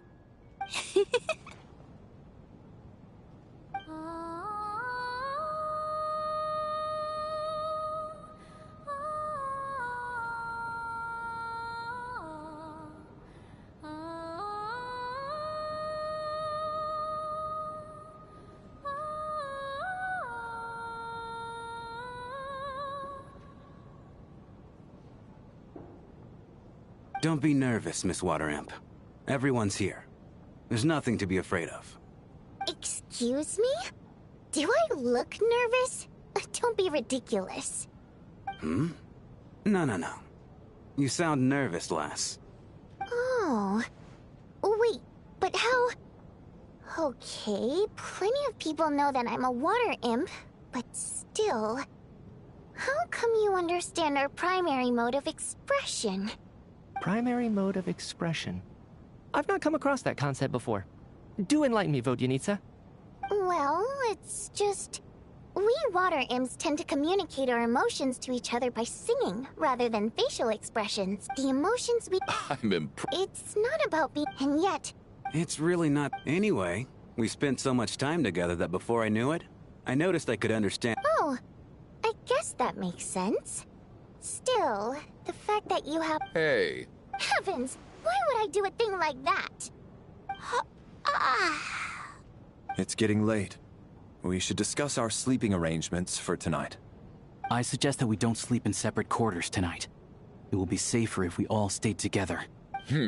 As long as someone keeps an eye on Lelek, I'm quite sure we won't have any... Are you saying that you wish to bet your life on Miss Odette being the killer? Nonsense. Of course not. Then I propose the following arrangement for tonight. The Traveler, Odette, and I will form the Night Watch. An excellent idea. This allows us... I expect that plan took you quite some... Actually, that being... In fact... I care less about respect. I'm calling dibs on...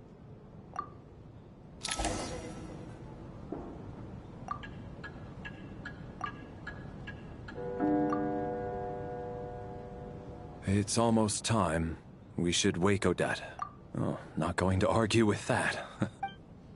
It's finally time for Odette and I to share the night watch.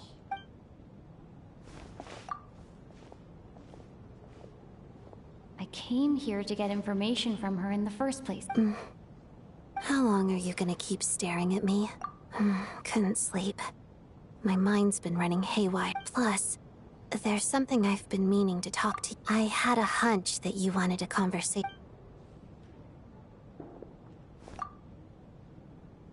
I just had a simple question. Rosaline, in her final moments, did she have any last words?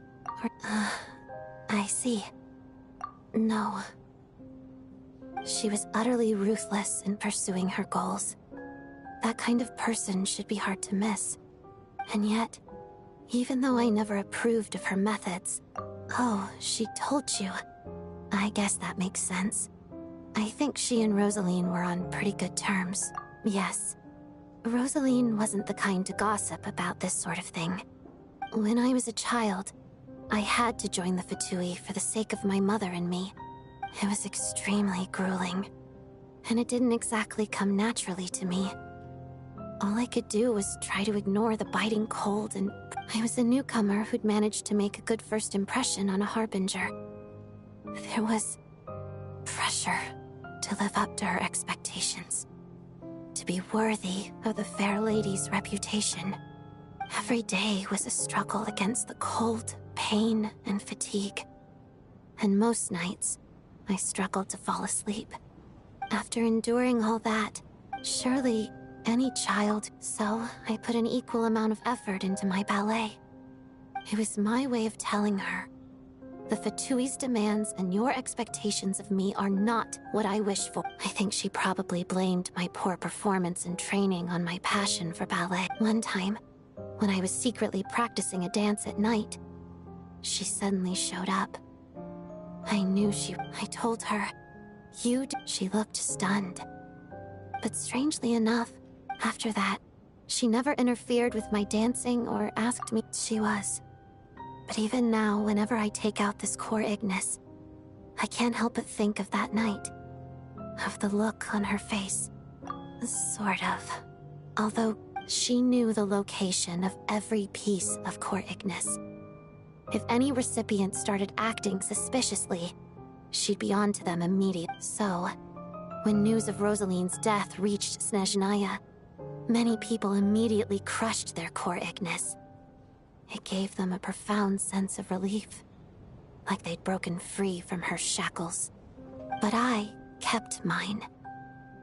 With my sensitivity to pain being as dull as it is, the warmth from this core Ignis is one of the few things I can still feel clearly. I still wonder, did she really come to stop me that night? I wasn't sure, but I was scared. So I said some really awful things. I guess she didn't leave anything behind. Not that I expected her to. It's fine.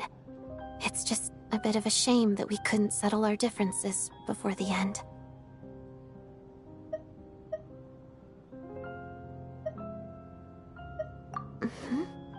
She did. Are you sure she was talking about this event?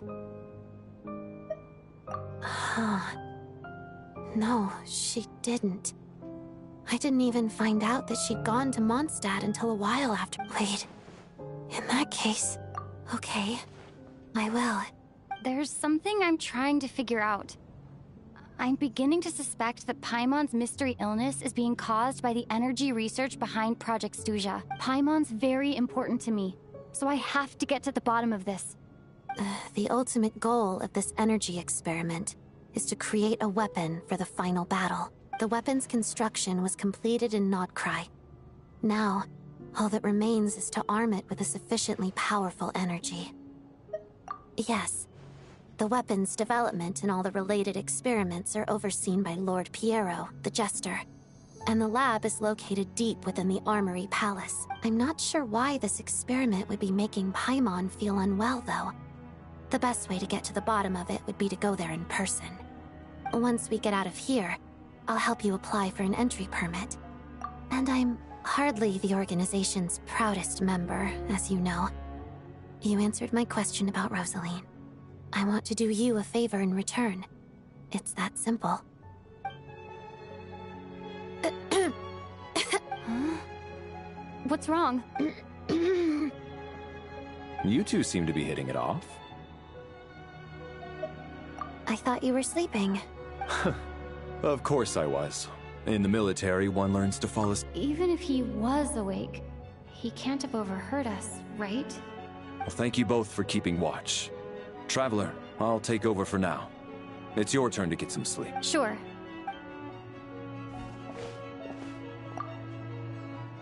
This is our second night here. I hope she's been sleeping. Seriously? Never mind.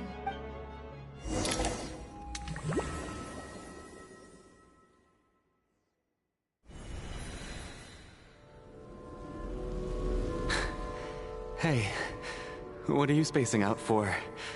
Are you reaching your limit too? How long have we been walking? Time's lost all me. A star key? Or... Whatever, but it seems like no matter.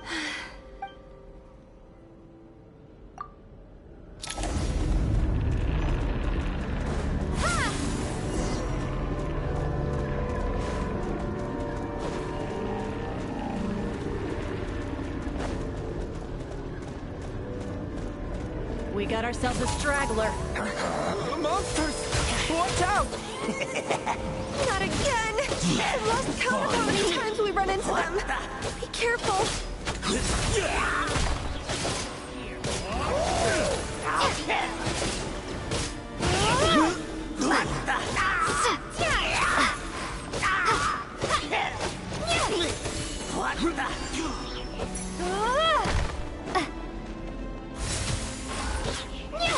Fighting frog!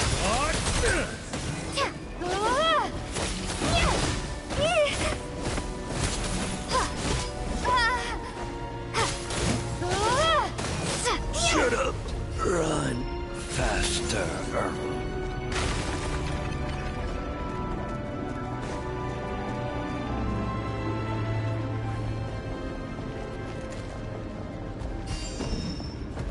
Here they come again! You wanna fight? Let's go! What the?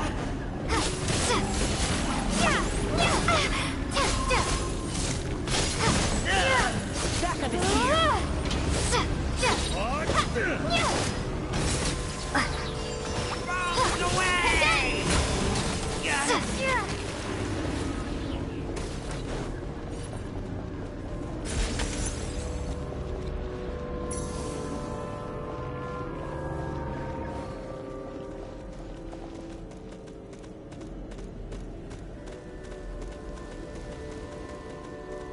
Right, here comes another one. Monsters ahead of us. The black mist behind us. It feels like there's no escape. Fine.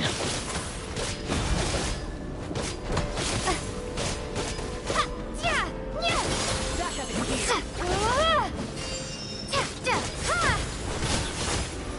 Fighting frog!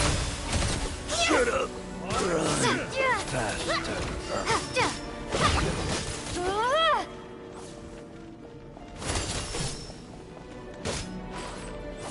Cryostorm!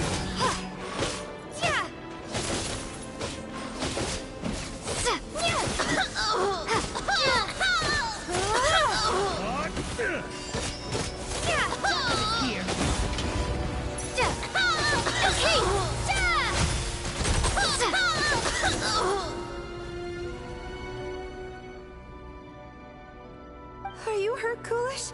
No, I'm fine. It's just... Suddenly I don't want to walk any further. I get you. In fact, I read... Yeah. The hope that the star gives us is the only thing keeping us going. Otherwise, why would it always be out of reach?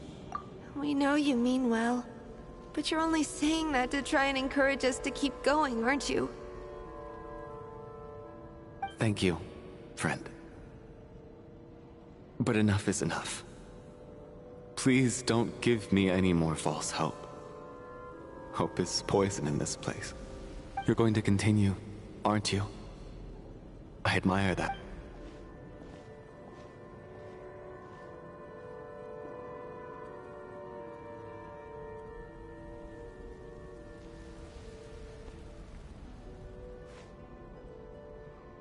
It's not an illusion. We really are getting closer to the star.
Congratulations.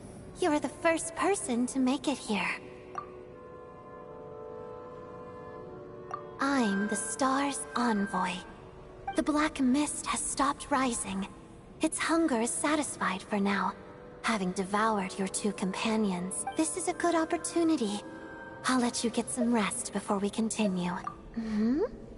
What do you mean, leave? The star represents the starting point. Congratulations on reaching the starting point.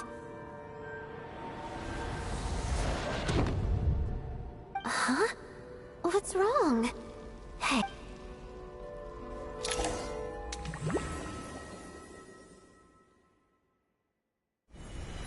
Rampana! Rampana! Is that... Coolish! Wake up! Please wake up!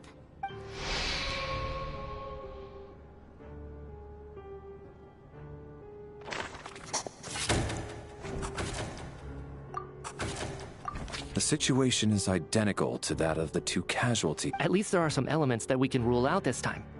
They slept on the stage with everyone else. So I suppose the surrounding environment can't be a relevant variable. Rampana. Coolish. Weren't some of us keeping watch last night?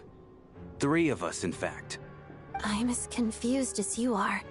Certainly nothing unusual happened on my watch. Likewise, and from what I've observed so far, both Miss Odette and the Traveler can be trusted.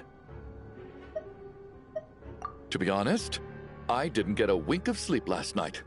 I couldn't help but think I was the target, so I just laid there with my eyes closed. I heard the Traveler and Lelik chatting, but otherwise I don't recall hearing any commotion during the night. Me too. I didn't want to wake everyone up, so I was concentrating hard, trying not to cough. I hardly slept at all. Then, what could possibly be causing this? I worked closely with Rampana and Coolish for so long. I never... 4 victims in just 2 days, and we still don't have a single lead. I need to get to the bottom of this as soon as possible. And above all, keep Tonya safe. I'd never be able to look Child in the eye again. Still snowing? Yes, I just checked. Still no sign of anyone outside either. So we only have ourselves to rely on. If you ask me, this killer can clearly strike whenever they please. The Night Watch was a useless endeavor from the start. Lelik must be an expert in poisoning. Clearly she used some poison that can't be detected on the corpse. Here we go again. Listen, I was already thinking to myself last night, was Lelik's reason for revealing her identity the real story? Well, she's been playing us for fools. You get off on this, don't you? Revealing your identity, only to carry on with your killing spree? That's a hideous thought. One that only a hideous mind like yours could dream up. How dare you! That's enough! Yesterday, you named Lelik as a suspect because the victims were both wealthy merchants. Lelik might have had a motive then, but today's victims were just ordinary people. Not to mention that they were colleagues of Odette and mine. What reason would she have to murder them? Let me guess. Just to scare you? Who knows? Maybe you don't know her as well as you think. I implore you all to ask yourselves, how many people are there really in this world that have what it takes to kill another person? Not many, I'd wager. Lelik is well known to be a ruthless operator, and now she has revealed her identity. How could it be any more obvious? Everything you've said so far is still just conjecture, which doesn't constitute a concrete lead. You need to back up your claims with some evidence. How can you defend her, officer? What did she say? Maybe I shouldn't be so surprised. You military types are always colluding with criminals to target the rich. All so you can get your grubby paws on our hard-earned fortunes, then tell us to fall in line. The Fatui, the Druzhna, and the Rokot. Thugs, the lot of you! Don't you dare! Sir, but... you were the one who told us not to stop other people from expressing their opinions yesterday. 4 people have already died. Turning against one another is the last... Little girl. Even if Mr. Chuganov is a puffed-up, pig-headed windbag who doesn't have a clue what he's talking about, he's still one of the victims here, isn't... I had no intention of resorting to violence. In any case, I believe Mr. Chuganov has calmed down a little now. We may resume our I don't think there's any need for that. What is there to discuss? Nothing about this situation is normal. Did you have an idea, Mitya? You're the brainiac here. I've been mulling something over. All the leads we have so far concern things from outside the theater. Miss Odette's alter ego, the threats Mr. Chuganov received. But then there's the 2 double murder crime scenes themselves, which have given us absolutely nothing to go on whatsoever. That's highly unusual. Even with the most careful killers, there's always some evidence left behind. So what are you suggesting? I think this could be a supernatural event. It isn't characteristic of human-on-human homicide at all. Correct me if I'm wrong, but aren't you supposed to be a scientist? That doesn't sound like a conclusion someone like you is supposed to make.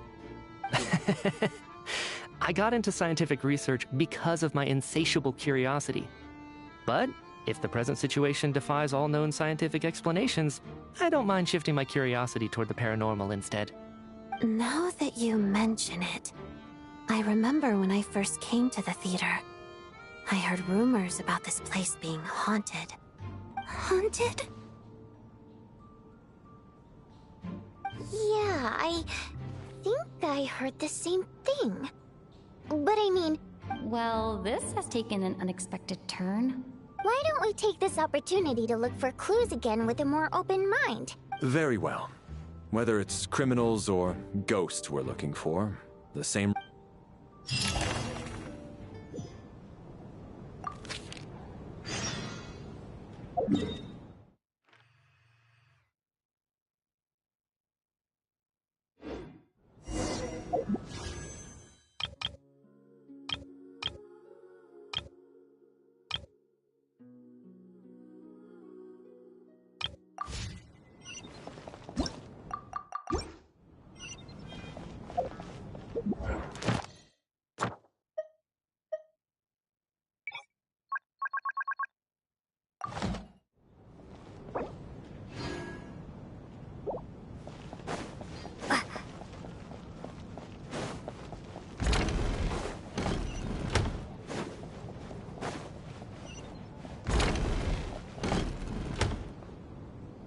Valeri, come take a look at this. You too, Traveler. Some sort of notebook. It's the on-duty logbook for the theater. Kulish was the main person to use it. He mostly used it to record any unusual incidents during a show. Yes, he'd always have this logbook with him when he checked tickets at the entrance. This should confirm a lot of key details about the recent show. Yes. The number of people. I've checked and double-checked, but the numbers just don't match what's recorded in the logbook. Apparently, we have an extra person among us. Are we certain that logbook is accurate? Could someone have sneaked in without buying a ticket or something? Unlikely. Kulish took his duties very seriously. I've rarely seen any errors in his work. Not to mention that this was a dress rehearsal, meaning smaller audience numbers and tighter ticket restrictions than usual. Everything would have been well within his control. We no longer have our tickets with us, do we? They got collected on entry. I assume there's no way we can check them again. Unfortunately not. The theater recycles tickets. Once people are in the door, they don't tend to leave until the show ends, so we collect the tickets at the point of entry.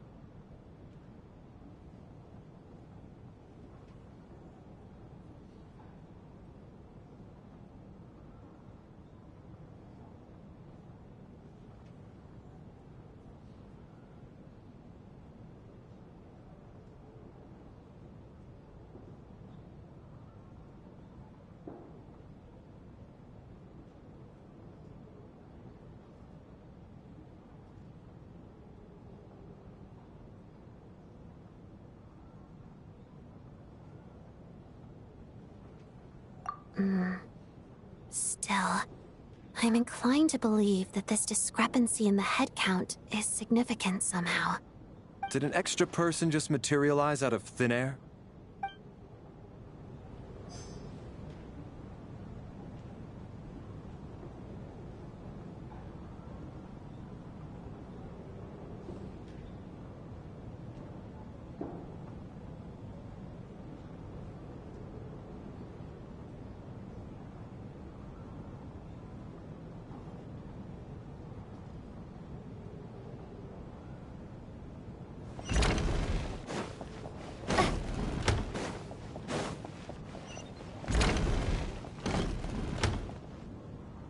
Tonya? Did you find anything? Not yet. This looks like... Well, it doesn't look scary or anything. All right, let's read it together.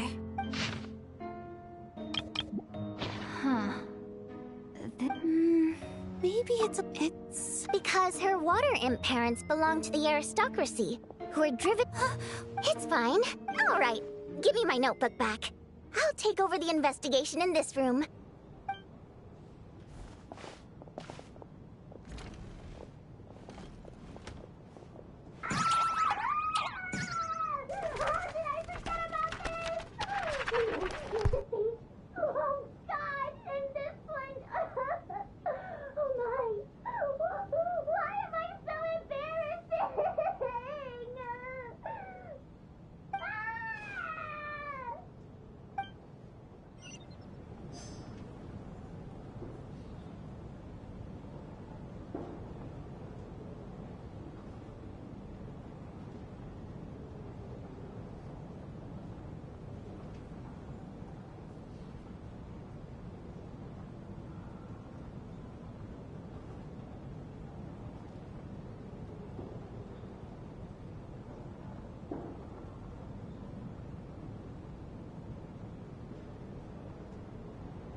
Ah, Traveler.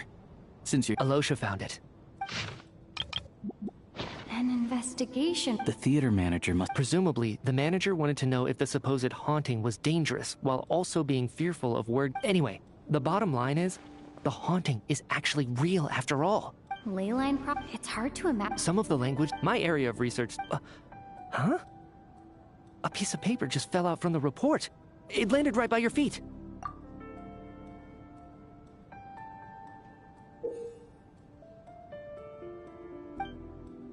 How unnerving. Death is near. But if so... Maybe things are more... No, wait a second. The report The question is, what exactly does the note mean by death? The various ways we could interpret this keyword leading...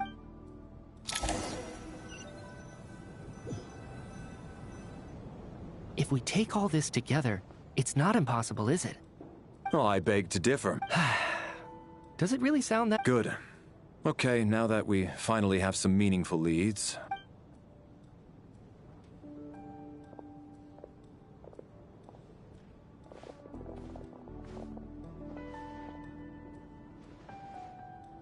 So, that's about everything we've discovered so far. I'll share my theory first. Based on what we've learned from the logbook, if the killer had simply bought a ticket, it It would have greatly increased the risk of their identity being... I expect he or she either hid in the theater ahead of time. What about the note found in the investigation? The killer may have... So... This theory... Could it really be? So, It's true. Probably a... Especially after the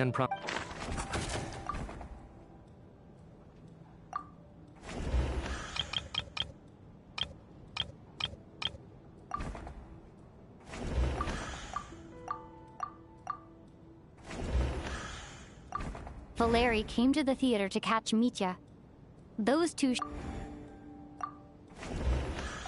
As things stand...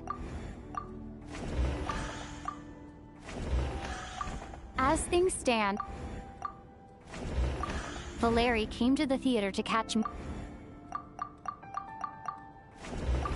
Sounds like Chuganov went to a lot of trouble. I don't believe any of us here knew Shram before all this. Mr. Shram, did you really go through the ticket inspection to get in here? Huh? Me? It's not that you stand out as suspicious. More that everyone else has been ruled out as trustworthy. Okay.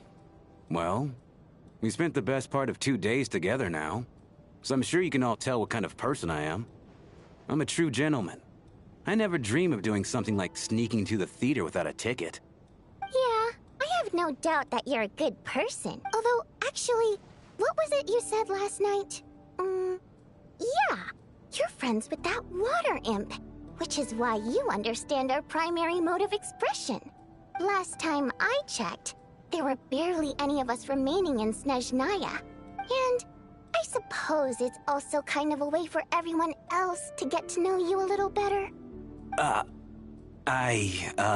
Good grief. Are you blushing? Pull yourself together, man. Stop giggling like a teenage boy. It's revolting. Hey, revolting is a little strong. I was just the bodyguard hired by our family. We don't need details. Okay. Even with me to Really? Huh? Shram, what the devil are you... Delicate. If I'm not mistaken... What's going on? All right, Mr. Meat. I'm just as amazed as you are. Is someone going to explain what's going on? From the look on your face, you figured it out too, haven't you,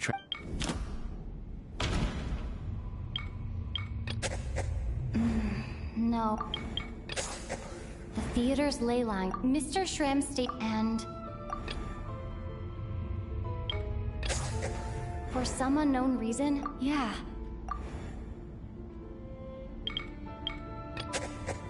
Since we discovered that the contents of the investigation report, death is me. Yeah, the logic is clear now. The investigation report said that there would be... Mr. Shram must be one such soul who died in the theater a long time ago. So when the note said death is near, it... Someone who... In short, there's a dead person among us. You mean I'm a ghost? No. Don't But even if I was dead, I know for a fact I didn't kill... Yeah, even if all that's true... The ley lines have a power... What happens when the... That could explain what... It does seem... Except there's no... Still, it seems like the best All right, so... How could Shram not know that he's... On the contrary, it's perfectly You know what, Mr. Brainiac? I think you might actually be right after all. I'm trying to remember and... I was the one who didn't want to remember my own death. Well, my lady and I, all of a sudden, a group of people burst into the theater, shouting for all the water imps to get out. Performers and audience members included. It was clear the conflict between humans and Fae had... I thought I could pull one over on them. So I took off my jacket, draped it over my lady, and tried to sneak out amid the chaos. But I got caught. But I was going to do whatever it took to buy her a chance to escape. No matter how many people stood in my way. I had to. Both as her bodyguard. And out of love. It's all right, friend. It's just... If I'd known I was a dead... No. Mr. Shram, I'm sure we can figure out a... My good sir. No. I'm speaking on a Let it go, man. Oh. Wait. One last thing. Miss Waterimp. My lover. Her name was Litia. Ozarova. As long as she went on, there's no need to see.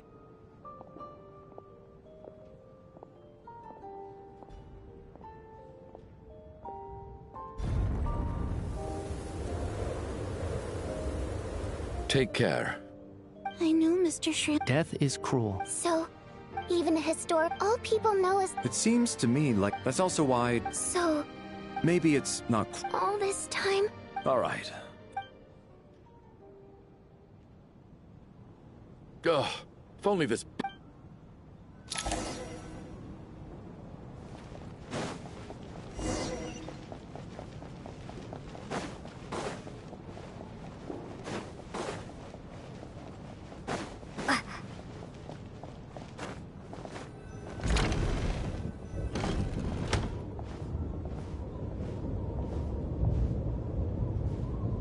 Looks like now we can... I still can't... Knock knock. Knock knock. Think of it as a signal then. Thanks. So, why... Vodia needs... But when everyone was discussing who... Yes.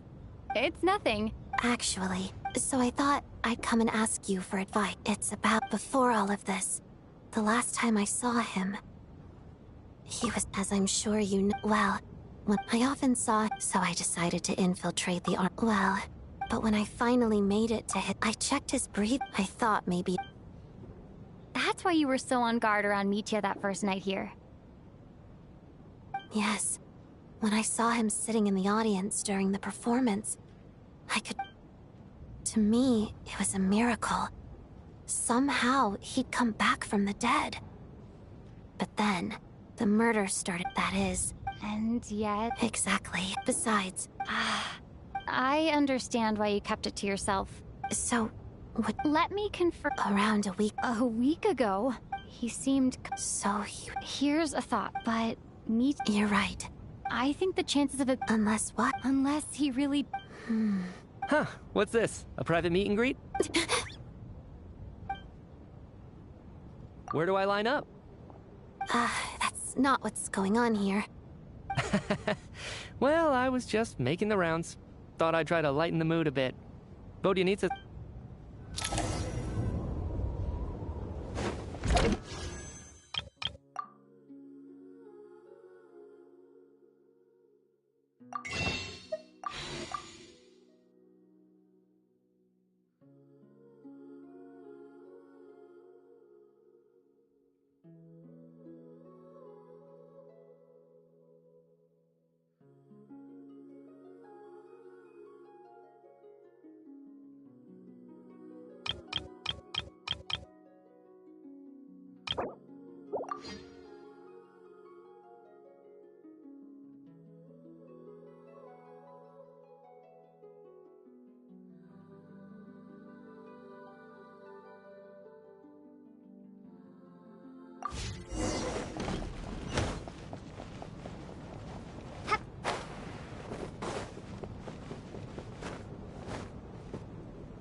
What is going on with this storm?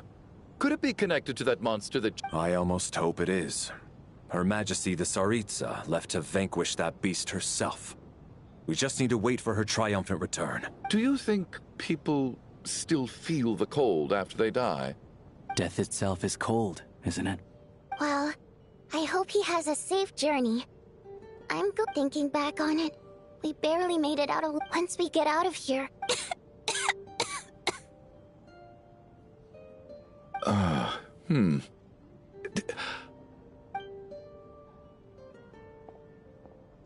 Are you okay?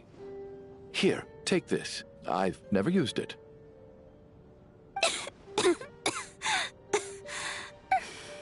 Thanks. Look who's Mr. Nice Guy all of a sudden. Is it because Tonya stood up for you this morning? At least you know how to return a favor. Yeah, without Tonya, who knows how badly he would have been hurt. I told you already, I never intended to resort to violence. Bunch of rascals. Little girl? I was rather surprised when you spoke up for me this morning. I didn't think I had many admirers here, so, thank you. Oh, no need to thank me. I said some bad stuff about you too. I've been too embarrassed to admit it, but you remind me a lot of my daughter. So kind to everyone, but never lets her old man off the hook. Unless my wife and I are having a fight, then she's always on my side. Especially when she was little. Every time I took her out...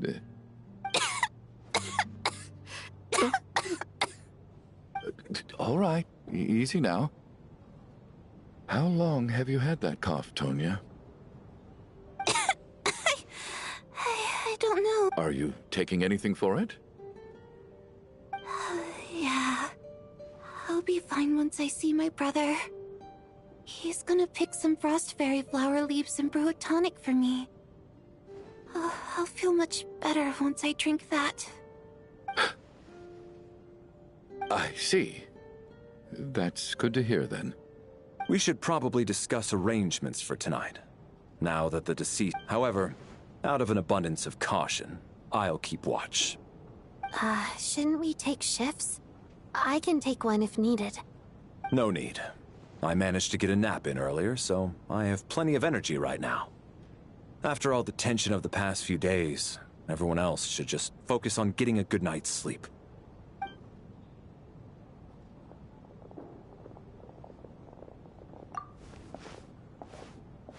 What a long day. This whole situation turned out to be way more complicated than I expected. But Valeri's right.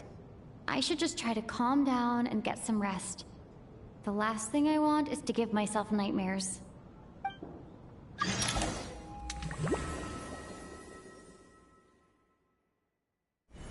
She's awake. If you must call me something, call me Mr. Door. The Black Mist is coming. You need to go. Are you all right? Can you walk? We just got attacked by monsters on our way up. That Mr. Door fellow protected us. He just seemed to come out of nowhere. Not much of... Curses! The Black... Mr. Door, I don't believe I've ever seen you around here before. Why is that? There's no need to try to get to know me. Mr. Door! Looking for trouble! Get rid of them! I can just push these ones off. Oh, well, anyway, we're lucky to have you here. Thanks for saving us earlier. No need to thank me. This is where my duty lies.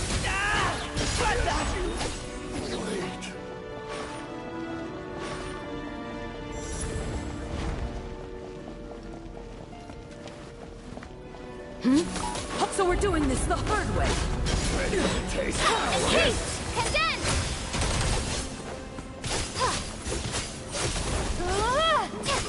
You win this. Free! Oh, remarkable work, Mr. Door. If I had your muscles, I'd do the same.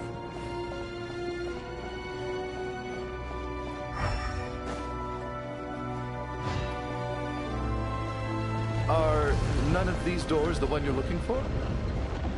No.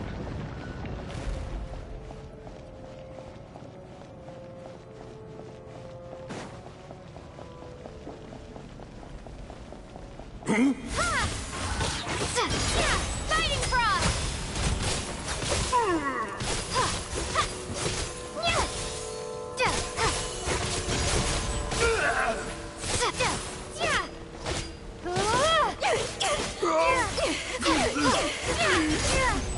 By my command.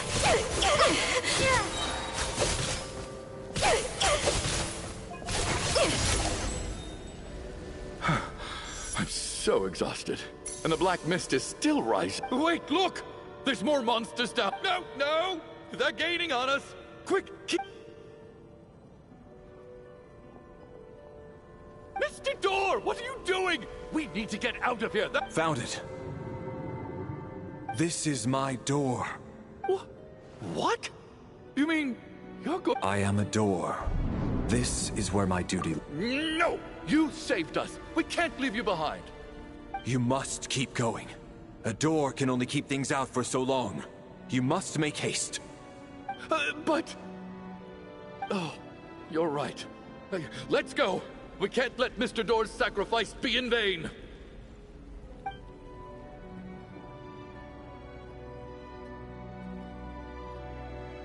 The black mist isn't moving anymore.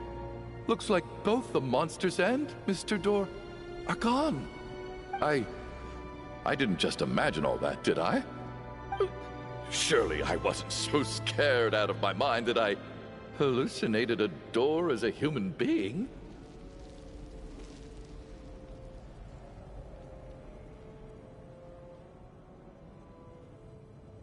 Oh, okay, good. There's no way we both hallucinated the same thing.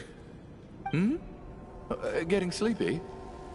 Well, looks like we're safe for now. Go ahead. Let's get some rest.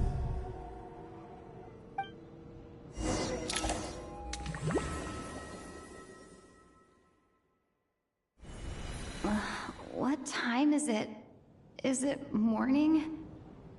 Oh, I guess everyone's still asleep. These past Valeri?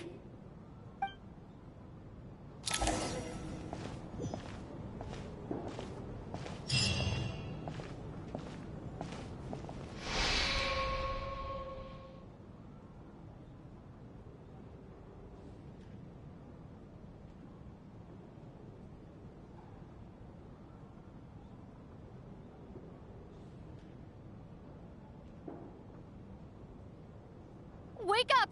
Everyone needs to wake up!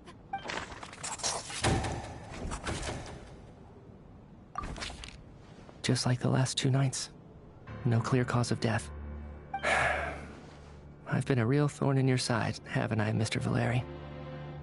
Now you can rest in peace. But for me, life will be all the duller for not having to run away from you, my friend.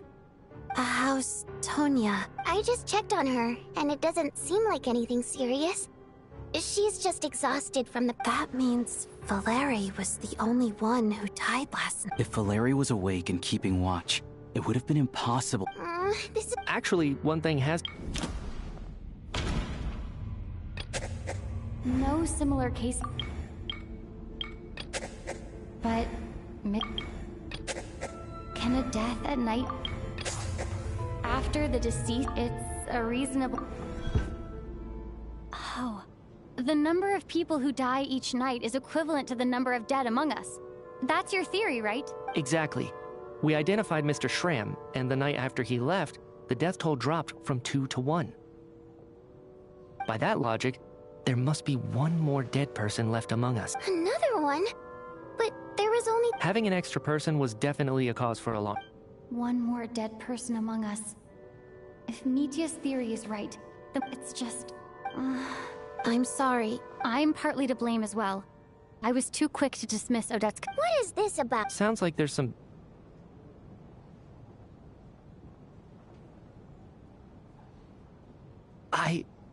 I'm the dead person? Wow, that's certainly news. Odette and I talked about it yesterday, but we thought it just wasn't possible, so we left it at that. Yeah, I don't blame you. If I'd been there, I probably would have reached the same conclusion. It just sounds too unbelievable. Let me just try and verify this. I just scoured my memories trying to think back to the afternoon Miss Odette mentioned. But I honestly have no recollection of dying. That's where I'm different than Mr. Schramm. Having seen Mr. Mitya a few days ago myself, I also find it hard to believe he could be the other dead person among us. Well, if it isn't Mitya, then who? Do we vote on it? If you don't mind me asking, Traveler, I believe you mentioned that you know Tonya's brother. Had you ever met her before all this? No, never. Now just 1 minute. I know where this is going. You can't just randomly point a finger at it. You're in the hot seat, and trying to pick a fight, Miss... You! Did Mitya ask about Tonya because he suspects her? I suppose I only identified her by age and nothing else. I'm just saying. You're going around casting I can vouch for her, if nothing else. I've seen her before. She's the sister of that Harbinger, isn't she? Oh, really? You're telling the truth? Since being here, I don't think I ever mentioned she was Child's sister specifically. If Chuganov can vouch for her... Miss Odette. No problem.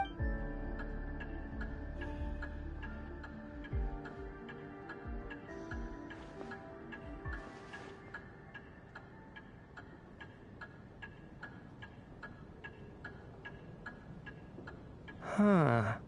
Miss Vojanitsa. Oh. Right. Some of my memories from the... Are you suggesting you're missing? Of course. How? You mean being... The researchers... I must thank you, Odette. Come on, kid. I have other reasons beyond... I remember during... I can't remember it. No. There's a glaringly... I believe, Miss Odette, all it would take is for the same... There's no evidence to suggest... Please relax. If on the up... Mitya's right. What is a sign with this snowstorm? But if I do get resurrected, you can be sure that I'll come back with the truth of...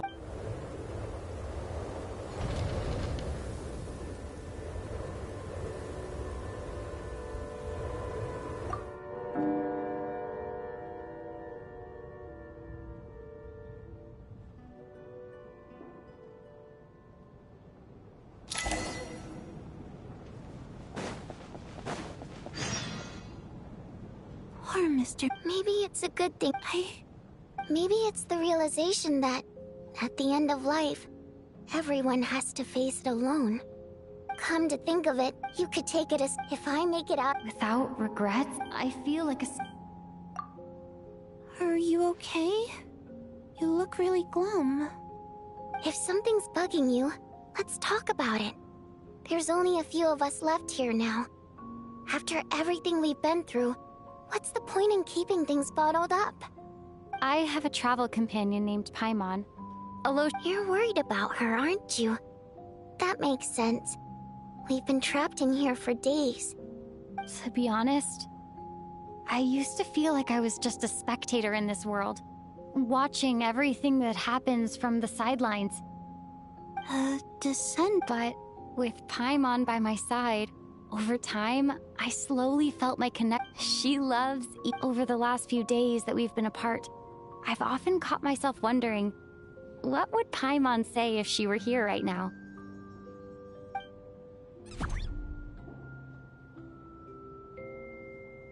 But by the time I snap out of it, the conversation has already moved on and I'm still in my own little world. I'm trying to overcome this sense of detachment, but I really miss Paimon. I guess, in a way, she means the whole world to me. I bet she misses you when you're not there as well. Maybe you're her entire world too. I don't know if this will make you feel any better, but back when the water imps left Snezhnograd in droves, I also felt like the whole world was suddenly empty. I could be surrounded by people. Later on, I started to think, maybe accepting the fact that our loved ones won't always be with us is something that takes a lifetime. All we can do is cherish their companionship from moment to moment. So, once we get out of here, you better hurry back to our side as fast as you can. You can't let your story end in regret. Thank you.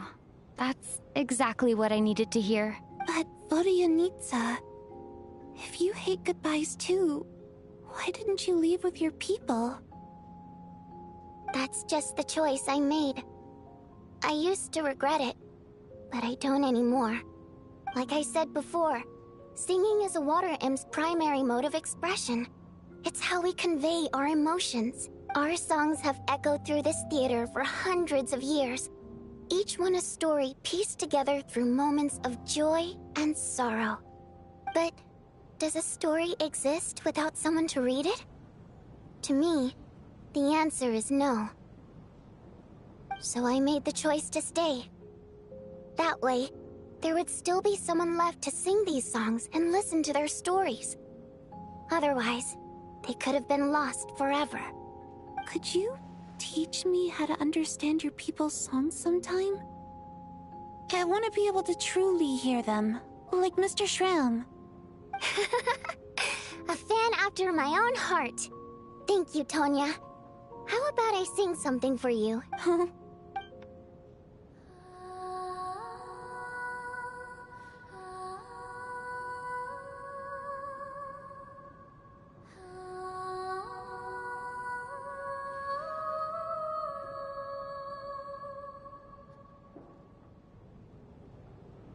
I've never heard that one before. Color me impressed, Tonya. You're a keen listener. Most people can only tell if a song is happy or sad. So, what's the song about then? I've actually never performed this song in the theater before, because it has more of a ceremonial purpose for our people. It's not meant for the stage. It means something like, "May those we have lost watch over us, and follow this song back home in the night, so that we..." No wonder I could hear that sense of longing. You sing it for loved ones who have passed away. I hope it reaches them. It's getting late, Tonya, and you're not well. We should all turn in early. I suppose... Okay. But... Of course! Anything for my...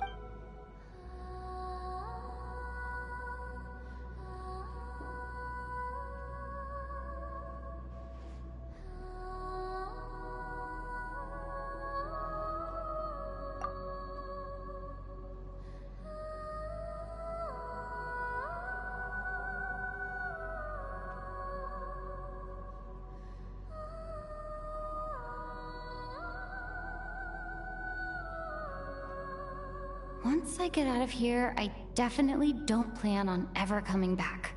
But I guess that means I'll never get to hear Vodyanitsa sing again. That's a sad thought. Before I fall asleep, I should cherish this moment of companionship while it lasts.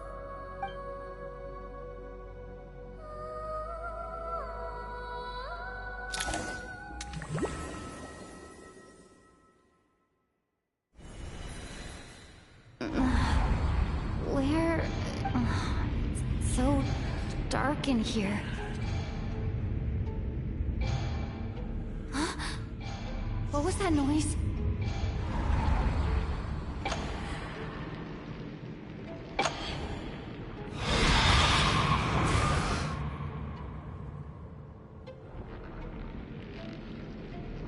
Return, O spirits. Fulfill your oath of protection.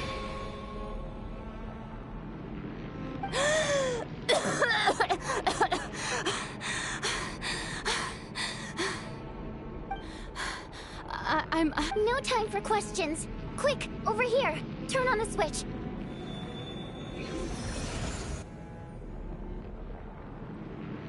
All right, we're safe. The spirit just now is called Night Prayer. The light subdues her, but she'll attack without a second thought in the... sort of. Yup. Sure I do. I'm your I specialize... Oh, alright. There's no... We need to reach the next switch before the place gets too dark. If we bring the light back, Night Prayer won't be able to get to us. Sweet, sweet light! It's back! Shh! It's Night Prayer. We need to move quick, but don't let her notice you. Look out!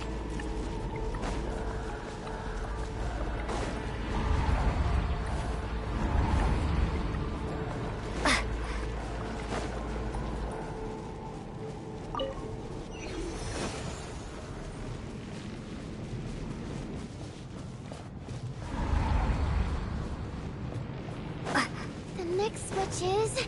over there!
like this.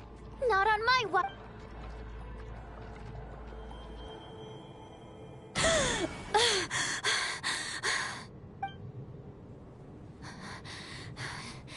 Dying? Great. Yeah. Time for you to get up. What about you? I can't. I've a guardians. I might not look. I can go no. Why didn't you tell me sooner? Because it wouldn't have changed anything. Go.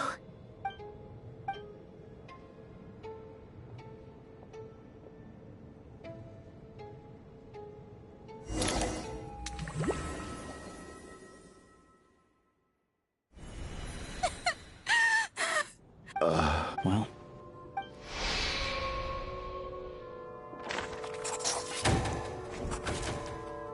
This wasn't take a long, hard look. I suspected you. And you, little hunter. Now you're just lashed. Where was all this pat? Is that a After all the Valerian, but first, they're dead. Yes.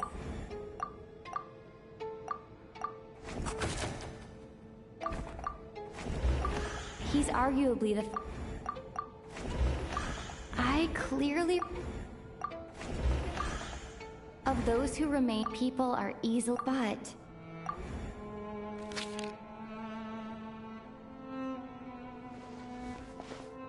Tonya. Who, sir? Your brother. Chuganov, look. I knew you were about everything about you that night, but thinking back. Even. Curses. The reason it's not a very. After a while. So one day, he agreed. We got to the theater. Oh. When I woke up, but there's no way, Tonya. Yeah, after all, I'm sorry. Your name. Well, when we escaped. So when you first, I thought he must have. At least now it's your. And the truth of the matter, my daughter's name, she, after Iskra passed. One day when I soon discovered. Nothing more than a. So explain your. The night before last, combined with the snow cough, but the year. That was the So, poor Miss Tony. So, you projected your daughter onto. That doesn't make any sense. How can you just declare a living Nitia's gone? The others, I can make. I just want her to live. I'll be damned. Not again! Mr. Chuganov, by the sounds of it, I'm not happy. No! Well, at this point, despite all since the day, I'm very.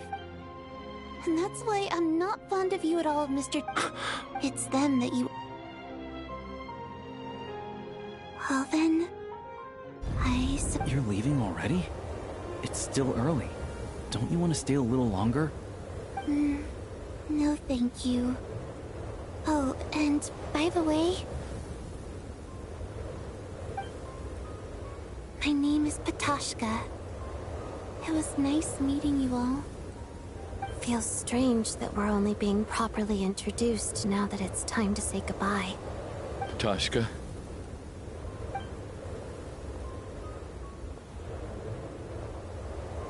What are you doing, Chuganov? Are you crazy? Let me leave. In your dreams, the Fatui have...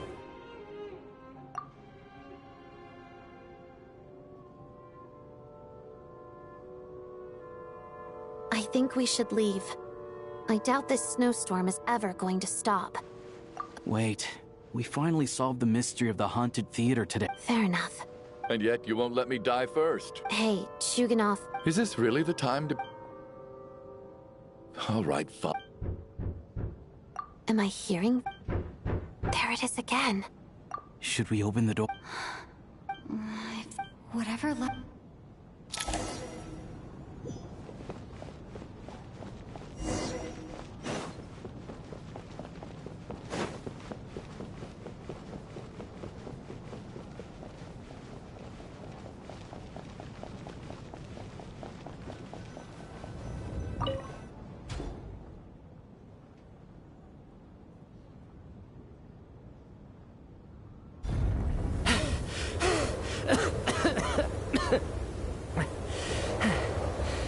Hey, everyone. How are you doing? Much better, thanks. Whew. Let me see. Tonya and Vodyanitsa died like... Not Tonya. First, tell us how you made... You're right. The thing that got me back safely was a song. I heard someone singing. After walking into the snowstorm, my mind grew hazy. I don't know how long I walked through the storm before my mind completely slipped away. Then, suddenly, I heard the sound of singing. The voice instantly brought me back to my senses, and I regained consciousness. So I followed the voice, searching for the source of the singing. I searched and searched, until finally, just a few moments... I've actually never performed this song. It means something. That song is... Huh. No kidding.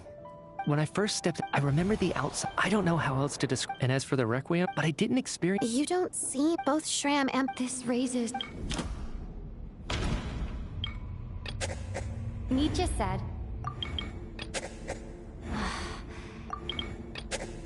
The Requiem called...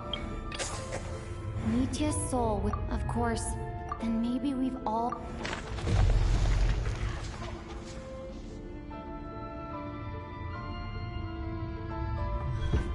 Yes. I think that this is probably the afterlife. What did you say? You heard me. It's ironic, really. All that time, we were working so hard to figure out who the... Do you remember that note, "Death is near"?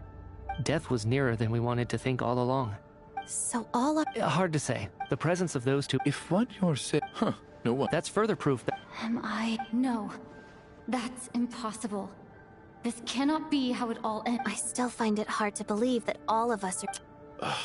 Exactly. I racked my brain... Wait. Hold on. Right before I lost consciousness, I think I saw something. I can't remember. And I think... Mitya, you're... Huh? You're right. There's blood on the fingertips of my right hand. Looks like it's already dried. When did that happen? What the... I guess... this was what I saw. What's wrong? Do you... It's... Renova. The ruler of death. Alosha. It was about the Grim Reaper.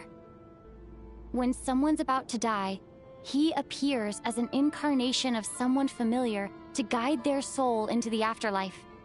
And as soon as you recognize his face, your life is over. I heard a similar... That's right. When I first saw this note... So the... By that logic, the one person most likely to be the Grim Reaper incarnate is... The Reaper is right here.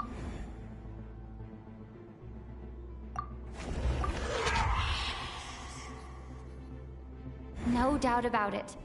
Looking back at how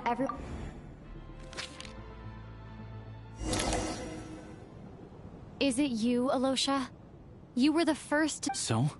Surely you can't suspect me based on that alone. What if someone else found the investigation report first, slipped the note inside, and... There's no denying it. That's not all. Looking back now... What do you mean? You were the one who emphasized how dangerous it was outside and insisted we all stay here. It was also you who suggested that we all sleep in the same place. And earlier today, you tried to convince Patoshka to stay. I don't understand why, but it was out of character. So, you didn't understand my intentions, and now... He still won't admit it? The biggest question I have right now is... if the Grim Reaper is impersonating Alosha, then where's the real Alosha?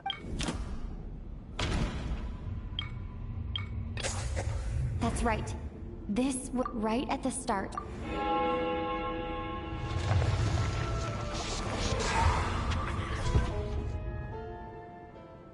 When all this began, right after the performance ended and the snowstorm began to pick up, no one suspected anything unusual. We just assumed we were snowed in. It wasn't until we discovered the bodies the morning after that we realized something out of the ordinary was going on. But it's clear now that the oddities actually started earlier than that, when Dimov walked into the snowstorm and never came back. Right. So Mr. Dimov was the first victim, not Sobolova and Torgov. And if we pinpoint that moment as the beginning of this incident, then one thing becomes clear. Alosha, You are the only person who walked into the snowstorm and came back without the help of Vojanitsa's Requiem. More precisely, Alosha never came back at all. The one who came back was the Grim Reaper. Not bad. Well, since you've backed me into a corner, I suppose there's no point in keeping up the act anymore. Alosha? You're the Grim Reaper? I am no such tired cliché. Mortals should address me as the ruler of death.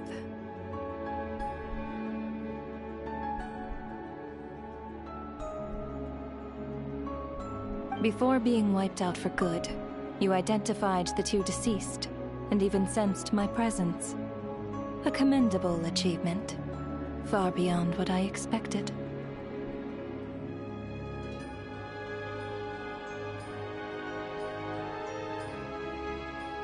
I heard you can ferry souls. Those deaths each night. Were they your doing? Your initial conclusion was correct. Due to the existence of the two deceased, the ley lines yearned to reclaim those long-lost souls. Every night they devoured an equal number of souls to fill the void.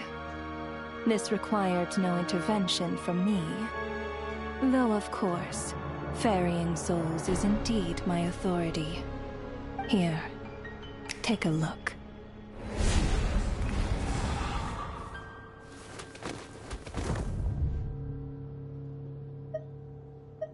What are you doing?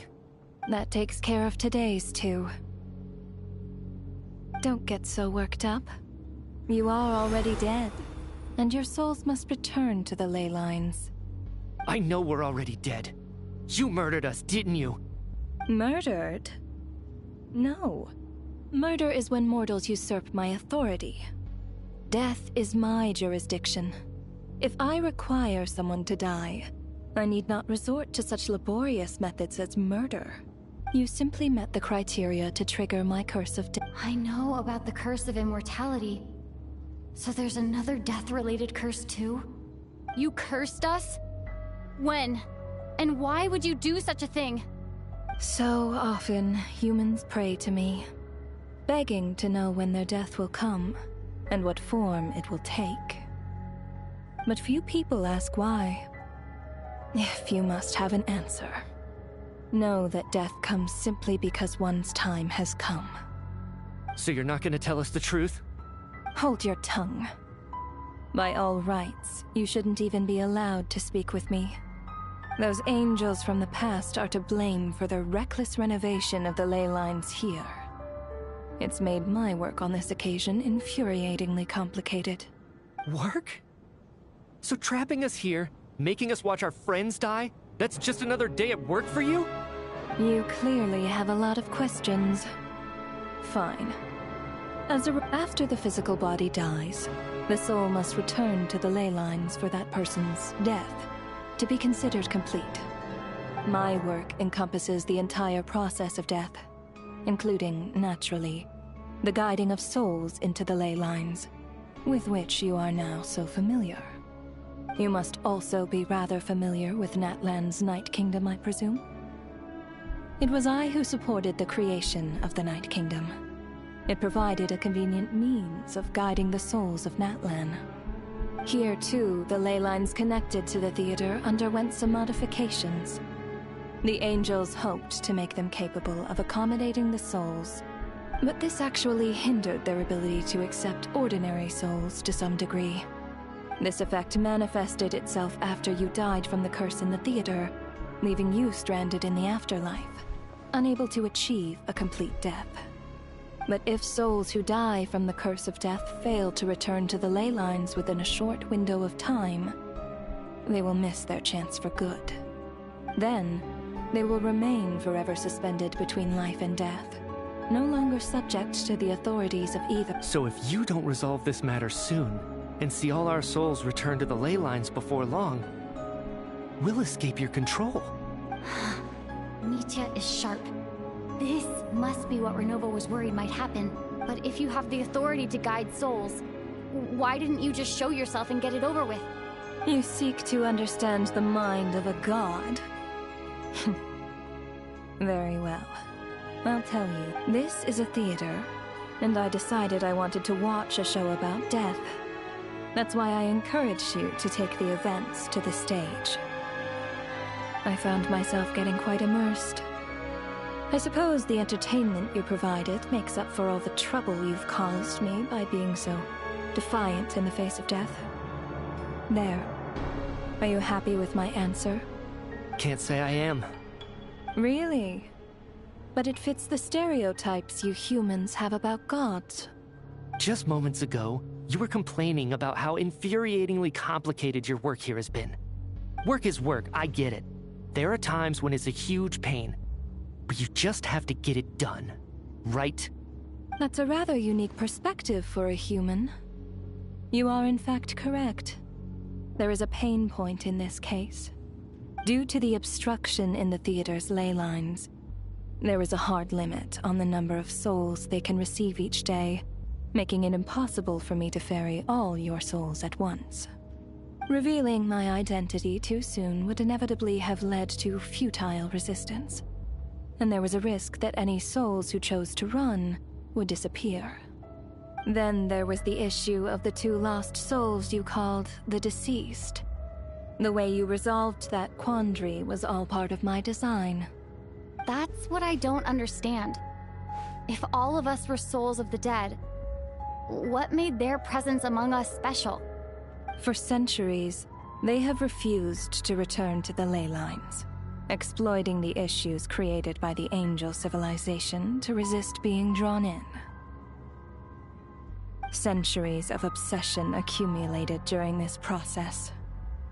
You may think of this obsession as the resentment of the dead, and in this quantity, it was a bomb that could have detonated at any moment.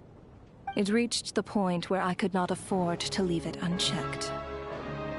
But the only way to fix it was to help them acknowledge their own deaths, make peace with their regrets, and willingly walk into the snowstorm. Only then, with my guidance, could they finally return to the ley lines. Otherwise, you would not like to know what the consequences would have been. I vaguely remember seeing Patoshka, but in the most terrifying form. Was that in a dream?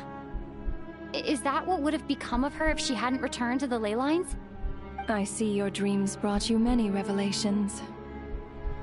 So you see, death in fact grants wisdom to mortals. Souls connect to all things in the world and see the chain of cause and effect between them. It's nothing unusual. Anyway, giving psychological counseling to lost souls is not my strong suit. That is more of an angel's role. It was something I could not resolve directly using my authority, so I decided it was easier to leave the bomb defusal to you. Meanwhile, of course, their presence caused the souls of other members of your party to return to the ley lines each night. From where I stand, that was killing 2 birds with 1 stone. As both issues slowly resolved one another without me having to lift a finger, all I had to do was stay close by and keep the situation under control. Then use my authority to wrap things up at the end. And, of course, while I was at it, I thoroughly enjoyed watching this drama, dealing with death from a mortal perspective, play out on the stage. Sounds like you had it all figured out, Grim Reaper. I just did the math. You said there's a hard limit to the number of souls the ley lines here can receive each day. It's 2, isn't it? That much is obvious, even to a fool. It's time to review this whole affair. If the ley lines can only take in 2 people per day, I need to go over the deaths from these past few days again.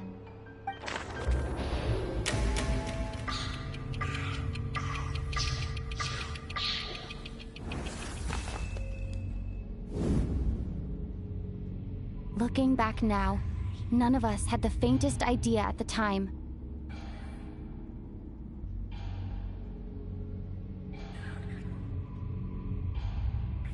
From the moment the staff member named Dimov walked into the snowstorm, the incident had already begun.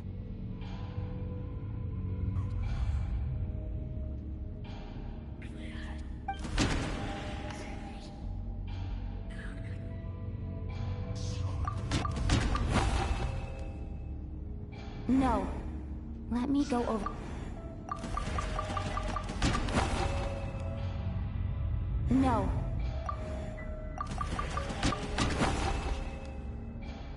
No. Let me... No. No. No. No. Let...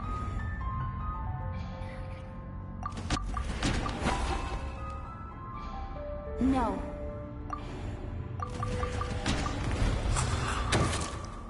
Alosha was the second to walk during this process.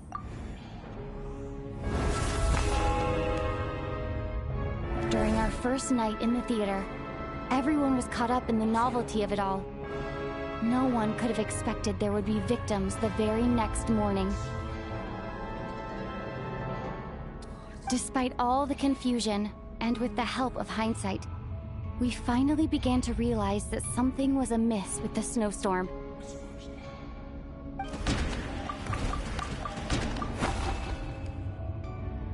No.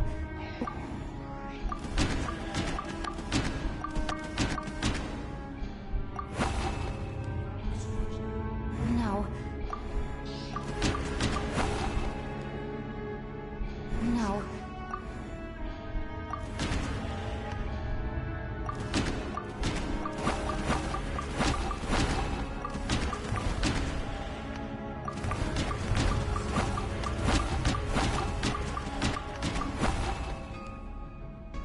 No.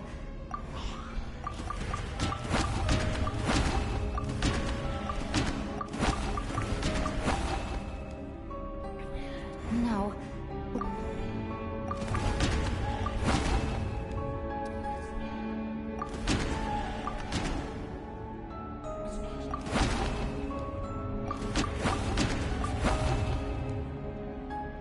No.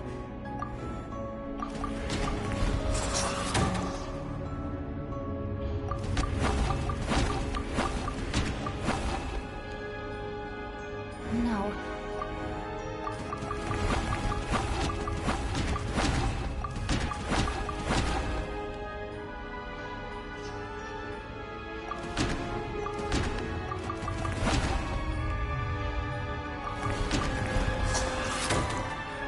The ley lines devour...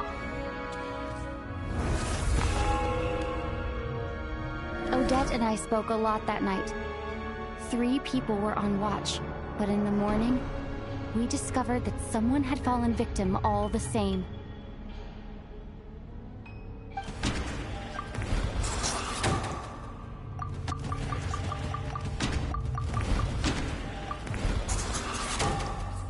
The deaths of Coolish and Ranpana, unexplainable phenomena. Later, we discovered that there seemed to be an extra person among us, and subsequently discovered the existence of the deceased.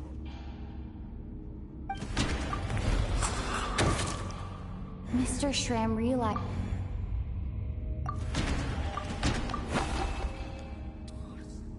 No.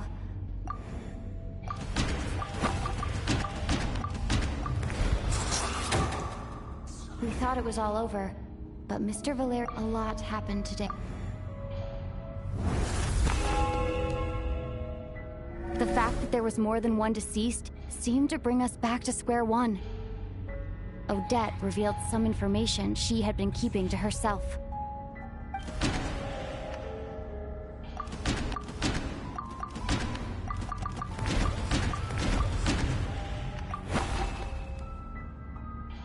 No. Although Mitya did indeed walk into the snowstorm that day, the void in the ley line...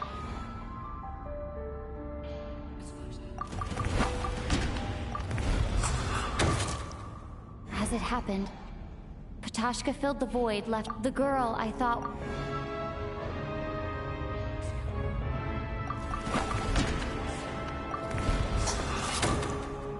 Vodyanitsa was swallowed by the ley lines in her sleep. But the requiem she sang before falling asleep was quite a game changer. Come to think of it, Ptashka was about to walk into the snowstorm at that time, and Renova, unaware that, looking back, I suppose that was an early slip-up on her part.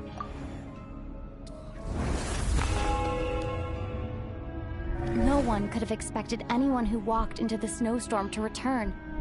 But just after nightfall, Mitya returned, bringing crucial information with him.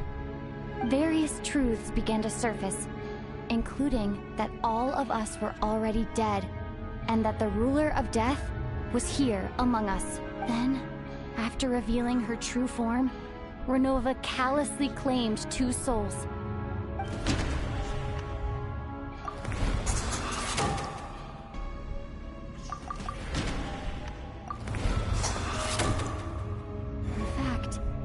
Everyone was already dead by the time we took the photo. Now, only Mitya and I remain. That covers everything. It's all clear now. Your work isn't finished here yet, is it?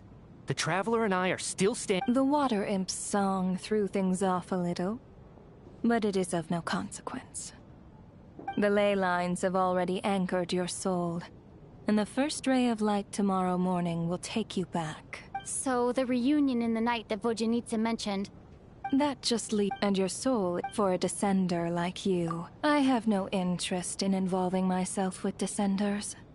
For now. Although... One last question then. All our struggles and sacrifices here, they were meaning... Death abides no reason. To me. Grim Reaper, you really know how to get on my nerves. I'm not here to ingratiate myself with you. I kill merely because your deaths are necessary. Oh, you've made that quite clear. But humans don't take well to being scorned. Not even by the gods.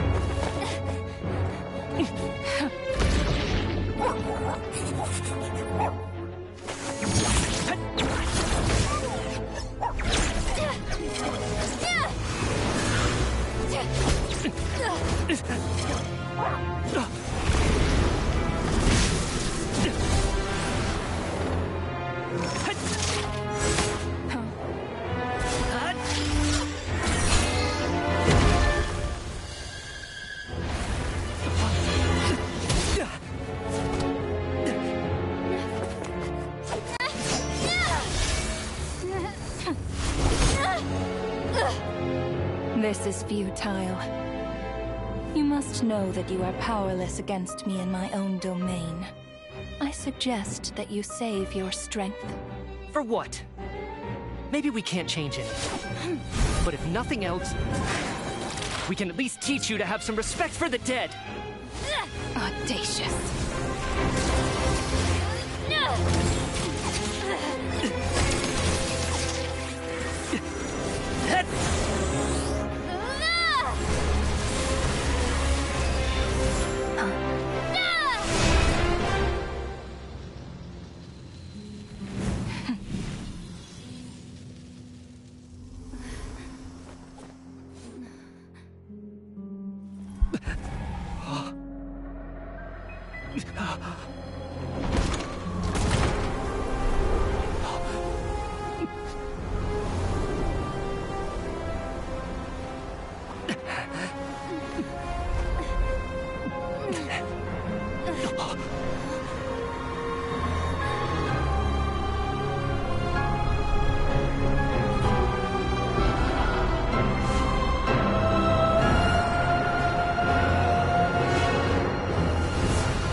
How are you holding up, Odette?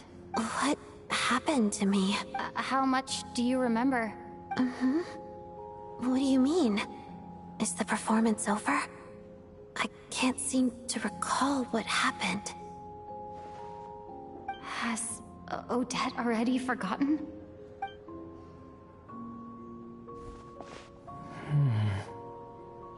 Mitya? Oh, I'm sorry. I guess I spaced out there for a second. Don't you remember... Yeah, I remember now, comrade. Looks like we guessed right. Just like me when Odette found me at the Armory Palace, for some reason, everyone killed by the Ruler of Death eventually came back to life. Just with one catch. They forgot what happened while they were dead. Odette and the others have already forgotten everything. Why were you able to remember this time? Could this be the reason? You said this is the Ruler of Death's symbol, right? I don't see anything there. You don't? Huh. Okay, I guess that makes sense. I carved this into my hand in the afterlife, so it's not visible in the physical world. Does that mean I carved this symbol into my soul? What an unsettling thought. Still, at least I get to remember what happened. I suppose it's a blessing in disguise. What about you, though? The Ruler of Death mentioned that you're a descender? Is that why you can remember? A full explanation would get complicated very quickly, but that's essentially it. Well then, now that it's all over, let's figure out what we've learned. The first thing I notice is that everything here is precisely as we left it, right before our deaths. This confirms that time passes differently in the afterlife than in the real world. They say that right before death, time slows down and your whole life flashes before your eyes.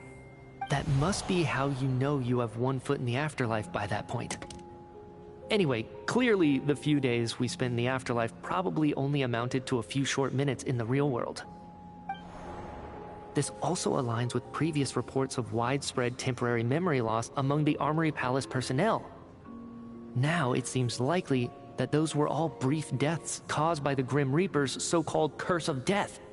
To those unaware of the truth, dying and coming back to life must feel similar to a short bout of catatonia. This leaves me with a couple big questions. What are the conditions that trigger this so-called curse of death? And why are we resurrected after we die? If nothing else, I think it shows that killing us wasn't her ultimate goal.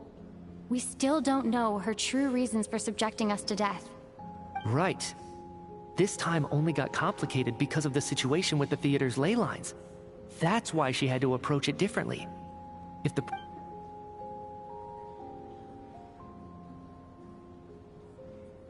Come to think of it, wasn't I about to note something down before I died? I can't remember what it was, but I think it was something related to my research project. Sorry, Traveler. I'll catch up with you again later. Right now, I have to make a trip back to the Armory Palace. Ma'am, if I may, no one of your description has ever shown up in my investigations into Mr. Mitya's friends, yet you two seem very familiar with each other. Could you perhaps tell me where he was in such a rush to get to? And, by the way, have we ever crossed paths? Forgive the presumptuousness, but I feel a vague and indescribable sense of familiarity about you. I can explain everything. Could you help me gather everyone in the theater in one place?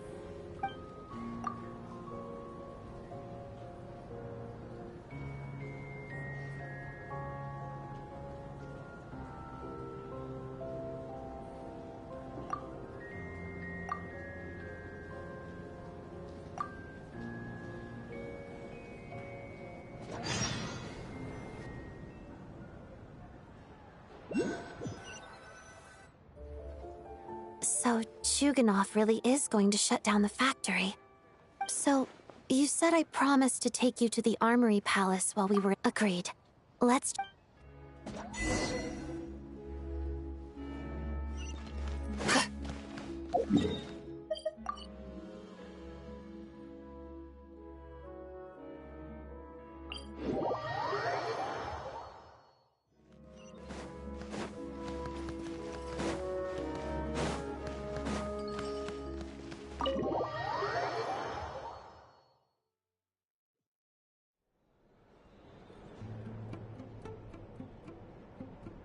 I'm finally back.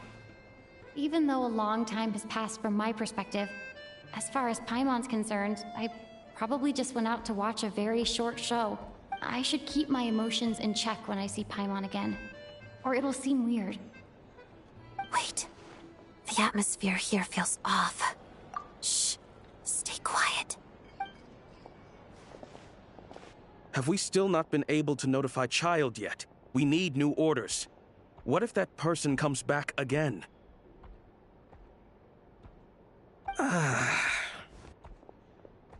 I'm so sorry.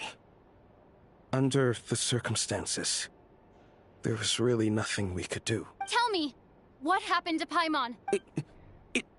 It was the Jester. He came here in person and escorted Miss Paimon away. He's the director of the Fatui. How long ago did he leave? And what— It was about an hour ago. Miss Paimon was fast asleep at the time. The Jester simply walked off with her as if it was only natural.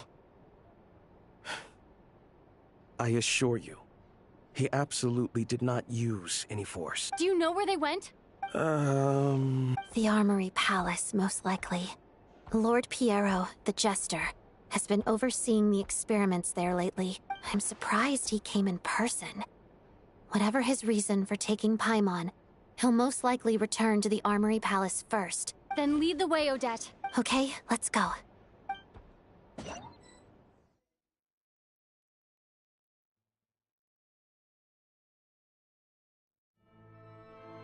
It's just up ahead. Quick. No, I'll go alone. You know I'm planning to force my way in. You're with the Fatui, so you should stay outside. I was hardly planning on taking you through the official channels anyway. I'm here to force my way in, just like you. I may be a Fatus, but I'm also Lelek, enemy of Project Stuja. Paimon's safety is paramount right now. With me around, you'll have an extra pair of hands. If you say so. Let's go. There's no time.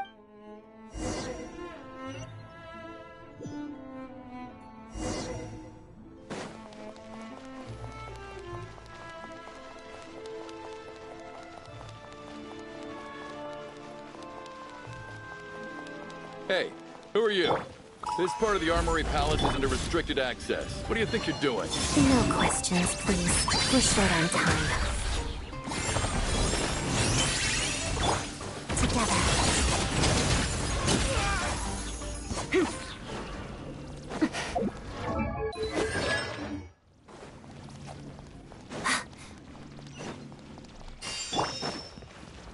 I'll make short work. This is order.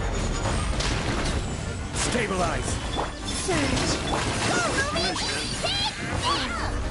Let's begin. Crystalline Adagio.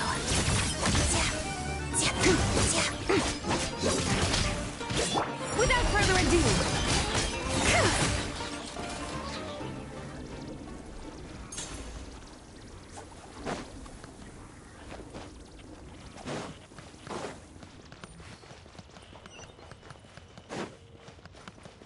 Fear becoming storm.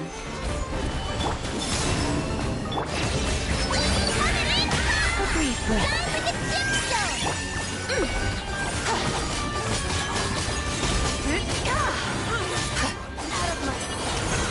The mirror shatters.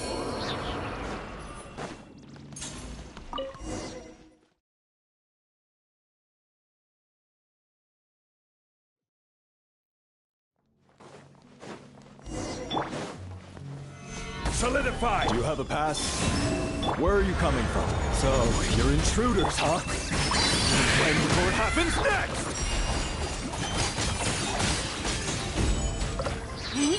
Did it take too long? The Armory Palace is hidden this deep in? This place is much bigger than I imagined. They're conducting top-secret research, after all. The deeper it's hidden, the better, is standard Fatui logic. The style doesn't really look like the Fatui's handiwork, though. They must have requisitioned some structures from a past civilization. It also serves as a bit of a disguise. Intruders! Stay alert!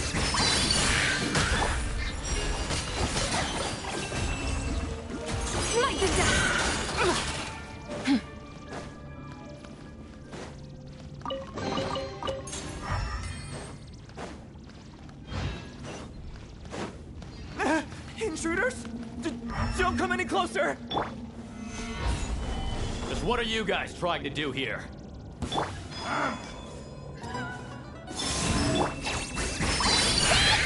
This is order. Converge. No one interferes with the Jester's work.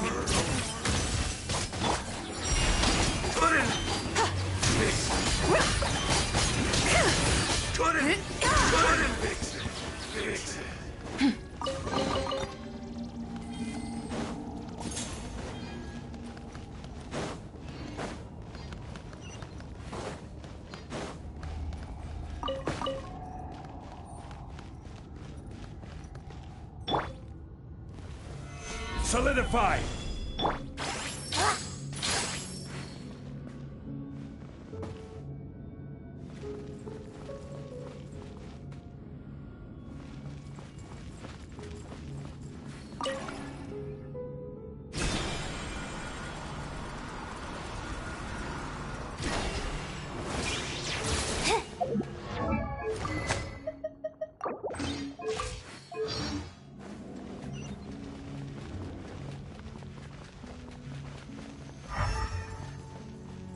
Looks like no one's guarding this place. There's something off about that decoration over there. Look out! Let's deal with these before we move on.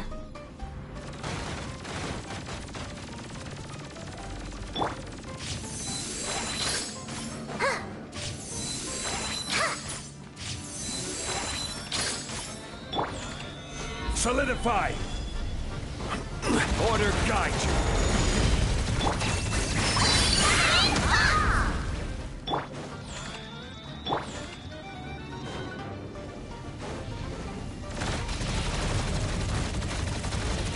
Stabilize! Without further ado,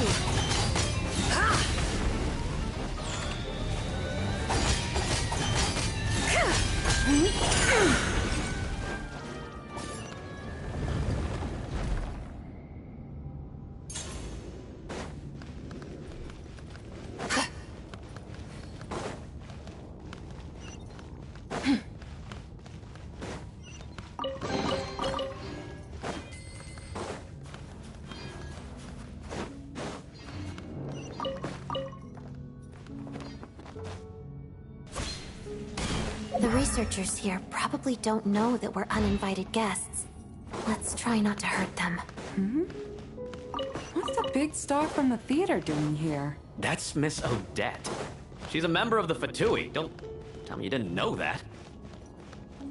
Was the whole reason for Project Stuja to support the research here at the Armory Palace? Just what are the Fatui and the Tsaritsa planning?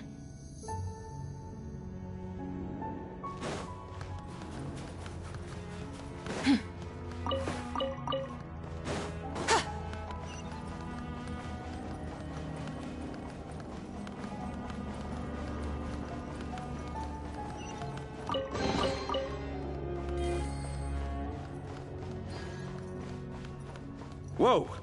Who are you? Never seen you around here before.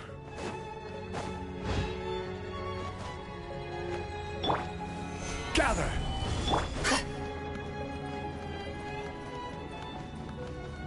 Looks like there's no way through here. Maybe using the power of this prism could help?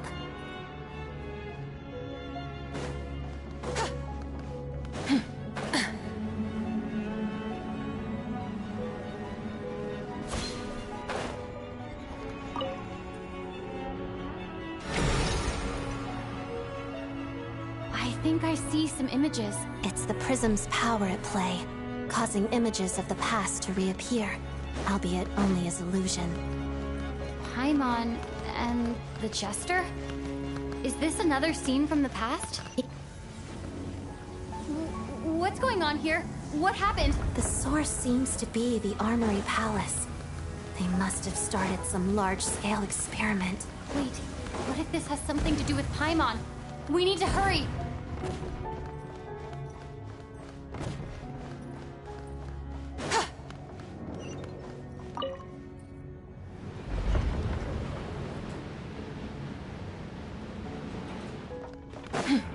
We're almost there.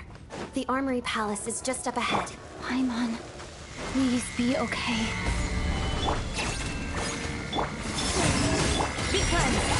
Mission! Light the dust!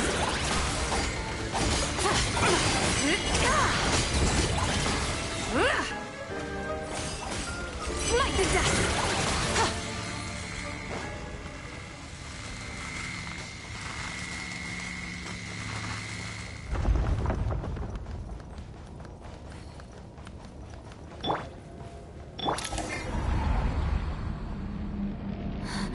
What's going on? Wait, I remember this feeling. It's the curse of death. No, not now. Why is the curse of death striking again already? Odette?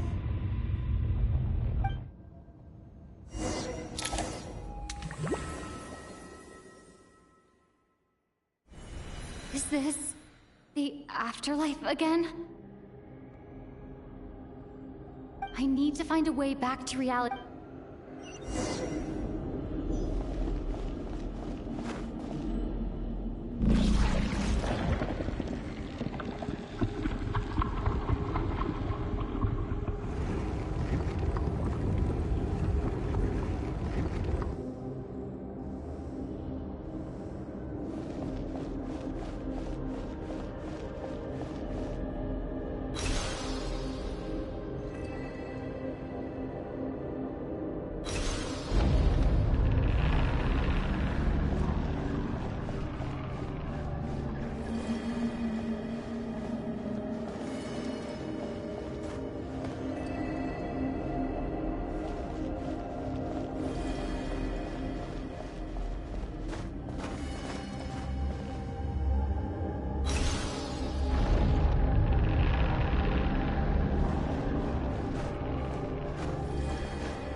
Odette!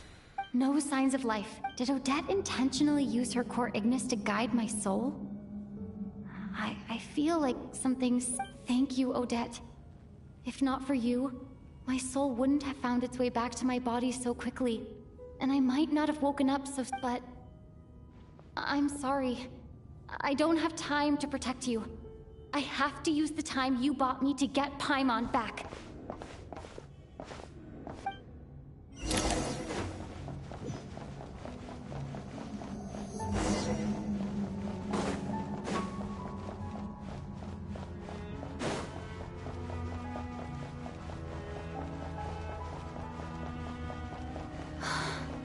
Sure enough, everyone here has been affected by... Paimon! Paimon! No, wait. Paimon probably didn't escape Renova's curse either. She won't be able to respond to me right now. I'll have to find her myself.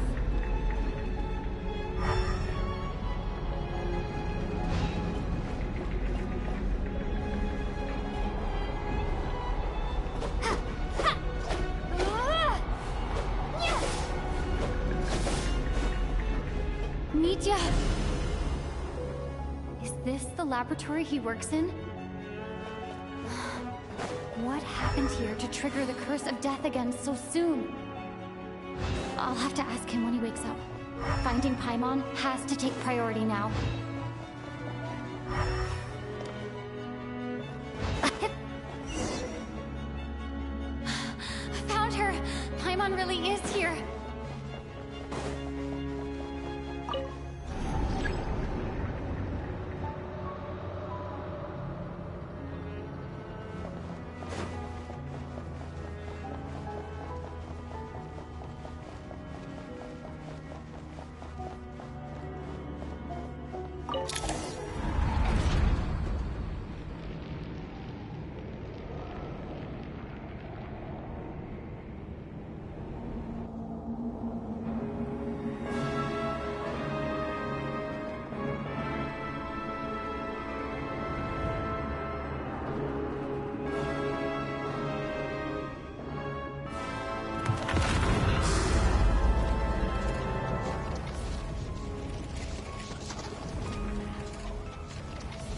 You don't learn, do you?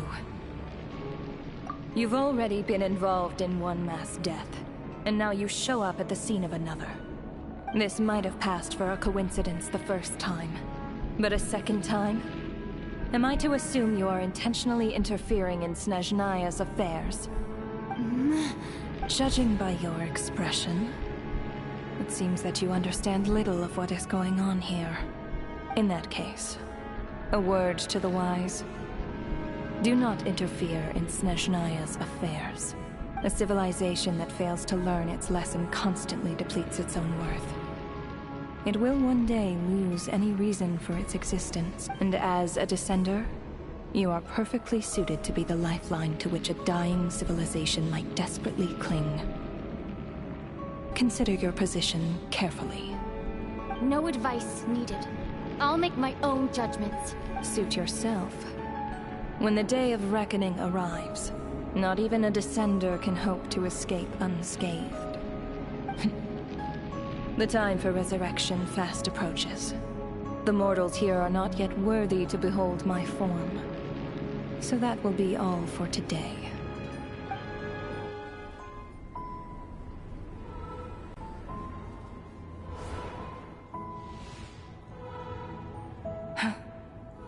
That thing is coming with me.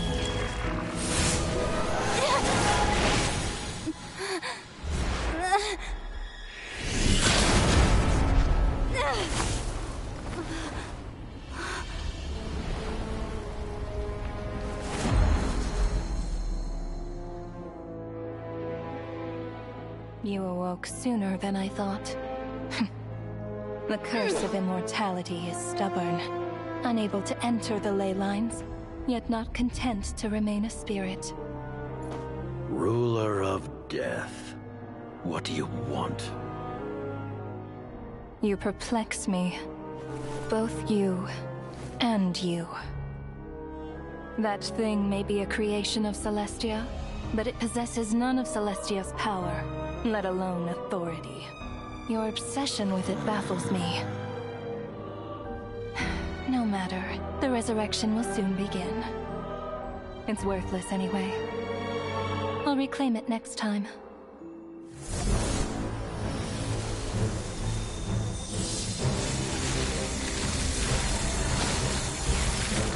Hey, who says there'll be a next time?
Huh?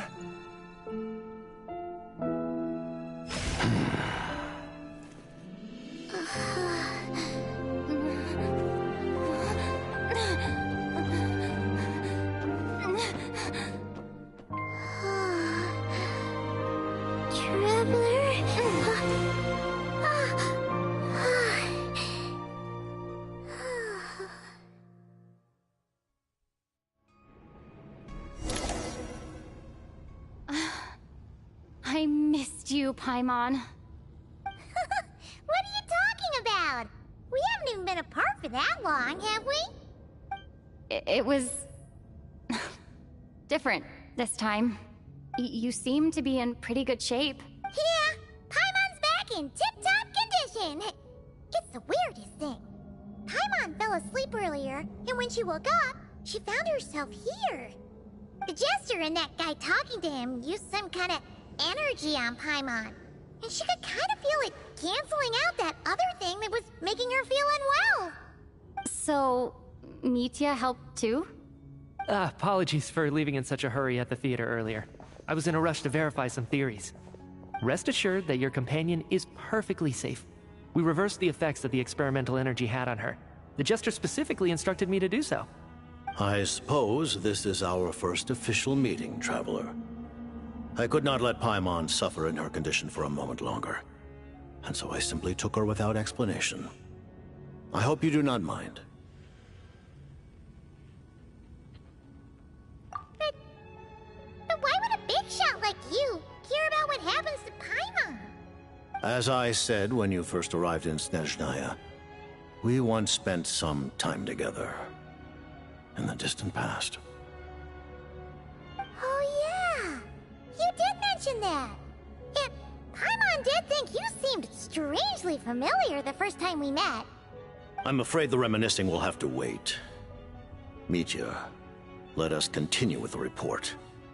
What conclusions, if any, did you reach from conducting the final experiment of our energy research ahead of schedule? The good news is, my hypothesis regarding the Ruler of Death has been verified. As for the bad news, I recommend we suspend the experiments and Project Mistleton until further notice. Currently, we have no means with which to make a breakthrough. I say this purely as a scientist, guided by reason alone. I will trust your judgment. We shall put the project on hold until the Ruler of Death has been eliminated. Wait, what are you guys talking about? You want to get rid of Renova? By whatever means necessary, so long as it removes the threat she poses to us. Until then, everything we do will be in vain. After what just happened, I've ascertained Renova's goal. Or rather, the trigger condition for the Curse of Death. Okay, let's hear it. What she's doing is blocking Snezhnaya's technological progress, preventing us from possessing any means with which to threaten the heavenly principles. Just like the little lapdog she is. So, any ideas, research, or experiments that lead to technological progress can trigger the curse. Just now, for instance, I was set to launch a final phase energy experiment ahead of schedule. If the experiment was successful, we could have achieved a crucial breakthrough. As expected, though, the moment the experiment began, all the researchers, technicians, and witnesses died from the curse. All that effort, not to mention the energy and materials we relied on Project Stuja to gather for us, went to waste. In the end, nothing was gained. Does that mean something similar happened when we were at the theater? That's right. During the performance, I thought of an important breakthrough regarding the experiment, and wound up dragging everyone into this. So the nature of the curse seems to be something like... when moments of technological progress occur, all life in the vicinity is taken away. What a violent method! Of course, that meant the curse was normally limited to the Armory Palace. Since outsiders are forbidden from entering, this mass death phenomenon went unnoticed. Until Odette came along. I believe she was the first witness. The Curse of Death was triggered just before she infiltrated the Armory Palace that day. But you mentioned something about a final stage experiment. Doesn't that mean you've actually made some progress? That's right.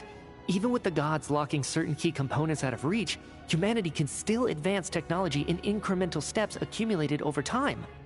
But, as I'm sure Renova anticipated, even incremental progress has its limits, a point where the truth you're seeking must be put to the test in an experiment. You mean, the experiment you were just about to do?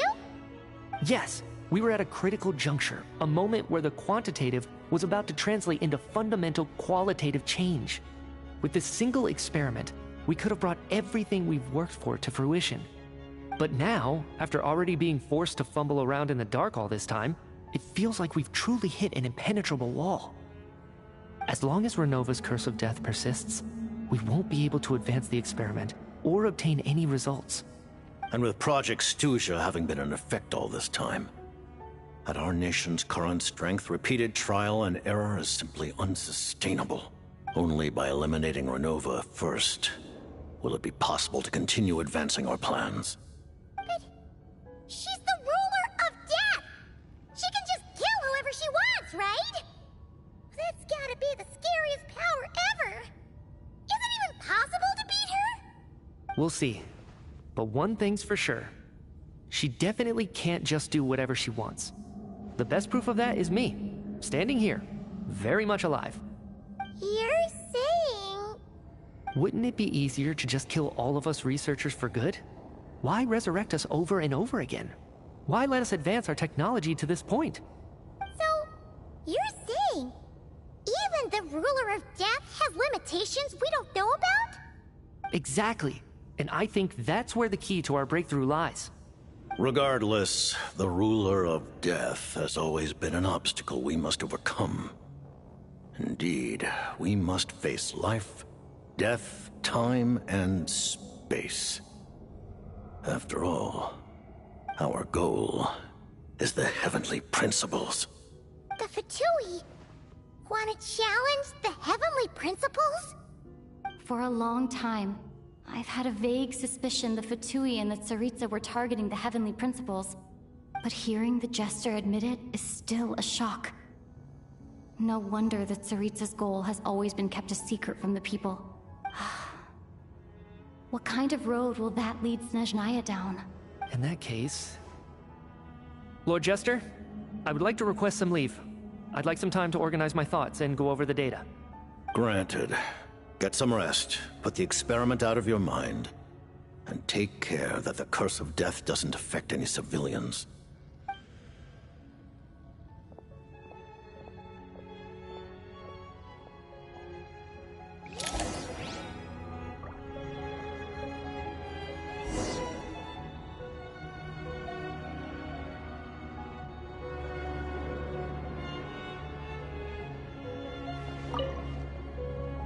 While there is yet time, allow me to offer you my hospitality, honored guest of Snezhnaya. Is there anything you wish to know? I remember hearing the term Mistelton from Columbina. Yeah! Paimon wanted to ask about that when the name came up just now. What is it? Paimon's heard of Project Stuja, but not this one. As you know, Project Stuja is a series of measures enacted to consolidate our nation's resources, the greater purpose of which is to serve Project Mistelton. Many of the things you have encountered thus far are essentially for the advancement of that project. This includes the Kuvaki Experimental Design Bureau in Notdry. Researching Kuvaki was merely a facade. Its core objective was to use local resources and research findings to build Mistelton itself. And that's a weapon built for the final battle against the Heavenly Principles, isn't it? Huh? How did you know that? I was given some intel, and I made some deductions. Wait. You must mean that thing over there. Oh, Paimon's gotta take a closer look at this thing. Especially after you guys sent so many people to Notdry to work on it. Kuvaki alone will not break through Celestia's defenses, let alone challenge the Heavenly Principles. The Heavenly Principles are no doubt accustomed to combating the power of the Light Realm, and elemental energy is simply the power of the human realm, converted to that form by the Heavenly Principles themselves. Any attempt to use this power against its creator would be a futile endeavor. For now, therefore, we have set our sights on the form of energy associated with the Third Descender and the Stellar Linchpins. This may hold the potential to allow Mistelton to contend with the Heavenly Principles. You could say that by reverse engineering the Stellar Linchpins to extract the energy within, we have obtained a source of anti-Celestia energy. The Kuvaki Experimental Design Bureau, Project Stuja, and the new energy experiments. Huh. So, Project Mistelton is what ties it all together. And it looks like your plan is almost complete. No wonder the ruler of death came after you. I remember hearing... Yeah. As you know, many of the things this include... And that's a weapon. Huh? I was given... Wait. Kuvaki, the Heavenly Prince. For now, you could say that by reverse engineering the stellar... The Kuvaki? And it look... Her Majesty the Tsaritsa has embarked upon an expedition to vanquish a monster. Were it not for this, I imagine she would have been delighted to grant you an audience. Seems like the powers that be in Snezhnaya don't intend to hold my past conflicts with the Fatui against me. The Harbingers have been granted significant autonomy in retrieving the Gnosis. But by the same token, they do not completely represent Snezhnaya's official stance. You read my mind. Speaking of the Gnosis, Paimon's been dying to ask this question since forever. Why exactly does the Tsaritsa want to collect them? Is it something to do with the fight against the Heavenly Principles? The Gnosis will undoubtedly serve as a key bargaining chip when she confronts the Heavenly Principles. Beyond that, you had best ask the Tsaritsa herself. I am not sure if this information is mine to disclose. What do you mean, not sure? Don't you make the rules? You're the highest-ranking Harbinger! Taking on the Heavenly Principles is something most people wouldn't even entertain in their wildest fantasies. Why is the Tsaritsa so fixated on this? In Tevat today, civilization is nothing but an illusion. Something whose very existence can be negated at any moment. Our civilization may very well be destroyed in the struggle, but as things stand, the Heavenly Principles could choose to negate our existence on a passing whim. And we must not sit back and accept that fate. Only by changing the state of affairs, only by overthrowing the Heavenly Principles, can our civilization truly be said to have taken root. Otherwise, the fate of the people of Conria and Hyperborea is a cycle doomed to repeat itself. Accepting potential destruction in return for getting to control your own fate. Furthermore, perhaps this is still somewhat difficult for you to understand. Are you aware that all the rules of this world are made up of curses? Huh? All of them? Paimon knows about the curse of death you mentioned, and the curse of immortality that you and Dainsleif have. Then, the birth of the Hilly Churls, the rules of Natlan's Ode of Resurrection, those are curses too? Farina's long life seems to stem from a curse placed on her by Focalor as well. Yes. Even a god's love for humanity is a curse the Heavenly Principles inflicted upon the gods. What? The Tsaritsa has always had ample reason to hate the Heavenly Principles. If she can seize their authority, she will reconstruct the entire world, and when that time comes, humanity will be completely liberated from curses and lies. Look forward to it. It will be a world beyond your imagination. Though the ordinary people of Snezhnaya may not understand these details, in this frigid land locked in a ceaseless struggle against the environment, in this nation to which the gods have never shown favor, we all believe that standing in solidarity with the Tsaritsa in our shared struggle will surely usher in a new and better world.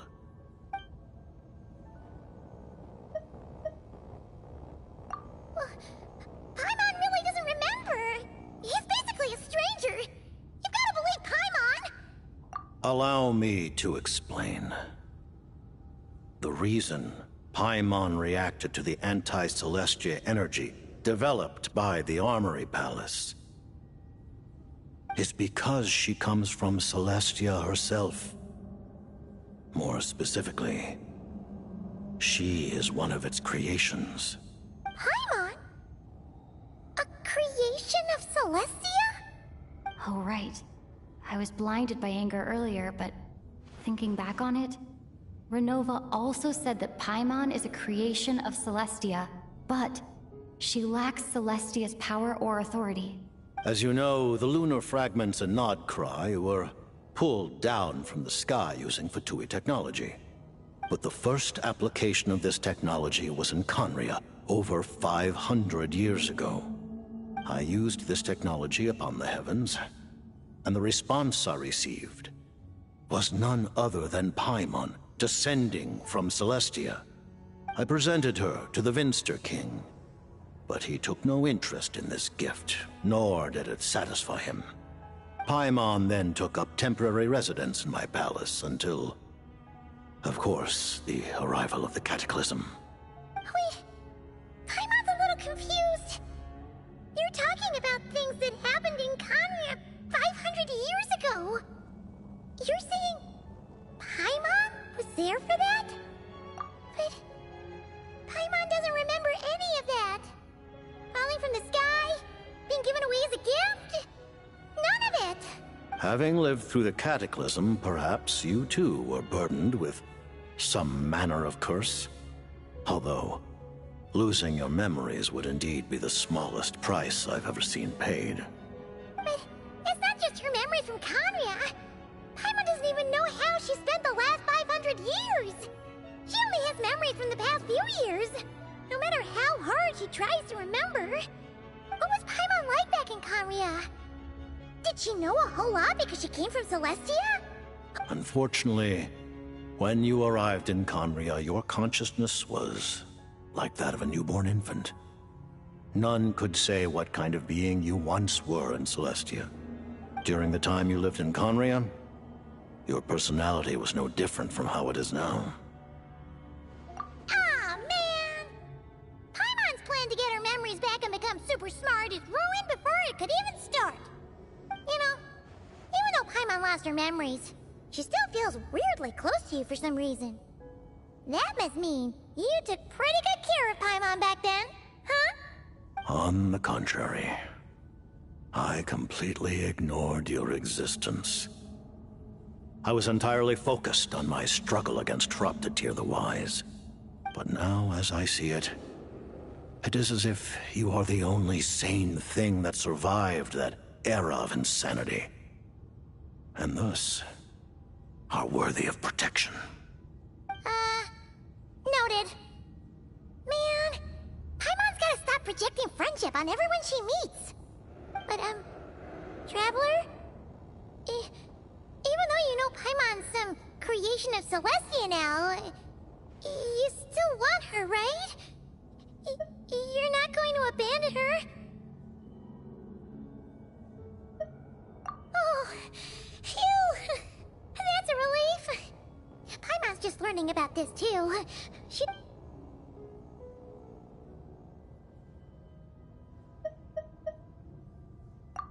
Thank you for telling me so much. I'm a bit surprised, honestly. I didn't expect you to be quite so transparent with me. Given the circumstances, the Fatui need not hide anything from our allies. Allies? To advance Project Mistleton, we must first resolve our issue with the Ruler of Death. And, if I presume correctly, you have no intention of letting her actions go unpunished either, do you? That's right. Ever since she said she intends to reclaim Paimon when we next meet, I figured reconciliation was out of the question. Against an opponent of this caliber, deliberating over our allegiances would waste time we do not have. We must join forces unreservedly with whomever we can, if we are to stand anything like a fighting chance. You're going to challenge the Ruler of Death? Just for Paimon? But Paimon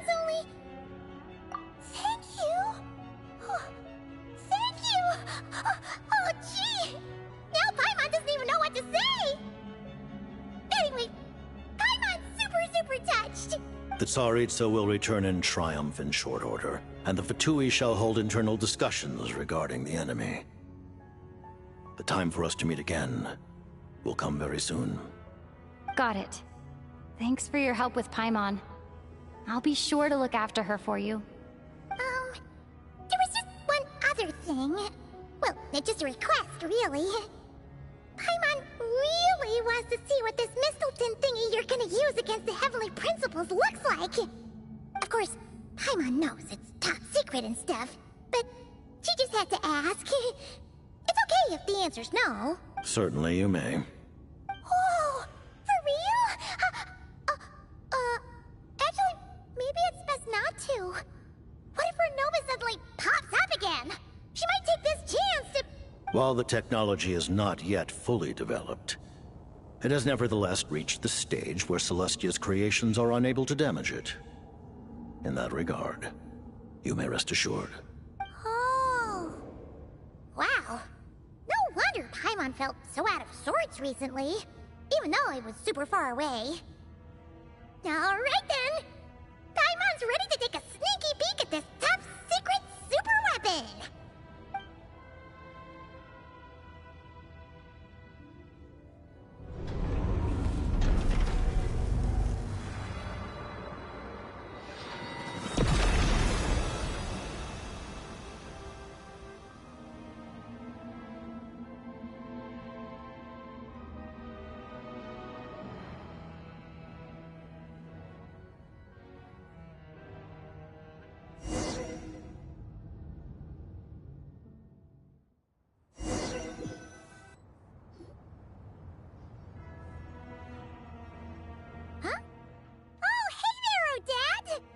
Paimon? You're okay. Thank goodness. You look well. Have you recovered? Long story short, yep, Paimon's all better. What are you doing here?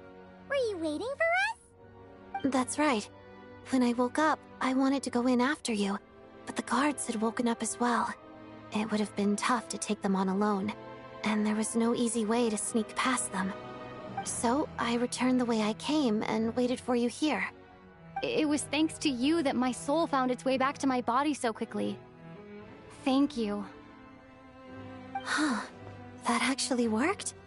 Nice. I just figured I'd try my luck when that ominous feeling struck me. Really, you should be thanking this thing instead. Anyway, and now that things here are all taken care of, I have other things I should get back to.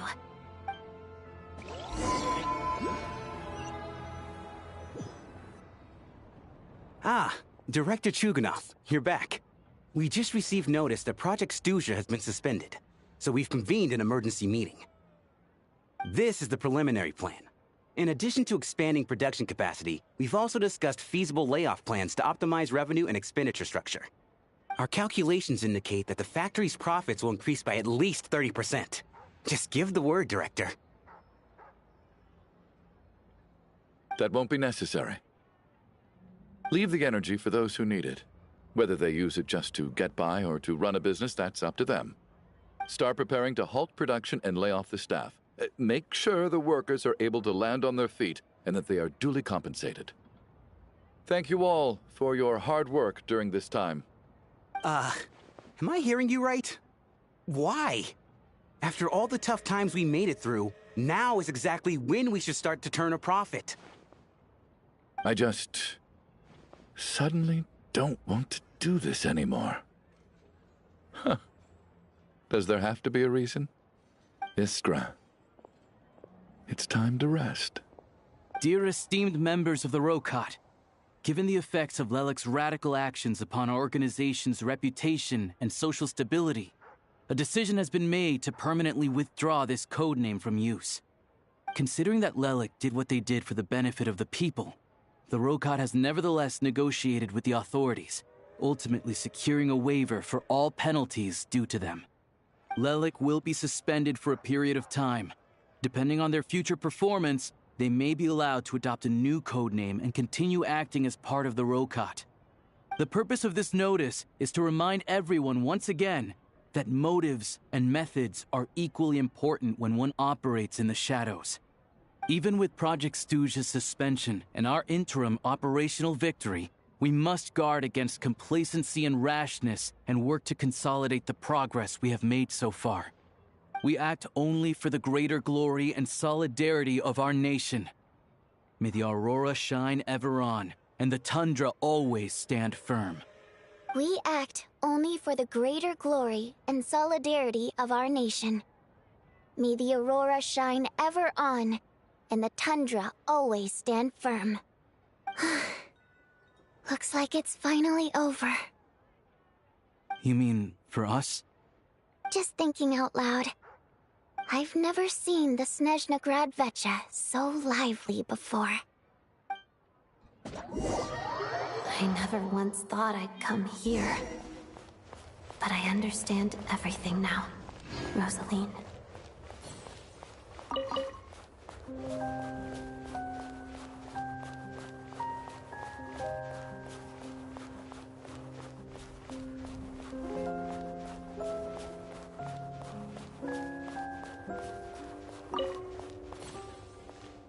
I've seen Spirit Seeker performed many times, including by your mother. Why do you bring that up all of a sudden? Even though the choreography is always identical,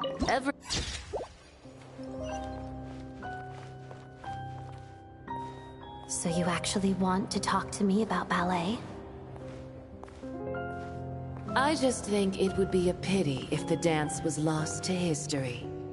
She didn't teach it to you, did she? That was an unusually subtle taunt for you.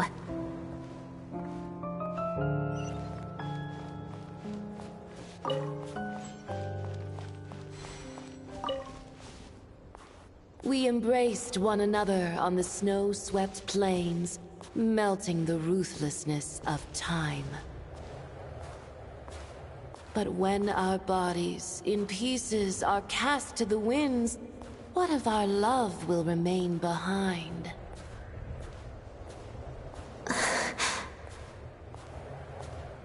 Don't tell me you can't sing. Shush.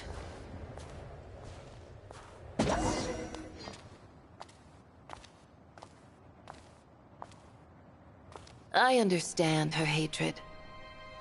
The Fatui robbed her of the life she should have had. I never opposed her dancing. Yet still I became an enemy of her ballet.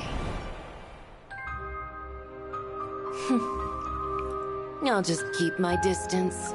Many despise me. I'm used to it. You're certainly not one to shy away from confrontation. But children, they need a different approach. I'm hardly the most maternal figure. Yet, she is a child. In my experience, while a father commands authority, he must still yield to love. You should tell her what you think about her dancing.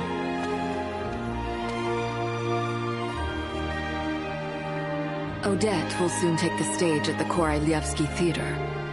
This could be your chance. Geonosis secured. It went smoothly. I'll be there. Have them send me an invitation.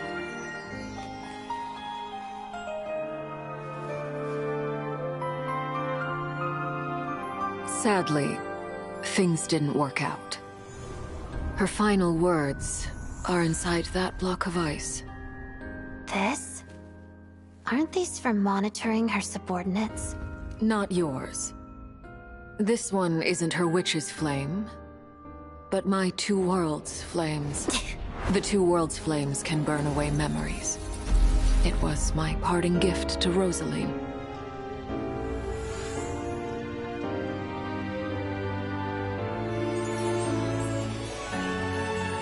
If all goes to plan, she and I will both live to see the Tsaritsa succeed. I believe she'll find peace. But if anything happens to me, she needn't follow in my footsteps. The cryo energy will fade away in time.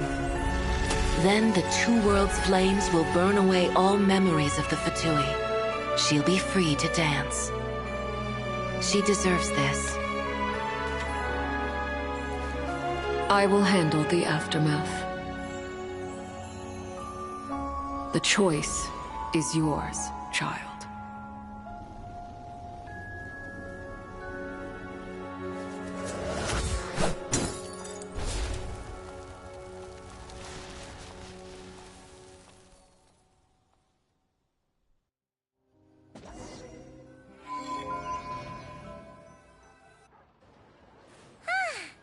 Fresh air at last! Paimon's head isn't spinning anymore, and the fever's all gone. Paimon's finally free to fly again! Oh, it's nice to finally know where Paimon came from, too. It did make Paimon a little nervous at first, but it's such a relief now. Like, who cares if Paimon's a creation of Celestia? She's probably not anyone that important. Probably just the fairy of food and fun or something. And like you said, this doesn't have to change anything between us. You're not gonna just... Hey! Hurry up! Why are you walking so slowly? You've spent the last few days lying in bed and stuffing your face. I didn't think you'd be able to fly this fast. Says who? Paimon's as agile as ever. They don't call her White Floaty for nothing. Paimon originally wanted to check out the bookstores in Snezhnograd, but she's more in the mood for flying around right now, so let's save that for later.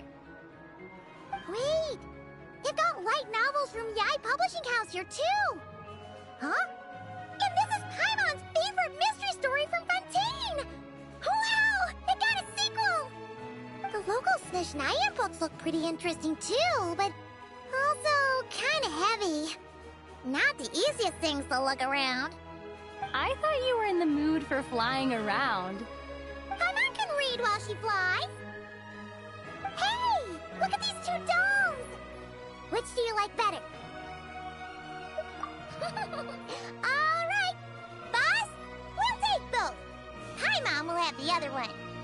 Oh, I thought we were only getting one. All right, fine, I'll pay. There you are. Thanks for visiting. Paimon will grab this and then... Huh? Huh? Huh? How many layers does this thing have? And what are you laughing at? Huh. You knew all along, didn't you? A whole bunch of people are gathered over by the plaza. Hey, look! That looks like Tartaglia! Hey, Tartaglia! I know that voice. Of course.